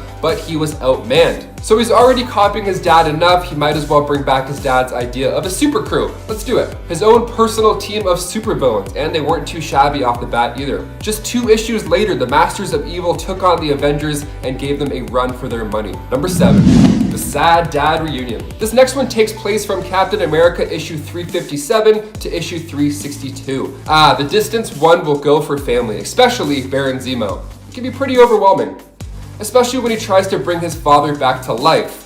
Yeah, that happened. With the help of Batroc's brigade, a team of mercenaries led by Batroc the Leaper, Zemo used the Bloodstone to resurrect his father, but the conversation that followed wasn't exactly hopeful. You know how like in Avengers Endgame, where Tony Stark goes back in time and he has that one last conversation with his dad, and it helps him get the strength and courage to actually sacrifice himself by the end of the film? It closes his loop, it closes his character arc. This doesn't happen at all. He brought his father back to find out, well, that his father was actually nothing but disappointed in Baron. This is a fun 6-parter, but man, I can't help but feel bad for Baron. Villain or not, sometimes it's best just to let dead things lay. Number 6, Death of Captain America. The supposed death. Anyways, Steve would later of course return, but yes, at the time, people thought that Steve Rogers was dead. After he was shot through what looked to be the neck, yikes, and then later the gut, and yeah, anyways, he's fine, it's all fine. Bucky himself was initially believed to be the culprit, even by Falcon, and the two had a quick scuffle before Bucky explained he'd rather take his own life first before allowing himself to ever harm Steve. Aww. Bucky also then revealed that he was talking to the Nick Fury on comms and was only in the building that the sniper had sniped from because he was attempting to apprehend the person responsible, which then led to Falcon and Bucky teaming up to do so. Number 5, William Burnside. William Burnside, who had changed his name to Steve Rogers and even got work done on his face to match the look. He ended up developing another Captain America serum, and he and his buddy Jack tried to be the new Bucky and Cap. So they got enhanced abilities and they took down Red Skull. They did some pretty good work as a team. The only thing was, a year later, things started to go a little bit south. They started to become paranoid schizophrenics, so the government put them in cryogenic suspension. He went from being Captain America to being the villain, just like that. So William and his Bucky Barnes sidekick, Jack Monroe, both were in custody of Dr. Faustus, who brainwashed William to become the Grand Director, the leader of the hate group called the National Force. Number 4, 404, Cap Not Found. In Captain America issue 404, we see Steve Rogers squaring up against werewolves. Yeah, what a sight to see. You heard me correctly. I said werewolves. The story known as Children of the Night runs from issue 403 to 405. And during this time, Captain America is fighting off Starksboro werewolves, and then when Nightshade tries to inject Wolverine with her wolf serum, his healing factor keeps counteracting him. So Druid mesmerized him with serums too. Then the next issue, we see front and center Cap Wolf. Pretty hard to forget. So now he's a werewolf and he has faint memories of Steve Rogers. So, of course, as you would expect, it's a pretty messy good time. Number 3, Civil War. Captain America Civil War was released in 2016, directed by the Russo brothers, and the whole movie, like the comic, is superhero politics. If you're a superhero, you have to register. You can't just be out filming yourself doing super TikToks and then you end up accidentally exploding a school. It's just not gonna fly anymore. And in the movie, it's Wanda Maximoff who kickstarts the Sokovia Accords, forcing Tony to side with the government as he feels responsible for Charles Spencer, among many others' deaths. You know, with all the events that unfolded with the Age of Ultron stuff. So Steve wants to protect Bucky this whole time, and of course, freedom throughout the team is encouraged. Now, eventually, due to Baron Zemo's work, he gets Tony in the same room as Steve, and we see footage of a brainwashed Bucky kill Tony's parents. The next 10 minutes are filled with Steve having to fight off Tony in order to save his best friend. And it's truly heartbreaking, and it all ends with Steve sticking the shield in Tony's chest, and as he carries away a broken down Winter Soldier, Tony says to him the shield does not belong to him, it belongs to his father. And that's the last time he sees the shield and Tony Stark, so it all goes downhill for Cap for quite a while after this point. Number 2, stuck in Dimension Z. In the comic storyline Castaway in Dimension Z, Captain America ends up getting stuck in this land created by Arnim Zola, and he's in there for 12 years. That's some Black Mirror type torture. That's like crazy. So during the 12 years, Steve raised a boy named Ian, who's a kid he rescued from Zola as his own. So the whole thing is that Steve has to return to Earth soon before this implant on his torso that's combined with the virus of Zola's consciousness takes over his mind. Not a great scenario. Also, ouch, that doesn't look too comfortable of a procedure. It's one of the more brutal body injuries, and of course the whole being trapped for 12 years element, I mean, that just adds to this already horrible nightmare. And finally, number 1. Shot by Sharon Carter. We go back now to the Civil War comic book event where Captain America was killed by his girlfriend Sharon Carter. Yeah, so after Crossbones sniped him, Agent 13, who at the time was Cap's girlfriend, delivered the final bullet from a much closer range. Well, it turns out it wasn't Sharon who was doing the work, really. The classic brainwashing made this defeat happen. Dr. Faustus. Okay, this causes a whole chain of events. I mean, for starters, Bucky decides he should then kill Iron Man after this, blaming him for the death of Steve Rogers. And then also Falcon ends up going after his own lead, he just leaves. And now Tony ended up showing Bucky the letter Cap wrote about how he should be the next Captain America. And Bucky agrees to take the spot only if he can operate solo. No government, no big brother watching, just let me do my job, move out of the way, you guys suck. To think all this came to a climax after Steve's girlfriend was the one to deliver that final blow just adds insult to injury. Number 10, Stan Lee's ire. Initially, Vision wasn't loved by all at Marvel's offices. In fact, Marvel legend Stan Lee hated the look and the name of the character apparently when he was first created in 1968 by John Buscema and Roy Thomas. Apparently, Stan complained to Roy about the choice of color for the android, not liking the look of his bright red appearance, and also felt the name was not a good fit, not strong enough for the character. Today, his appearance has become iconic, and we think nothing of it. But back when he was first created, it wasn't just with comic book characters that his existence was considered controversial. Number 9. Death of his first creator. Despite the fact that we often attribute Vision's existence to Ultron, he wasn't the only one involved in his creation process. And no, I'm not talking about Tony Stark here. Professor Phineas Horton was forcefully recruited by Ultron into helping him create the synthezoid we later came to know as the Vision. Vision, in fact, was originally given the memories of Professor Horton's previous android creation, which brought on the rage of Ultron, who had specifically told Horton to wipe those memories. He's like, you do it or you're dead. And Horton was like, we'll see. Ultron, of course, did kill the professor, though, creating probably one of the first tragic moments in Vision's life to come about. At the time, the synthezoid mourned the life of his creator and swore to get revenge on Ultron. And before we move on to this next spot, just a quick reminder, if you are enjoying this video and you want more like it, talking about Wanda or Vision or both of them together, romantic moments, be sure to give this video a thumbs up. It really does help us out on the channel. Number 8, no sense of normalcy. Despite the fact that he might seem cold and seems to embrace his synthetic nature, Vision actually constantly strives to fit in. When Wanda and Vision first got married in the comics, they both sought to find normalcy together by settling down in a suburban neighborhood. Oh, it's so nice. Similar to what we've seen the couple attempts in the Marvel Cinematic Universe in the Disney Plus show WandaVision. Yeah, if you like WandaVision and you want to sort of read more things that maybe have inspired it, this is a mini-series you're going to want to read. The two of them, however, it seems were never fated to have a normal life, and try as they might, strange events always seemed to disrupt their attempts and lurk around every single corner. For an example of what I'm talking about, you need not look further than the first issue of their mini-series together from the 80s, The Vision and Scarlet Witch. Seriously though, check out this miniseries. On Halloween, a quiet night in quickly turns into something out of a nightmare, ending with a visit from Scarlet Witch's often villainous then-father, Magneto. So it becomes more of a nightmare, I imagine. Number 7, being controlled.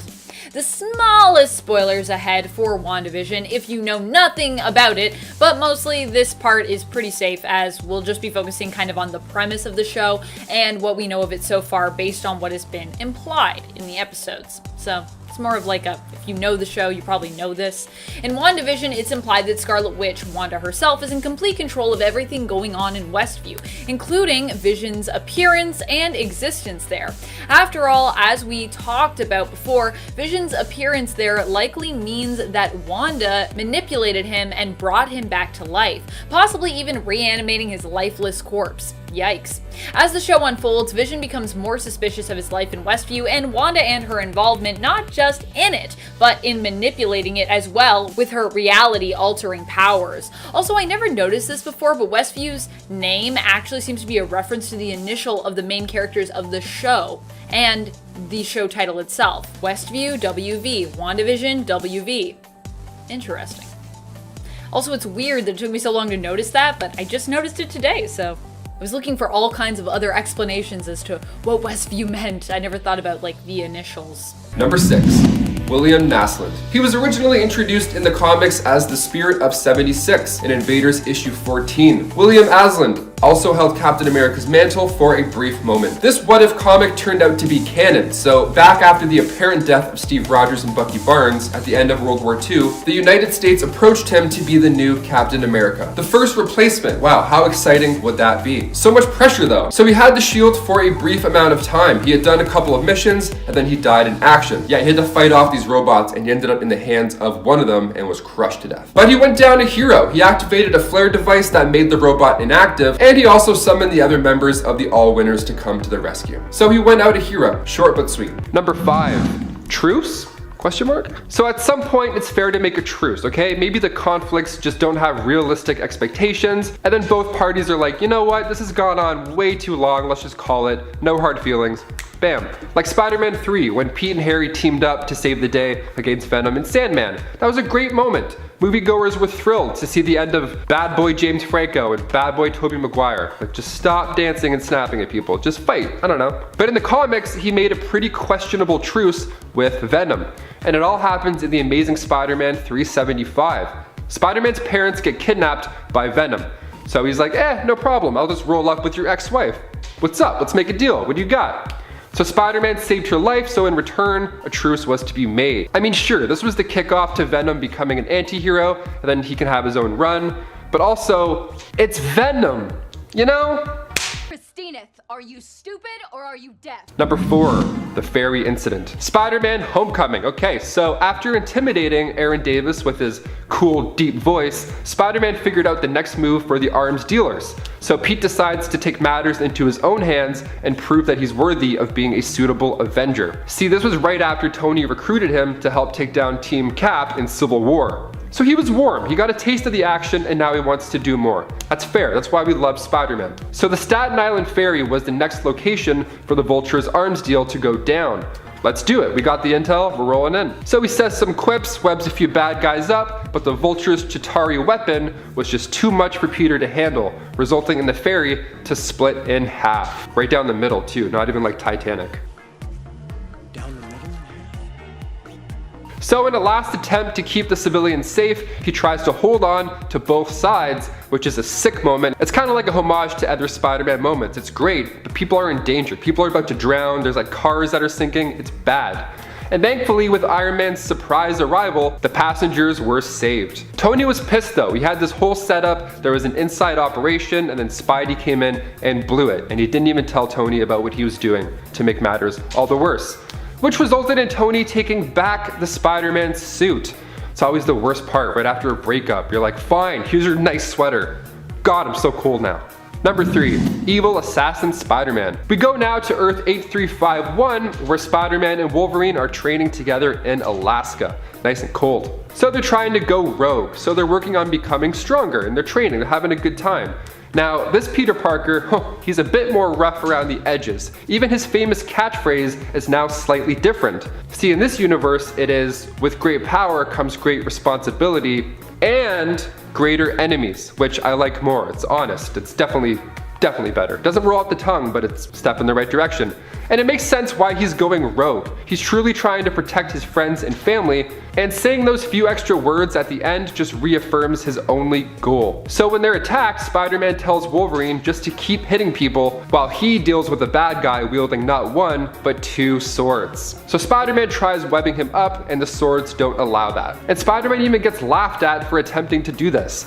And Spider-Man says, you're right, that's not gonna work. Bam, shoots him in the face. Huh? They held off long enough until S.H.I.E.L.D. arrived. Look, I mean, sure, this Spider-Man is a different version, but it's still Spider-Man, right? Like, regardless of the title on the front page, this is a moment most fans remembered long after the pages were closed. He like did a cool peace sign too, and then the bullets popped out his wrist. It was cool. He's like, hey, smell this, bam.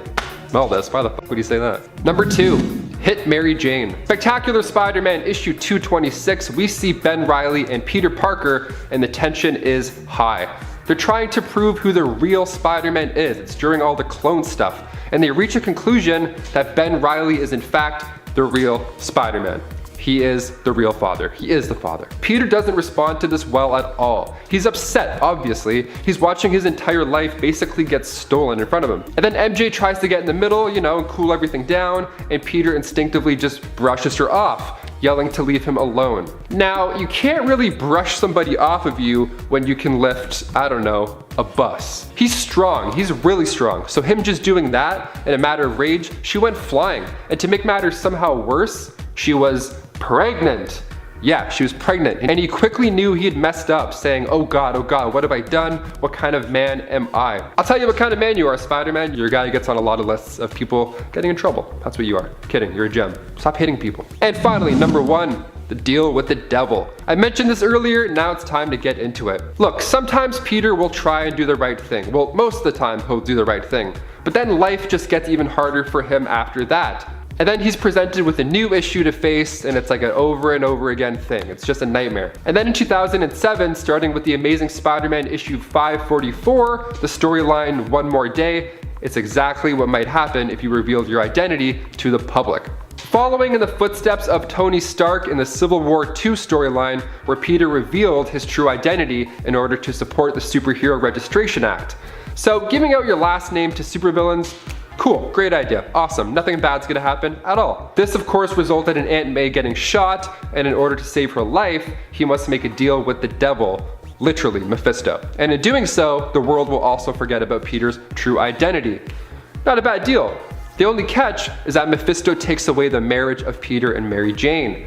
And I don't mean a quickie divorce and he's like, hey, sign here, poof. No, I mean it never happened. The relationship is gone, and at the turn of a page, the marriage was just no more. All those memories, all those moments, gone just like that. Number 10 was creeped upon. Hardcore creeped upon. During Spectacular Spider-Man, there were a few issues where Mary Jane was feeling particularly lonely, and Jason Jerome, an actor she had worked with, saw an opportunity to try and seduce her. Also, Jason Jerome just sounds like the most jerky name ever. If you ever meet someone named Jason Jerome, I feel like you should be warned. Something weird might happen. Also, sorry if your name is Jason Jerome, I'm sure you're a lovely person. Jason insisted he knew how she felt and that she wanted him just as badly as he wanted her. She definitely felt something, but after every move he put on her, she would insist that she loved her husband Peter Parker and wasn't interested, despite her feeling somewhat tempted due to Peter's long absences. In the end, however, she finally told him off by inviting him over, only to toss the bottle of wine that he'd brought with him back at him, causing it to shatter and spill,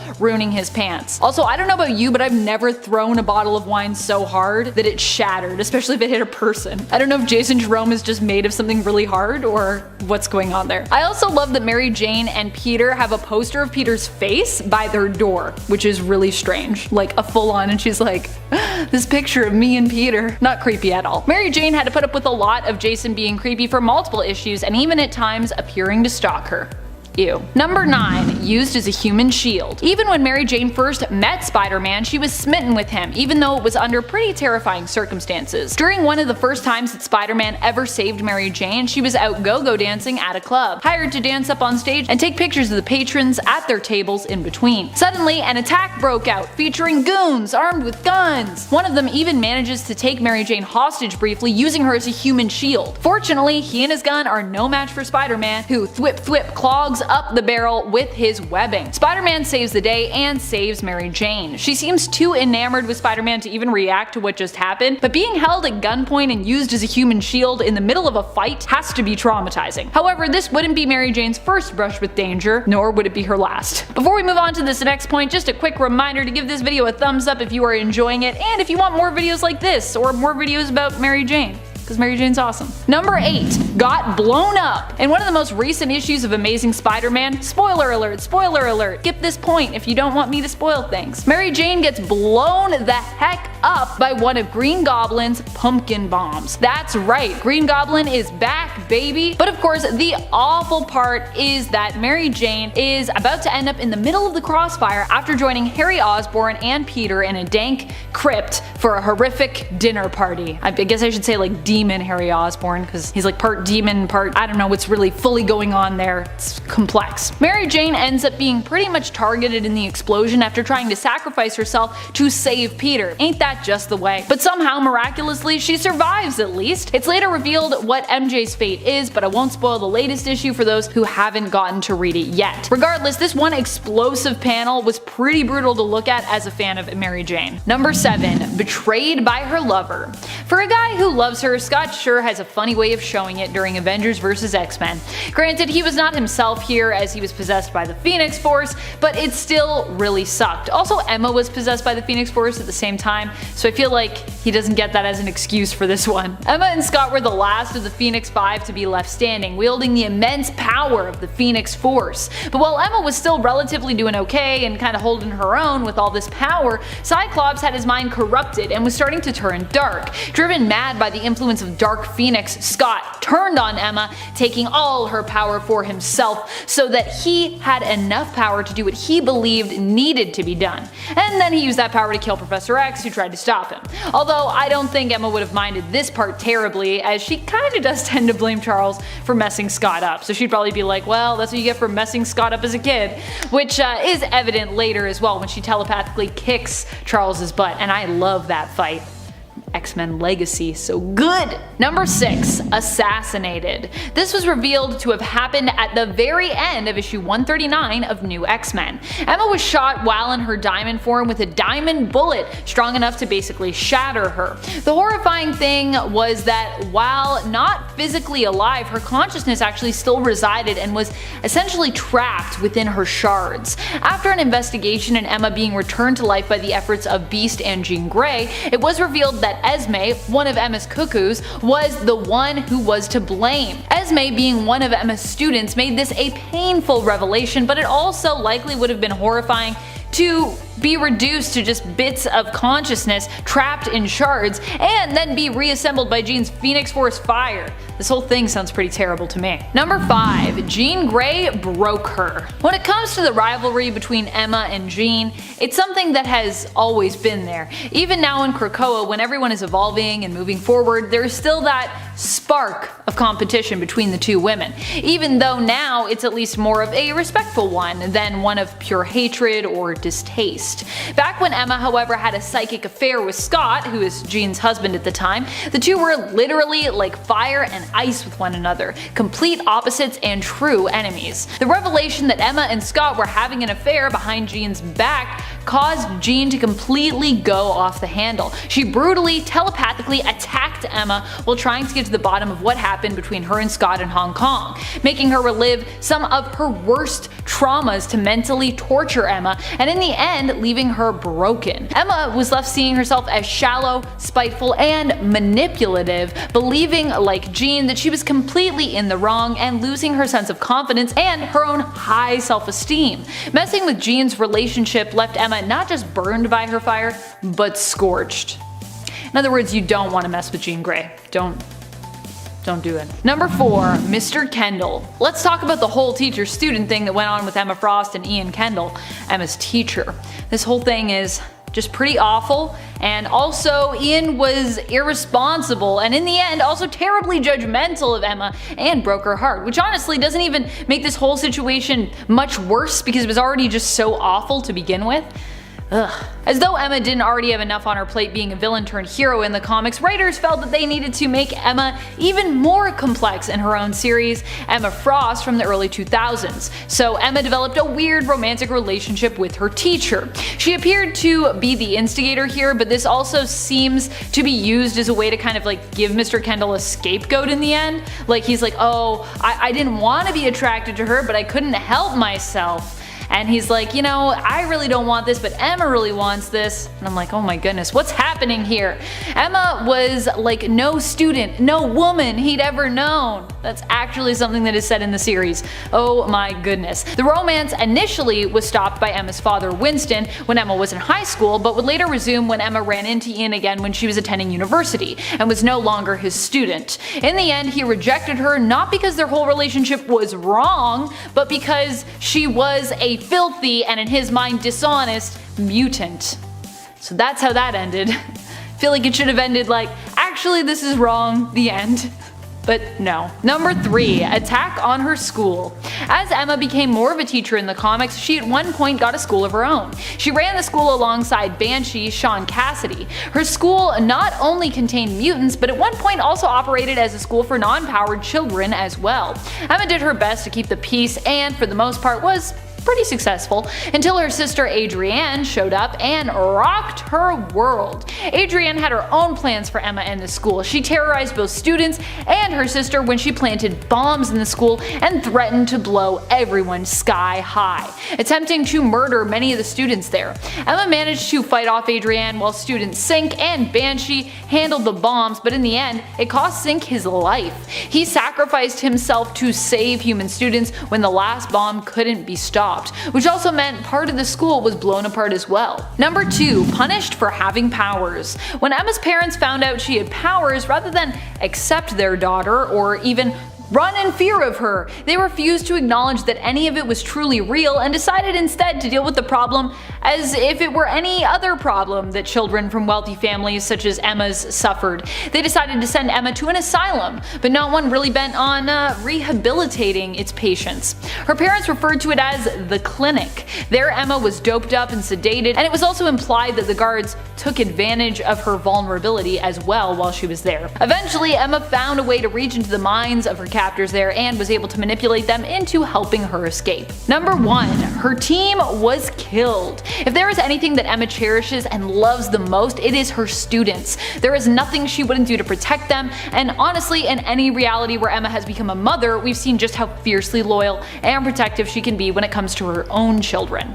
The same sentiment in the main continuity generally extends to those that she teaches. So one of the worst things that can ever happen to her, and has ever happened to her, is to see those who put faith in her, those who she helped to grow and teach, killed. That's exactly what happened when her students got caught up in a battle involving Sentinels that were teleported right into the middle of a mutant party, which both the Hellions and Emma happened to be at. Emma was left in a coma in the aftermath, and pretty much all of her Hellions were left dead. And also, remember when I was talking about how Jean mentally tortured her? A lot of what Jean tried to use for that was just basically any experiences where Emma had lost students. Basically, dead students are like Emma's worst nightmare. And her worst reality, poor Emma. Number 10, reshaped the universe. This one only gets ranked lower because it comes to us from the alternate reality of a What If comic. In this What If story, Norman Osborn gets his hands on the Infinity Gauntlet and uses it to reshape reality, all to impress his daddy. What's even more awful is when his father confesses that he actually loves him. Norman then can't even bring himself to believe his father's acceptance, and in the end destroys his father, thereby destroying himself in the process. So this was in a weird way not just a bad thing he did to reality, but also did to his own self. Which I guess would be a good thing for reality. Definitely be a good thing for Spider-Man. Number 9, cheated.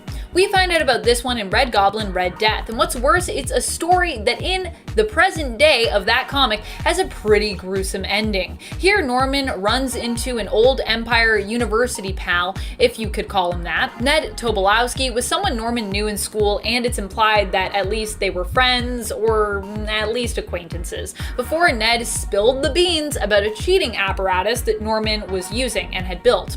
Ned's big mouth almost cost Norman his schooling. He lost his scholarship and was almost expelled, like these close. Honestly, if he created a cheating machine though, he probably should have been expelled in my opinion. Like, I don't know how they let him continue going to school after that. Norman gets Ned back though when Ned stops him on the street years later while he is Red Goblin. not a good time. So true, what happens to Ned at least wasn't necessarily Green Goblin's doing, but I'm gonna count this anyways because 1, this thing happened way in his past, and 2, this list is more centered around Osborn as Goblin as opposed to like any specific Goblin identity. It's called Green Goblin, but I'm approaching it as like a Norman Osborn list. I know we've seen others wear that mantle as well, but I think Norman by far is one of the most dastardly goblins out there, red, green, or otherwise. Number 8, Framed Spider-Man. If you think J. Jonah Jameson is bad, wait till you see what happens when Osborn takes over control of the Daily Bugle. At one point, Norman Osborn tries to use the paper himself to drag Spider-Man's name through the mud after buying it and then blackmailing Jameson into giving him full control over the paper and what gets published there. He then frames Spider-Man for murder, making it look like his webbing basically caused someone to die by asphyxiation, and puts a bounty on Spider-Man's head, starting off the Spider Hunt story arc. Of course, Peter finds a way out of all of this trouble and makes sure that Norman gets his in the end, but he still has to suffer through everyone hunting him down and believing that he was a killer, so still, it's pretty terrible. And before we move on to this next spot, just a quick reminder to give this video a thumbs up if you love Norman as much as we do. Love hate. Number 7, Chameleon tried to manipulate her. A lot of people have tried to creep on Mary Jane. Even Peter's villains have tried to get in on that creeping action, in the worst way possible too. At one point, Chameleon attempted to convince Mary Jane to sleep with him by trying to trick her, coming in disguised as Peter Parker. Fortunately, we found out Mary Jane has a spidey sense of her own. Her version displayed here seems to imply that MJ can sense when Peter is actually the one kissing her. So this would be seemingly forgotten later on in continuity by other writers. She said kissing Chameleon made her skin crawl, and immediately she knew something was up. Although this is awful, it did give us a really awesome MJ moment as well, as Mary Jane threatens Chameleon afterward, completely prepared to fight and defend herself. Back off, Chameleon. Also love when Mary Jane gets badass moments like that where she's like, I'm feisty too, I can take ya. Number 6, constantly being ditched for danger. This happens to Mary Jane more than once when she needs Peter. Honestly, she has to be one of the most understanding girlfriends and wives of the comic book world. Sure, it took her a while to take her and Peter's relationship seriously, but one thing she doesn't really do is judge Peter for wanting to be a hero. She might worry about his safety constantly and their family's safety, but she pretty much exclusively supports his need to be Spider-Man. And even when he doesn't necessarily have to go off to do the hero thing, she still supports him leaving her in times of need. The amount of times this comes up is far too often for me to count. Poor Mary Jane, she's just alone to worry most of the time. Number 5, attacked by Harry Osborn. Mary Jane has been one of the targets of many different attacks over the years, where villains were attempting to get back at Spider-Man. But one attack also likely extended to include her, not just because she was attached to Spider-Man, but because she was no longer dating the culprit. Harry Osborn in issue 136 of the original Amazing Spider-Man series attempted to blow up both Peter Parker and Mary Jane when they came home and opened the door. Mary Jane at the time had decided to unlock the door for Peter as a fun, rebellious, feministic act, which is weird, but if you read the issue makes sense, pretending to be a female chauvinist. Fortunately, as the explosion was about to go off, Peter's spidey sense started alerting him of danger, and he managed to jump in between Mary Jane and the explosion. Still, she would later end up being kidnapped by Harry as well in the same arc, along with Aunt May and Flash Thompson. Number 4, kidnapped by Jonathan Caesar. Yeah, that's right, Mary Jane gets kidnapped a lot, that's a thing. I just talked about her being kidnapped, and also on part 1 of this list we talked about Mary Jane being kidnapped by a mutant who wanted to become Peter Parker and take over his life. But this time around, she was kidnapped by a man who is obsessed with her herself and wanted to marry Mary Jane, even though she was already married. Apparently when you have enough money you can ignore that people are married, that's what's claimed here. Caesar kidnapped Mary Jane and hid her in an apartment in Bedford Towers, which he owned. The apartment was made especially for this purpose, showing off just how crazy the millionaire real estate mogul Jonathan really was. Caesar's plan was to marry MJ and live happily ever after with her, but she had other plans and she tried to escape. Surprise, surprise. Eventually, despite Jonathan threatening her with violence, she did manage to get away and get back to the arms of Spider-Man. Although we never really delve into what mark this left on Mary Jane emotionally, she just seems to kind of get over it all quite quick. Like Peter's like, can you go back home by yourself? And she's like, yeah, it's fine. I'd be like, no, don't leave me. This is terrifying. Number 3, manipulated by Wolverine. This was just plain wrong all around. Because the ultimate reality is often known for taking things too far, it was in this reality that Wolverine tried to manipulate Mary Jane into sleeping with him just because he didn't like Spider-Man, and I guess because he also likes redheads, but also, what is happening? Spider-Man and Wolverine have a touchy relationship even in the 616 continuity. In fact, we've seen how mad Peter gets when Wolverine even mentions Mary Jane's name in a context that he doesn't like. Remember that time he punched him out of a window through what was supposed to be unbreakable glass? If Peter wasn't just a kid at the time in the ultimate reality, I'm sure he would have done much worse. Wolverine, while in Peter's body, attempted to put the moves on Mary Jane, who innocently did not know that someone else was in her boyfriend's body. That thing where people forget about, you know, Mary Jane's spidey sense, like I was saying. This is all kind of gross for multiple reasons, one being consent, another being that Wolverine is an adult man and is also like hundreds of years old, and MJ is just a teenager here, and another being that this was all about getting back at Peter. Fortunately, MJ does not end up being pressured into sleeping with Wolverine while he's in Peter's body, but it is implied that at least something physical happened between these two. Number 2. Manipulated by Dr. Octopus. This one happened when Dr. Octopus was in fact in Peter Parker's body, which I think makes it worse than if Mary Jane had actually made out with Dr. Octopus in his actual body. At the time, of course, MJ thought that Otto was actually Peter since he'd swapped bodies with Peter and was living his life as him. She noted that he was behaving differently, but dismissed these red flags because she was just so happy to be with Peter again. Mary Jane, knowing Peter for as long as she has, however, you would think would therefore know something was amiss even instinctively, but apparently writers disagreed or just really wanted to see this happen for some reason. Mary Jane, in fact, almost at one point takes things to the next level with Superior Spider-Man, but fortunately, they get interrupted. Thank goodness. Number 1. Smashed into a wall. A lot of people like to refer to this one as the time when Peter hit Mary Jane, but this was actually much more than a hit. Mary Jane came up from behind to try and break up the fight between Ben Reilly, Peter's clone, and Peter Parker. Not seeing her, Peter swung back and didn't just hit her, he knocked her back so hard with his fist that she slammed back into the wall and seemingly broke part of the machinery behind her. Honestly, I'm surprised she didn't just die right there, because that seems like a lot. Spider-Man is much stronger than he looks, having the proportional strength of a spider. Even worse, she was pregnant at the time. Very pregnant. Although during her pregnancy, you might not have known it because from issue to issue, her belly seems to like swell and then flatten and then swell again. But that's comics for you.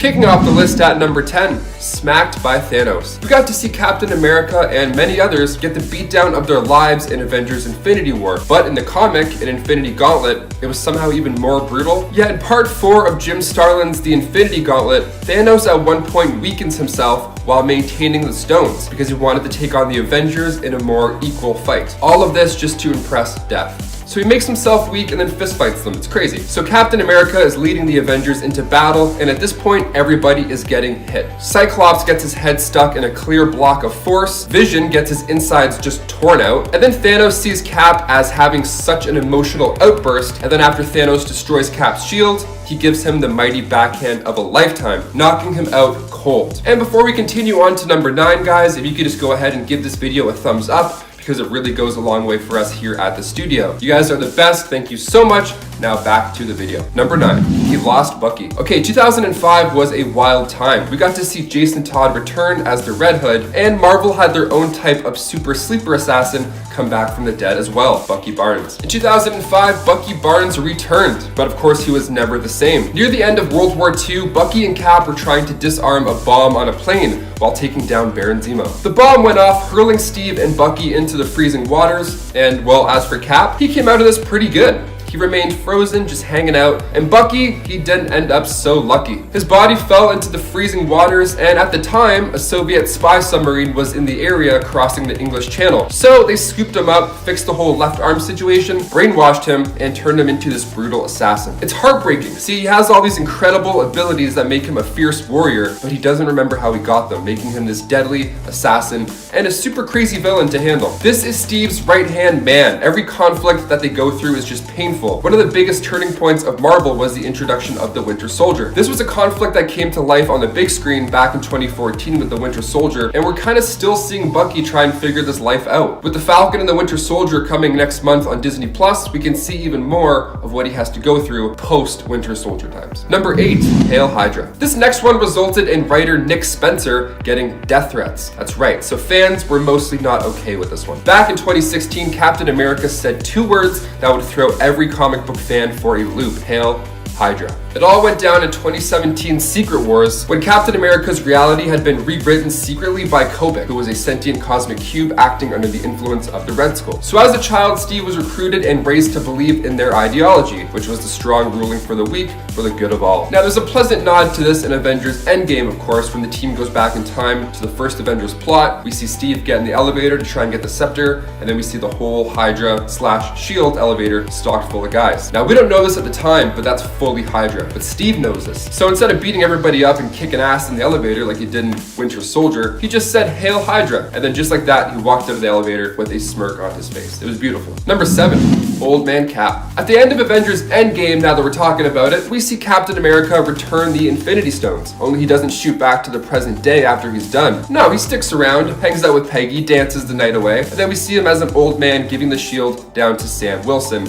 just minutes later. It's a lovely end to Chris Evans' run on the character. You got a lot of feels. But in the comics, we also saw an old Captain America, but this time, it wasn't on his terms. The Iron Nail sucked all of Cap's serum out, leaving him not ripped, but also not young as well. So now Steve looked 90, and there's no way you're gonna fight at that age, let alone pick up a shield. So he would lead the Avengers and call out orders from the radio. It sounds like a pretty sweet job for us, but for Steve, he's probably like, man, this is the most boring job I've had in my entire life. Number 6, Johnny Blaze. Marvel Spotlight issue 5, we see a legend being born.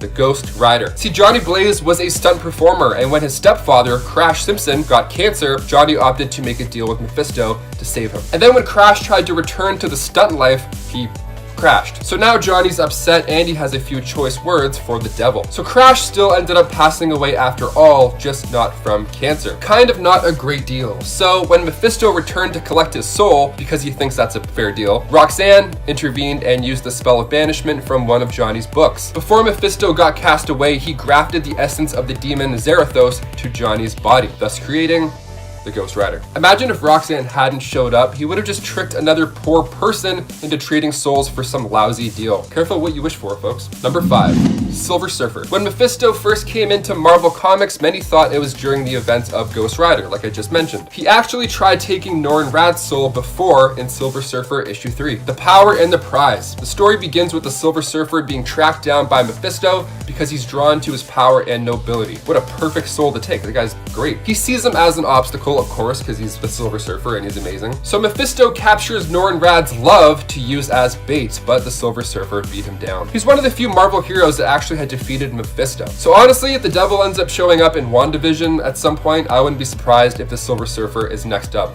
shortly after. I think we're gonna go more cosmic, especially with Thor 4. Definitely with Thor 4. Number 4, Cynthia Von Doom. The mother of Victor Von Doom. She was known, of course, to dabble in the dark arts. She often communicated with demons and used spells. She was born in Latveria into a Romani clan, and her people were constantly facing persecution at the hands of the Baron and his men. So she turned to Mephisto to make a deal, promising her soul in exchange to punish them. So he gave her powers to take care of them, but the only thing was that same power would also take care of the children that were there as well. So he gave her the power, but just not the control. So she couldn't live with herself after what she had done to the children, so she made her husband promise that her son would never follow her footsteps. And then after that, her soul moved to her forever home, which was hell. Number 3, using James Mandarin. Doctor Strange Volume 2, Issue 15, titled Where There's Smoke. We see Mephisto use James Mandarin as a pawn against Doctor Strange. It's brutal. So the issue kicks off with Doctor Strange saving a woman from a fire. And when he returns home, he meets up with Clea. But before they can even catch up,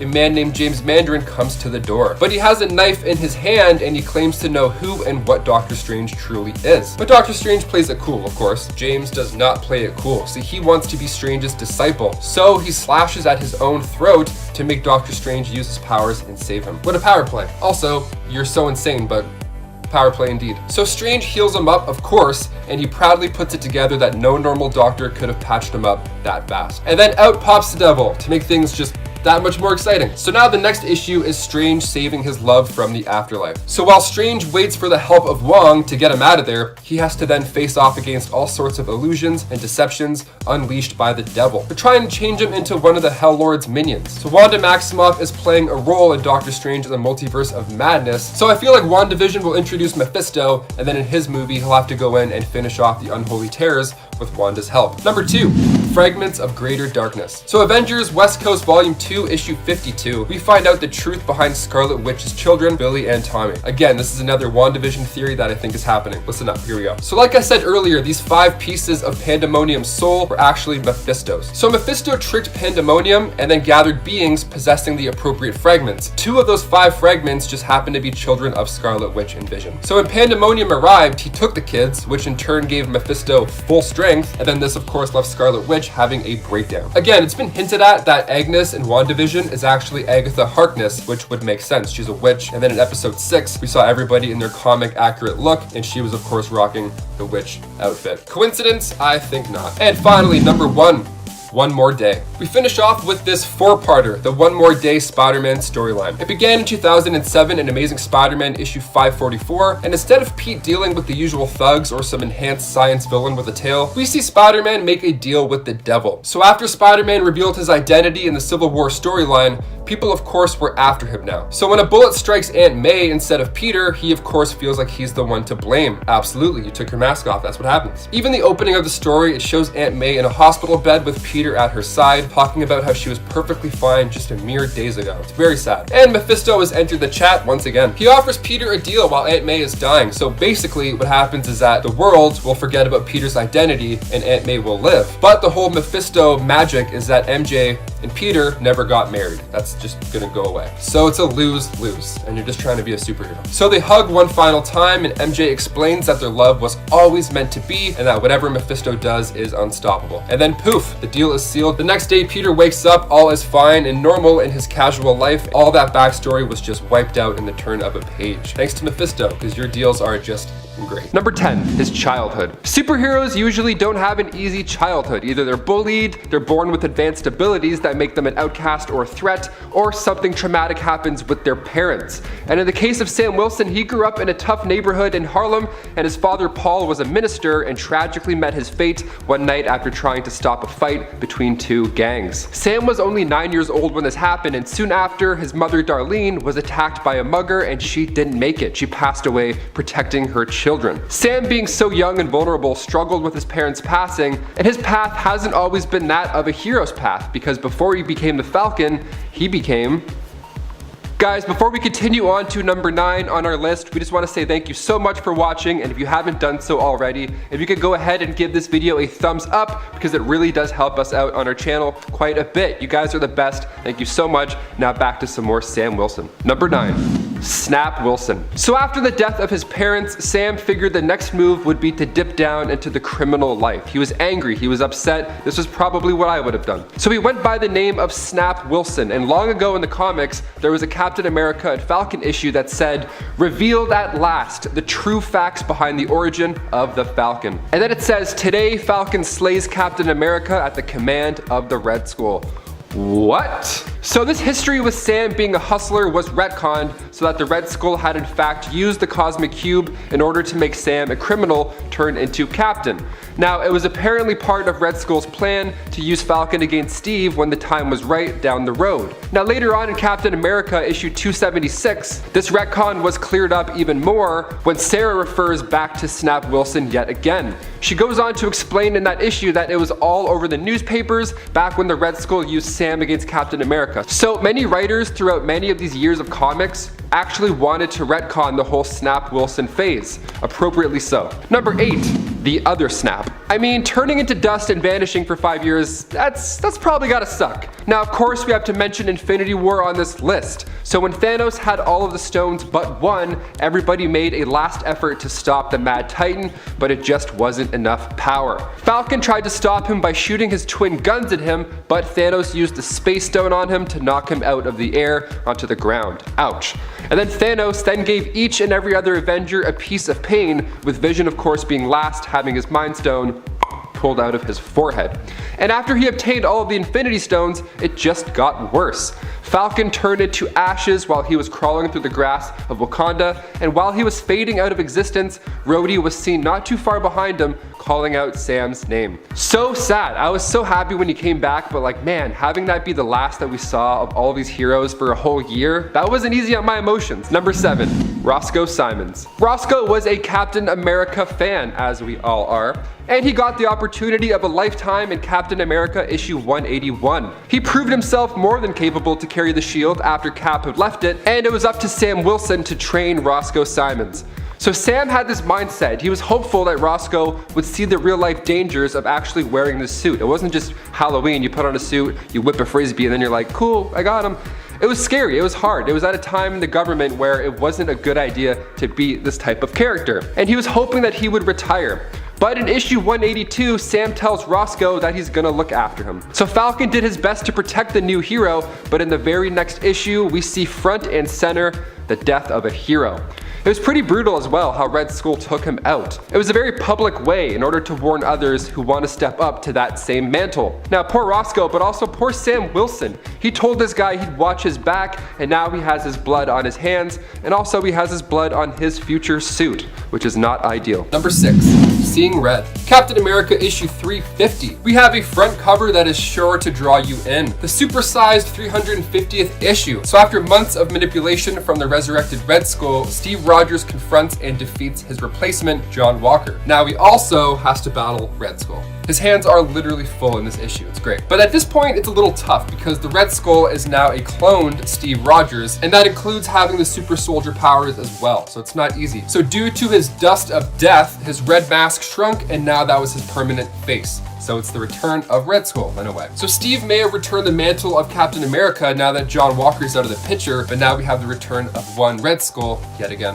Number 5, tried to make Spider-Man his heir. If you can't beat him, make them join you. That was Norman's thinking in the Revenge of the Green Goblin story anyways. Here, Norman attempts to brainwash Peter Parker into giving in to his dark side and joining the Green Goblin legacy. I guess I should say his green side. Of course, Norman didn't succeed in the end, but for a moment there, it almost seemed like he might. He also put Peter through hell during this whole endeavor, so regardless of whether or not his plan was successful, it was still pretty awful for Peter the whole time. Number 4, killed JJ. That's right, while in main continuity, JJ would end up being blackmailed by Norman Osborn, in the Ultimate Universe, he would end up being murdered by him. I know, so crazy, especially considering that Jameson thought he had actually shot Norman dead and was in the middle of panicking over the fact. Norman, however, surprised him by getting up and transforming into his goblin self, revealing that in this universe, he was Immortal Green Goblin. Yep, before we had the Immortal Hulk series, we had this. Number 3, director of Hammer. During Dark Reign, we see Norman Osborn basically become the head of what ends up being the S.H.I.E.L.D. replacement. Due to the fact that he eliminated the Skrull Queen, he gets to take over and creates his own agency called Hammer, an acronym that doesn't initially stand for, well, anything actually. It was just picked because Osborn thought it was cool.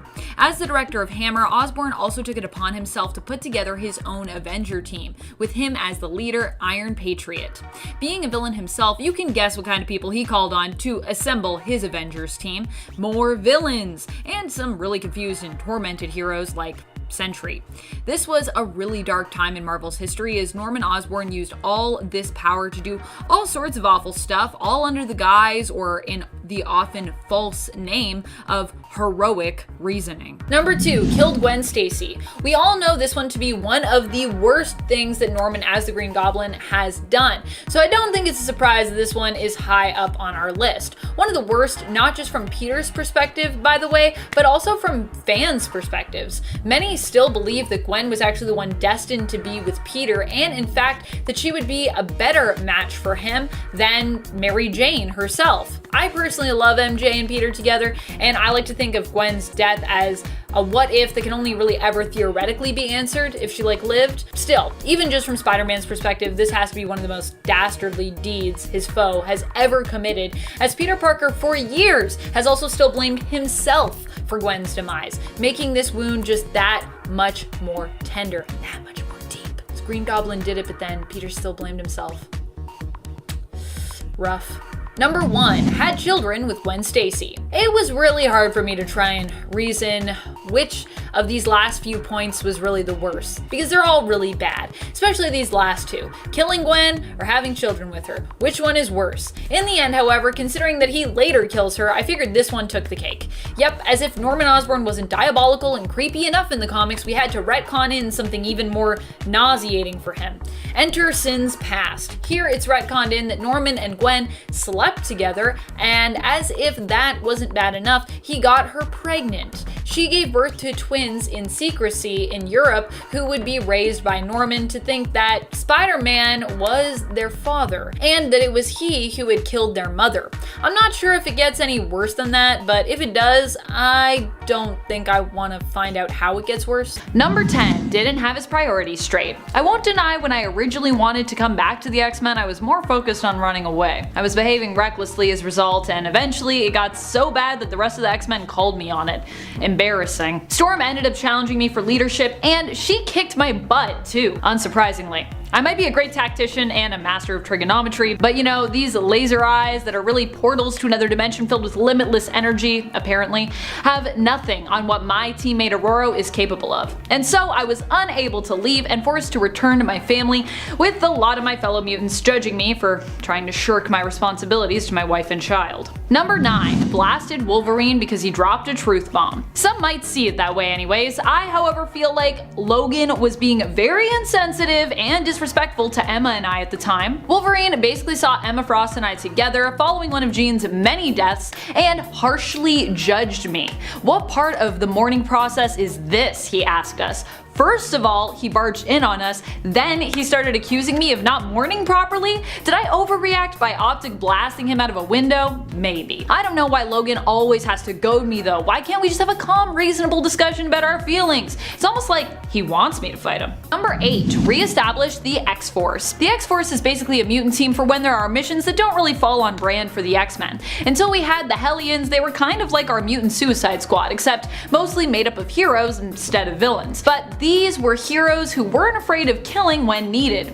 The heroes who were more edgy than the rest of us. Now, don't get me wrong, I'm not a huge fan of the X-Force really, but I can recognize when the team is necessary, and I know when we need to use them and when it's time to bring that kill squad back together. Unfortunately, not everyone agreed with me. Some questioned my motives, while others have been known to judge me for ordering other mutants to kill while keeping my own hands clean of these deeds. Although in my opinion, ordering someone to kill makes me just as responsible, and it still greatly weighs on my own conscience, which I think is what many people forget. Number 7, impaled from a glider. So in the movie, it's a well-timed backflip that ends up taking out Norman Osborn. And the best part is, Norman does that to himself. He's like, and then he goes, whoo, and gets it. It's awesome. His own glider kills him. What a life lesson right there. Don't be a dick. So stupid. Like no one's there, I'm like, sorry. Well, in the comics, it went down a little bit differently. See, Ben Reilly was a clone, of course, created by the Jackal and went by the name of the Scarlet Spider. And it was him who in fact got smoked by this glider, causing his death immediately afterwards, revealing that Ben Reilly is indeed the clone. Number 6, he loses a leg. I have a great arm and leg joke at the end of this one. Here we go. It took me an hour, I'm like, that's it. Peter Parker, this time from Earth 982, aka the MC2 universe. So after a battle with the Green Goblin, Peter ends up losing his entire left leg. So this happened about 2 years after the birth of his daughter, May, and the incident was so horrific for Peter that he quit. Yeah, he stopped being Spider-Man, which is sad. But then cut to many years later, May Parker grows up and puts on the suit herself. And she looks pretty badass. We love the MC2 universe. So while Peter is walking around with a fake leg and a cane, she's swinging around busting arms dealers. Too bad she didn't run into any legs dealers. Number 5, rocked. Okay, we've seen Thanos throw a moon at the Avengers. We've seen him snap away half of the Avengers and half of all living creatures, in fact. But hand to hand, the Mad Titan is still brutal. If you look back now on the Infinity Gauntlet event, this was a wild ride. I mean, Wolverine's bones turn into rubber, Cyclops gets smothered by a clear block, Iron Man gets his head cut off. It's violent, it's spicy, And then Spider-Man, we see him get a face full of rock. Yeah, Traxia straight up beats him to death and then finishes him with a rock. That's some like caveman stuff right there. I mean, at least Thanos made the deaths of the other Avengers somewhat quick. I mean, come on guys. I feel like if I had to pick one way to go with Thanos, I would much rather be turned into dust than having a rock here. This is already messed up enough, we don't want that. Number 4, he exploded. Yeah, so we touched on Marvel Zombies in part 2 or 3 or 1. We lose track here, okay? Spider-Man's had a rough go. But in Marvel Zombies Return, we see Spider-Man after he gets transported to another world. Classic. But this time, the field trip goes dark when Spider-Man realizes he's in the past. So there's a lot of zombie stuff on the up and up. So the zombie Spider-Man in this world ends up having some of Sandman's crew for lunch. So Sandman gets out of Dodge, right? But upon doing this, he bumps into the Spider-Man and he's like, oh, you again, you're not eating me, buddy. And then Sandman puts himself into Spider-Man's mouth, which is kind of like eating him, idiot. Which already, worst case scenario, to have that much sand in your mouth. And then to make things even worse, Sandman then grows and moves around until he explodes out of Spider-Man. Like a gender reveal balloon. It's like, pah, it's sand. Just kidding, it's sand. Yeah. You made a delicious sandwich. So did you. Very crunchy. Number 3, he was crucified. That's right, in X-Men issue 191, we see our boy Pete on the front panel with the words Raiders of the Lost Temple written at the top. See, this issue is a lot of fun for everybody, but of course, Spider-Man. The issue begins with the Avengers and the X-Men trapped in this world where Kulan Gath has made everything a little bit old-fashioned, like very old-fashioned. His spell turned cars into horse-drawn carriages. It turned guns into swords, which way more fun in my opinion, and police officers turn into civic guards. The whole city becomes medieval times, it's insane. Then Spider-Man gets crucified and tortured, even admitting that he didn't think it would be possible to hurt so much. And Gath's barely begun. Yeah, he was upset. Honestly, he was one issue away from Ramsay Bolton walking in and calling him Reek instead of Pete. Going for the Game of Thrones fans, there you go. Number 2, he dies. Again, again, again. Sometimes dying is just the way to go, especially if it's loud and heroic. Maybe you're like on your knees, you're yelling, you're ripping your shirt off or something cool, some kind of Dwayne The Rock Johnson way. You gotta do what you gotta do, even if that means dying alone with nobody to witness you being a badass. And that's exactly what happens in the story at the hands of Thanos. So once again, Thanos doesn't actually end the Spider's life in this issue. It's his own heroic actions that puts the nail in the coffin. He's going over the mental checklist of things to do. You know, classic Spidey things. Pick up Mary Jane, fill up on web fluid, deliver some mean-ass barbecue sauce to Aunt May's, the usual. And when a couple workers fall off the side of a building, Peter even acknowledges that it's another walk in the park for him. That is until the cooling machine explodes, sending Spider-Man hurling in the air. Now, seconds before his heart stops, he reflects on the fact that he always made jokes in dire times, then simply coming to realization that there are no more jokes. And crash, the barbecue sauce breaks off the ground as Spider-Man dies. Really sad, a weird barbecue sauce twist, but it actually made it seem more sad, I don't know. But it gets worse. Just wait, there's more bad. Death isn't the end, especially in Thanos' case. He meets Peter Parker and then makes him watch as the mother he tries to save yells in agony over the loss of her child. So not only did Spider-Man get himself killed trying to save the two, but he didn't even save the kid. Bad luck Brian over here, come on. Number 1. Let It Ring. Remember that song? It was great. Well, it's so good, man. Apple bottom jeans, boots with the fur. Alrighty, we'll finish off this list with one of my personal favorite moments of the Spider's horrible run with luck, maybe because I'm claustrophobic and this one triggered me. You've been warned. Spider-Man 300. There's a huge brawl with Venom and Spider-Man, and it's a lot of fun, right? A lot of webbing, a lot of punching and kicking and thwips. And at the beginning, Spider-Man is trying desperately to reach the Fantastic Four's Sonic Blaster, right? Just one little pew, and we're good. Eddie Brock is doing his villain monologue stuff, and Spidey's like, yeah, keep talking, and he's trying to reach his blaster, and then Brock notices and slams him through the floor. Then Venom knocks him out and then Spider-Man wakes up upside down.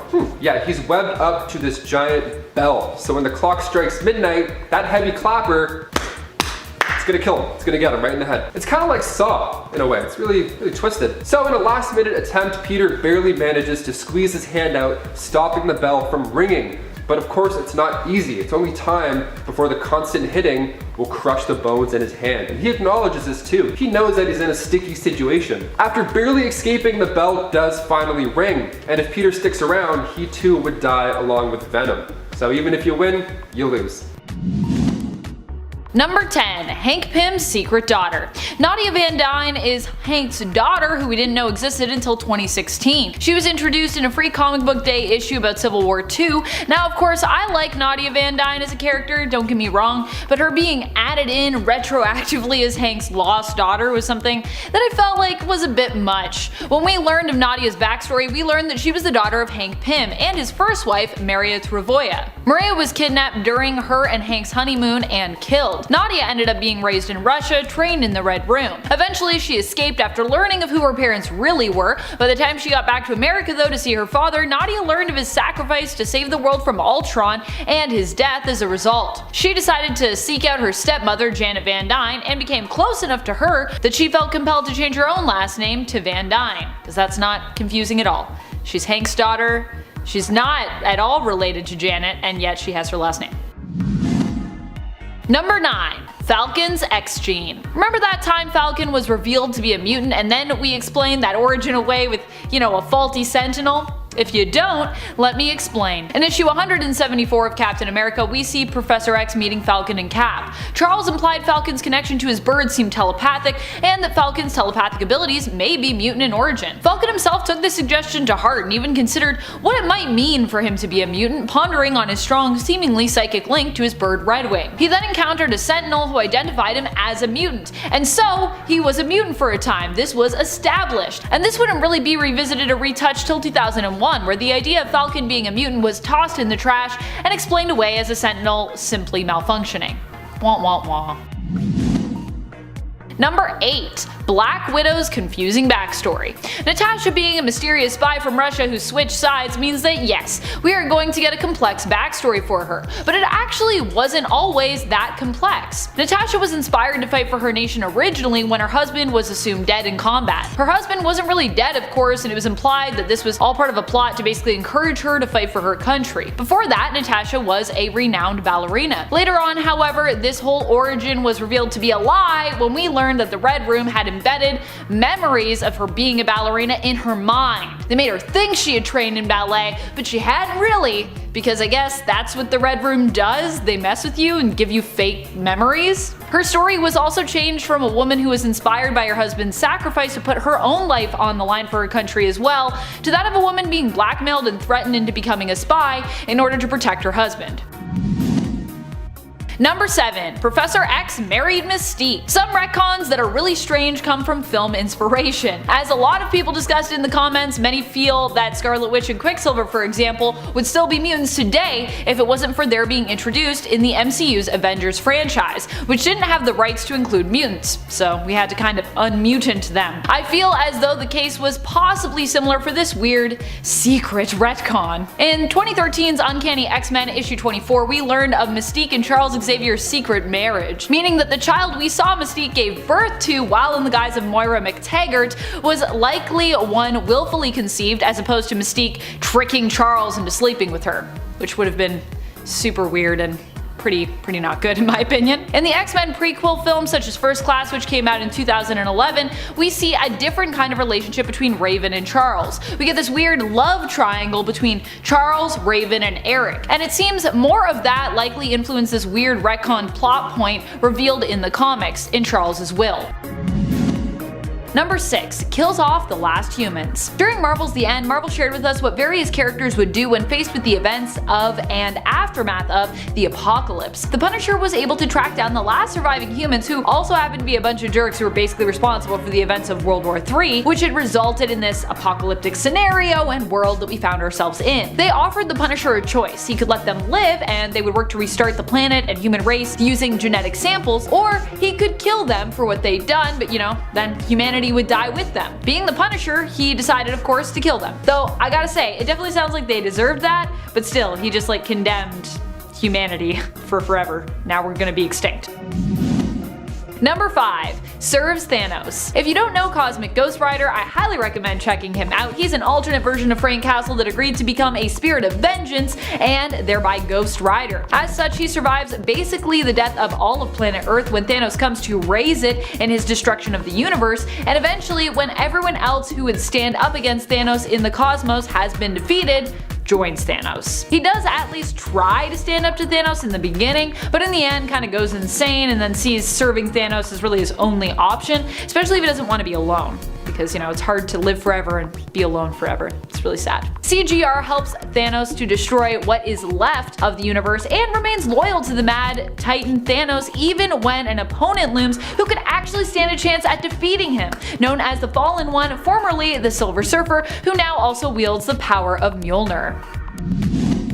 Number 4. Raised Thanos. Or at least he attempted to anyways. This heinous act, which doesn't inherently sound too heinous truth be told, came to us from the alternate reality that Cosmic Ghost Rider belongs to. Later on in CGR's story, he is granted the opportunity to travel to any time and place that he would like by Odin. This twisted version of Frank chooses to travel back to the moment when Thanos was born. CGR attempts to use his pen and stare on the young baby, who it doesn't work on because, you know, baby Thanos is still at this point innocent and is yet to become corrupted. Although I gotta be honest, does the pen and stare really ever work for Ghost Riders? I feel like I see it fail more times than it works in comics. CGR, instead of killing baby Thanos, decides then to raise baby Thanos himself, hoping to alter the future by teaching Thanos to be good. He later runs into the future version of that baby Thanos, all grown up, and learns that raising Thanos led to an even worse alternate future for Earth, where people are imprisoned by this Punisher Thanos, kept in camps, and killed if they choose to step out of line when it comes to Thanos' plan for enforced peace on Earth. Basically, without meaning to, Frank actually created an alternate reality where living on Earth is kinda like living in hell.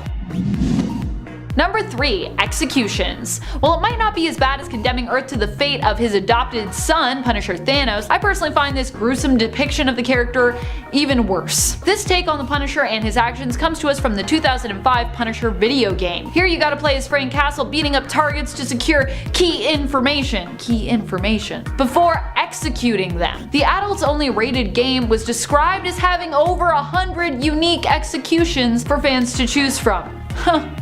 Wow. The fact that many of these were also super brutal and torturous ways to die only made all of the Punisher's actions here, which you as the player were in control of, even worse. Talk about a glorification of violence.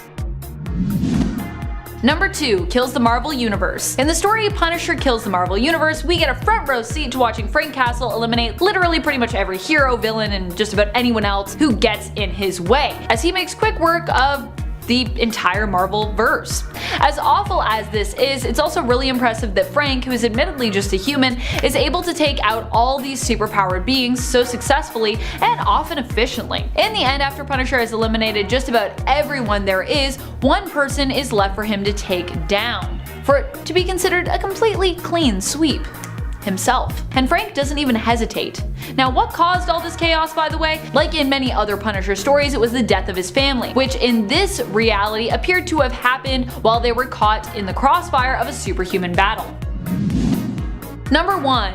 Excuses. One of the worst things about the Punisher is that he tries to make you feel like his actions are justified by using the loss of his family as an excuse. And oftentimes that also works for us readers. Now, I'm not saying that what happened to Frank Castle's family wasn't terrible, because it was. But ultimately, what the Punisher represents is this obsession with violence and the feeling of a never-ending war. Jason Aaron, in his Punisher run, attempted to reveal the veiled truth behind Frank's excuses for continuing this never-ending battle, which honestly Frank himself is likely not even aware of, when he proposed a story with Frank Castle contemplating divorce moments before his family is killed, and also returning home and basically questioning if he actually enjoys life or if he would rather just kill people.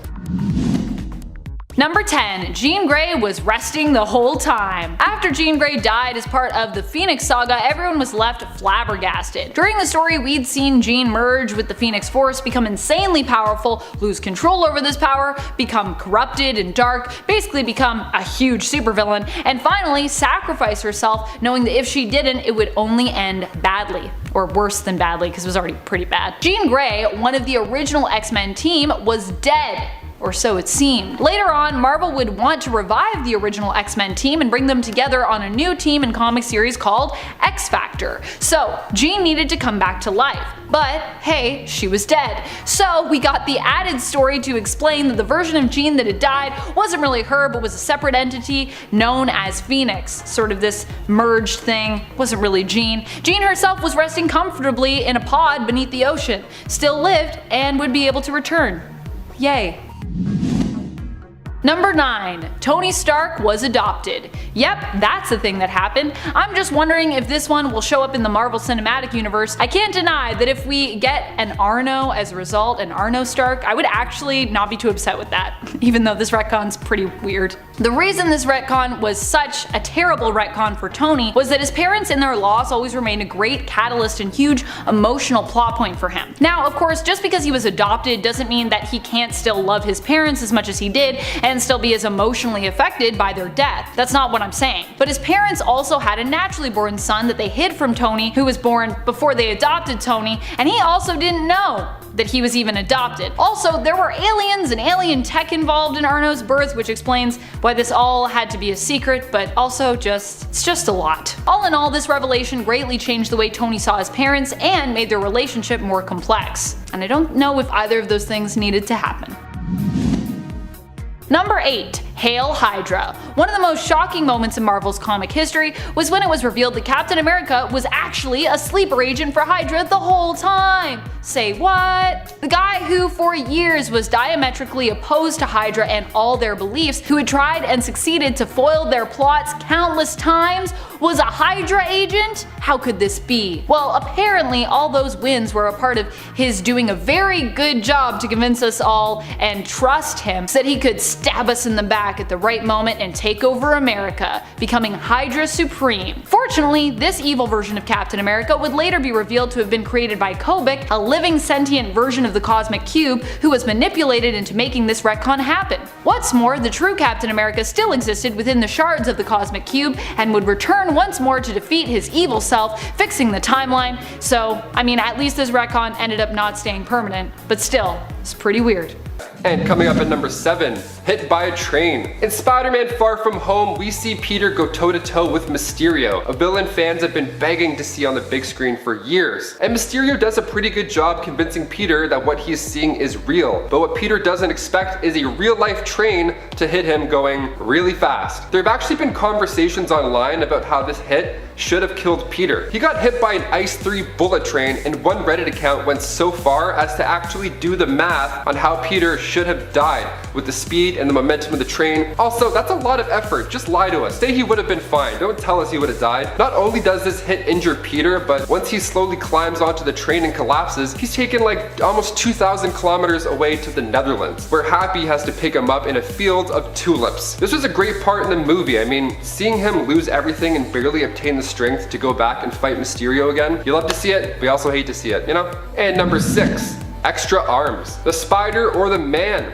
In Amazing Spider-Man issue 100 back in 1963, the issue begins with Peter Parker wanting to dismiss his abilities. I mean, I'll take them. If you don't want them, just toss them this way. Thanks. So he comes up with a solution and takes a swig. For Gwen, he adds, before downing this mix. And as we could have guessed, it doesn't go well, because it's on this list. So by the last page of the issue, we see Peter as he ends up growing 4 extra arms. Not like this, he says. No, it's happening, buddy. So the next issue focuses on Peter as he tries to get a solution for this new, not so handy problem through Michael Morbius's blood. So with the new Morbius movie with Jared Leto coming out, could we possibly see Tom Holland sport the new 6-arm look? Part of me hopes not, but I mean, anything Tom Holland does is gold, so I'm here for it. And number 5. More girl problems. Peter and his human life alone could be a sitcom. In one trilogy, we have Mary Jane as the love life, and then in Garfield's movies, we have Gwen Stacy. How many girls does Spider-Man have in these comics? Well, that's a tricky question because Spider-Man and Peter Parker are very different people. They're perceived differently by others, specifically Black Hat. So Black Hat, being a known burglar, is met by Spider-Man in the night, and she knows he's at minimum attracted to her, right, physically. In Amazing Spider-Man issue 194, we see the two of them get pretty flirty and even exchange a kiss. But when Black Hat finds out who Spider-Man really is, she's less interested. Oh, you gotta play it cool, Pete. Play it cool. Keep the mask on. Less talking, more masking. And number 4. The Deal with the Devil. The One More Day storyline is next up on our list. This is a 4-issue story, but because of delays, it took 5 months to conclude. That's a lot of waiting. I mean, we're still waiting for the Black Widow movie to come out, so I mean, it's not too bad in comparison, but still, any wait sucks. The story began in 2007 in Amazing Spider-Man issue 544, and instead of the usual thugs or enhanced scientist villain, we see Spider-Man make a deal with the devil of course being Mephisto. So after Spider-Man revealed his identity in the Civil War storyline, people of course were after him, now knowing his true identity. So after a bullet strikes Aunt May instead of Peter, he of course feels like he's the one to blame. Even the opening of the story shows Aunt May in a hospital bed with Peter talking about how she was perfectly fine just a few days before. Like, it's dark right off the bat. So he first goes to Iron Man and gives him being the one who convinced Peter to reveal his identity in the first place. So he webs him up and gets all cool and bad cop. And it's nice to see, but it's also heartbreaking, because that bullet was meant for him. Peter is feeling the guilt, and cue Mephisto. Yeah, the devil shows up and offers a deal to Peter while Aunt May is currently dying. So MJ adds to the pitch. So basically what happens is that the world will now forget about Peter's identity. Great. Aunt May will live. Neat. But the kicker is that MJ and Peter never got married. It's kind of like Shrek 4, except worse. So they hug one final time, and MJ explains that their love was always meant to be, and that whatever Mephisto does is unstoppable. And then poof, the deal is sealed. The next day, Peter's like, oh man, another uneventful night, just the way I like it, me being Peter Parker, not married, and all that jazz. And all the backstory just like that was wiped out at the turn of a page. Number 3, the death of Spider-Man. When a supervillain escapes, it's not a good time. Usually they're coming back for that person that put them there in the first place. Ultimate Spider-Man's death is absolutely beautiful and super saddening. It's done really well. So after tackling Captain America and literally taking a bullet for him, Peter is left to fight the Green Goblin and a few other bad apples that are out for revenge. And this entire climax happens in Peter's neighborhood, so everybody's watching. Everyone's running around trying to figure out what's going on, trying to get to safety, and he's limping around, tossing out quips, pulling off fire hydrants, and using Electro's current to like hurt everybody else. It's amazing. This is the plot that I think we'll actually see in the next Spider-Man movie in a way. So with all these villains now knowing Peter's true identity, we could get them all showing up to his house, just bringing the battle to him. Let's just hope it doesn't end the same way, with Peter's heroic demise, that is. Number 2, Curtis Connors. It's always fun giving one of your favorite teachers a hand in a project or something, but I mean, giving them a hand literally could end up pretty bad. In the comics, Dr. Kurt Connors lost his arm due to an explosion in a war, and started to spend his life researching on new ways to grow it back. Hence the lizard growing the tail back thing, you got it. So once this finally happened, there were a few side effects. We see his arm grow back, but then as we see in the Amazing Spider-Man movie, Dr. Curtis Connors also becomes a full-on lizard. I mean, sure, lizards can grow their tails, but when you add that in with a human driven by rage and mixed DNA, the brain can alter as well. And his story arc begins with Amazing Spider-Man 6, and it's really cool. Especially if you've seen the movie, if you haven't quite read the comics, this is a nice little backstory that they didn't explain too much. And finally, number 1, he gave MJ cancer. You heard me. In Spider-Man Dark Reign, we learn a lot what Spider-Man's powers can do. The ability to climb walls, amazing. Shoot webs, ha, how fun. But when it comes to reproducing, his DNA might just be too problematic. The story takes place 30 years in the future in an alternate universe, Earth 70237. Peter ends up visiting the grave of MJ and discovers the real reason that she died. The radioactive cells in his sperm ended up giving MJ cancer. Yeah. That's what?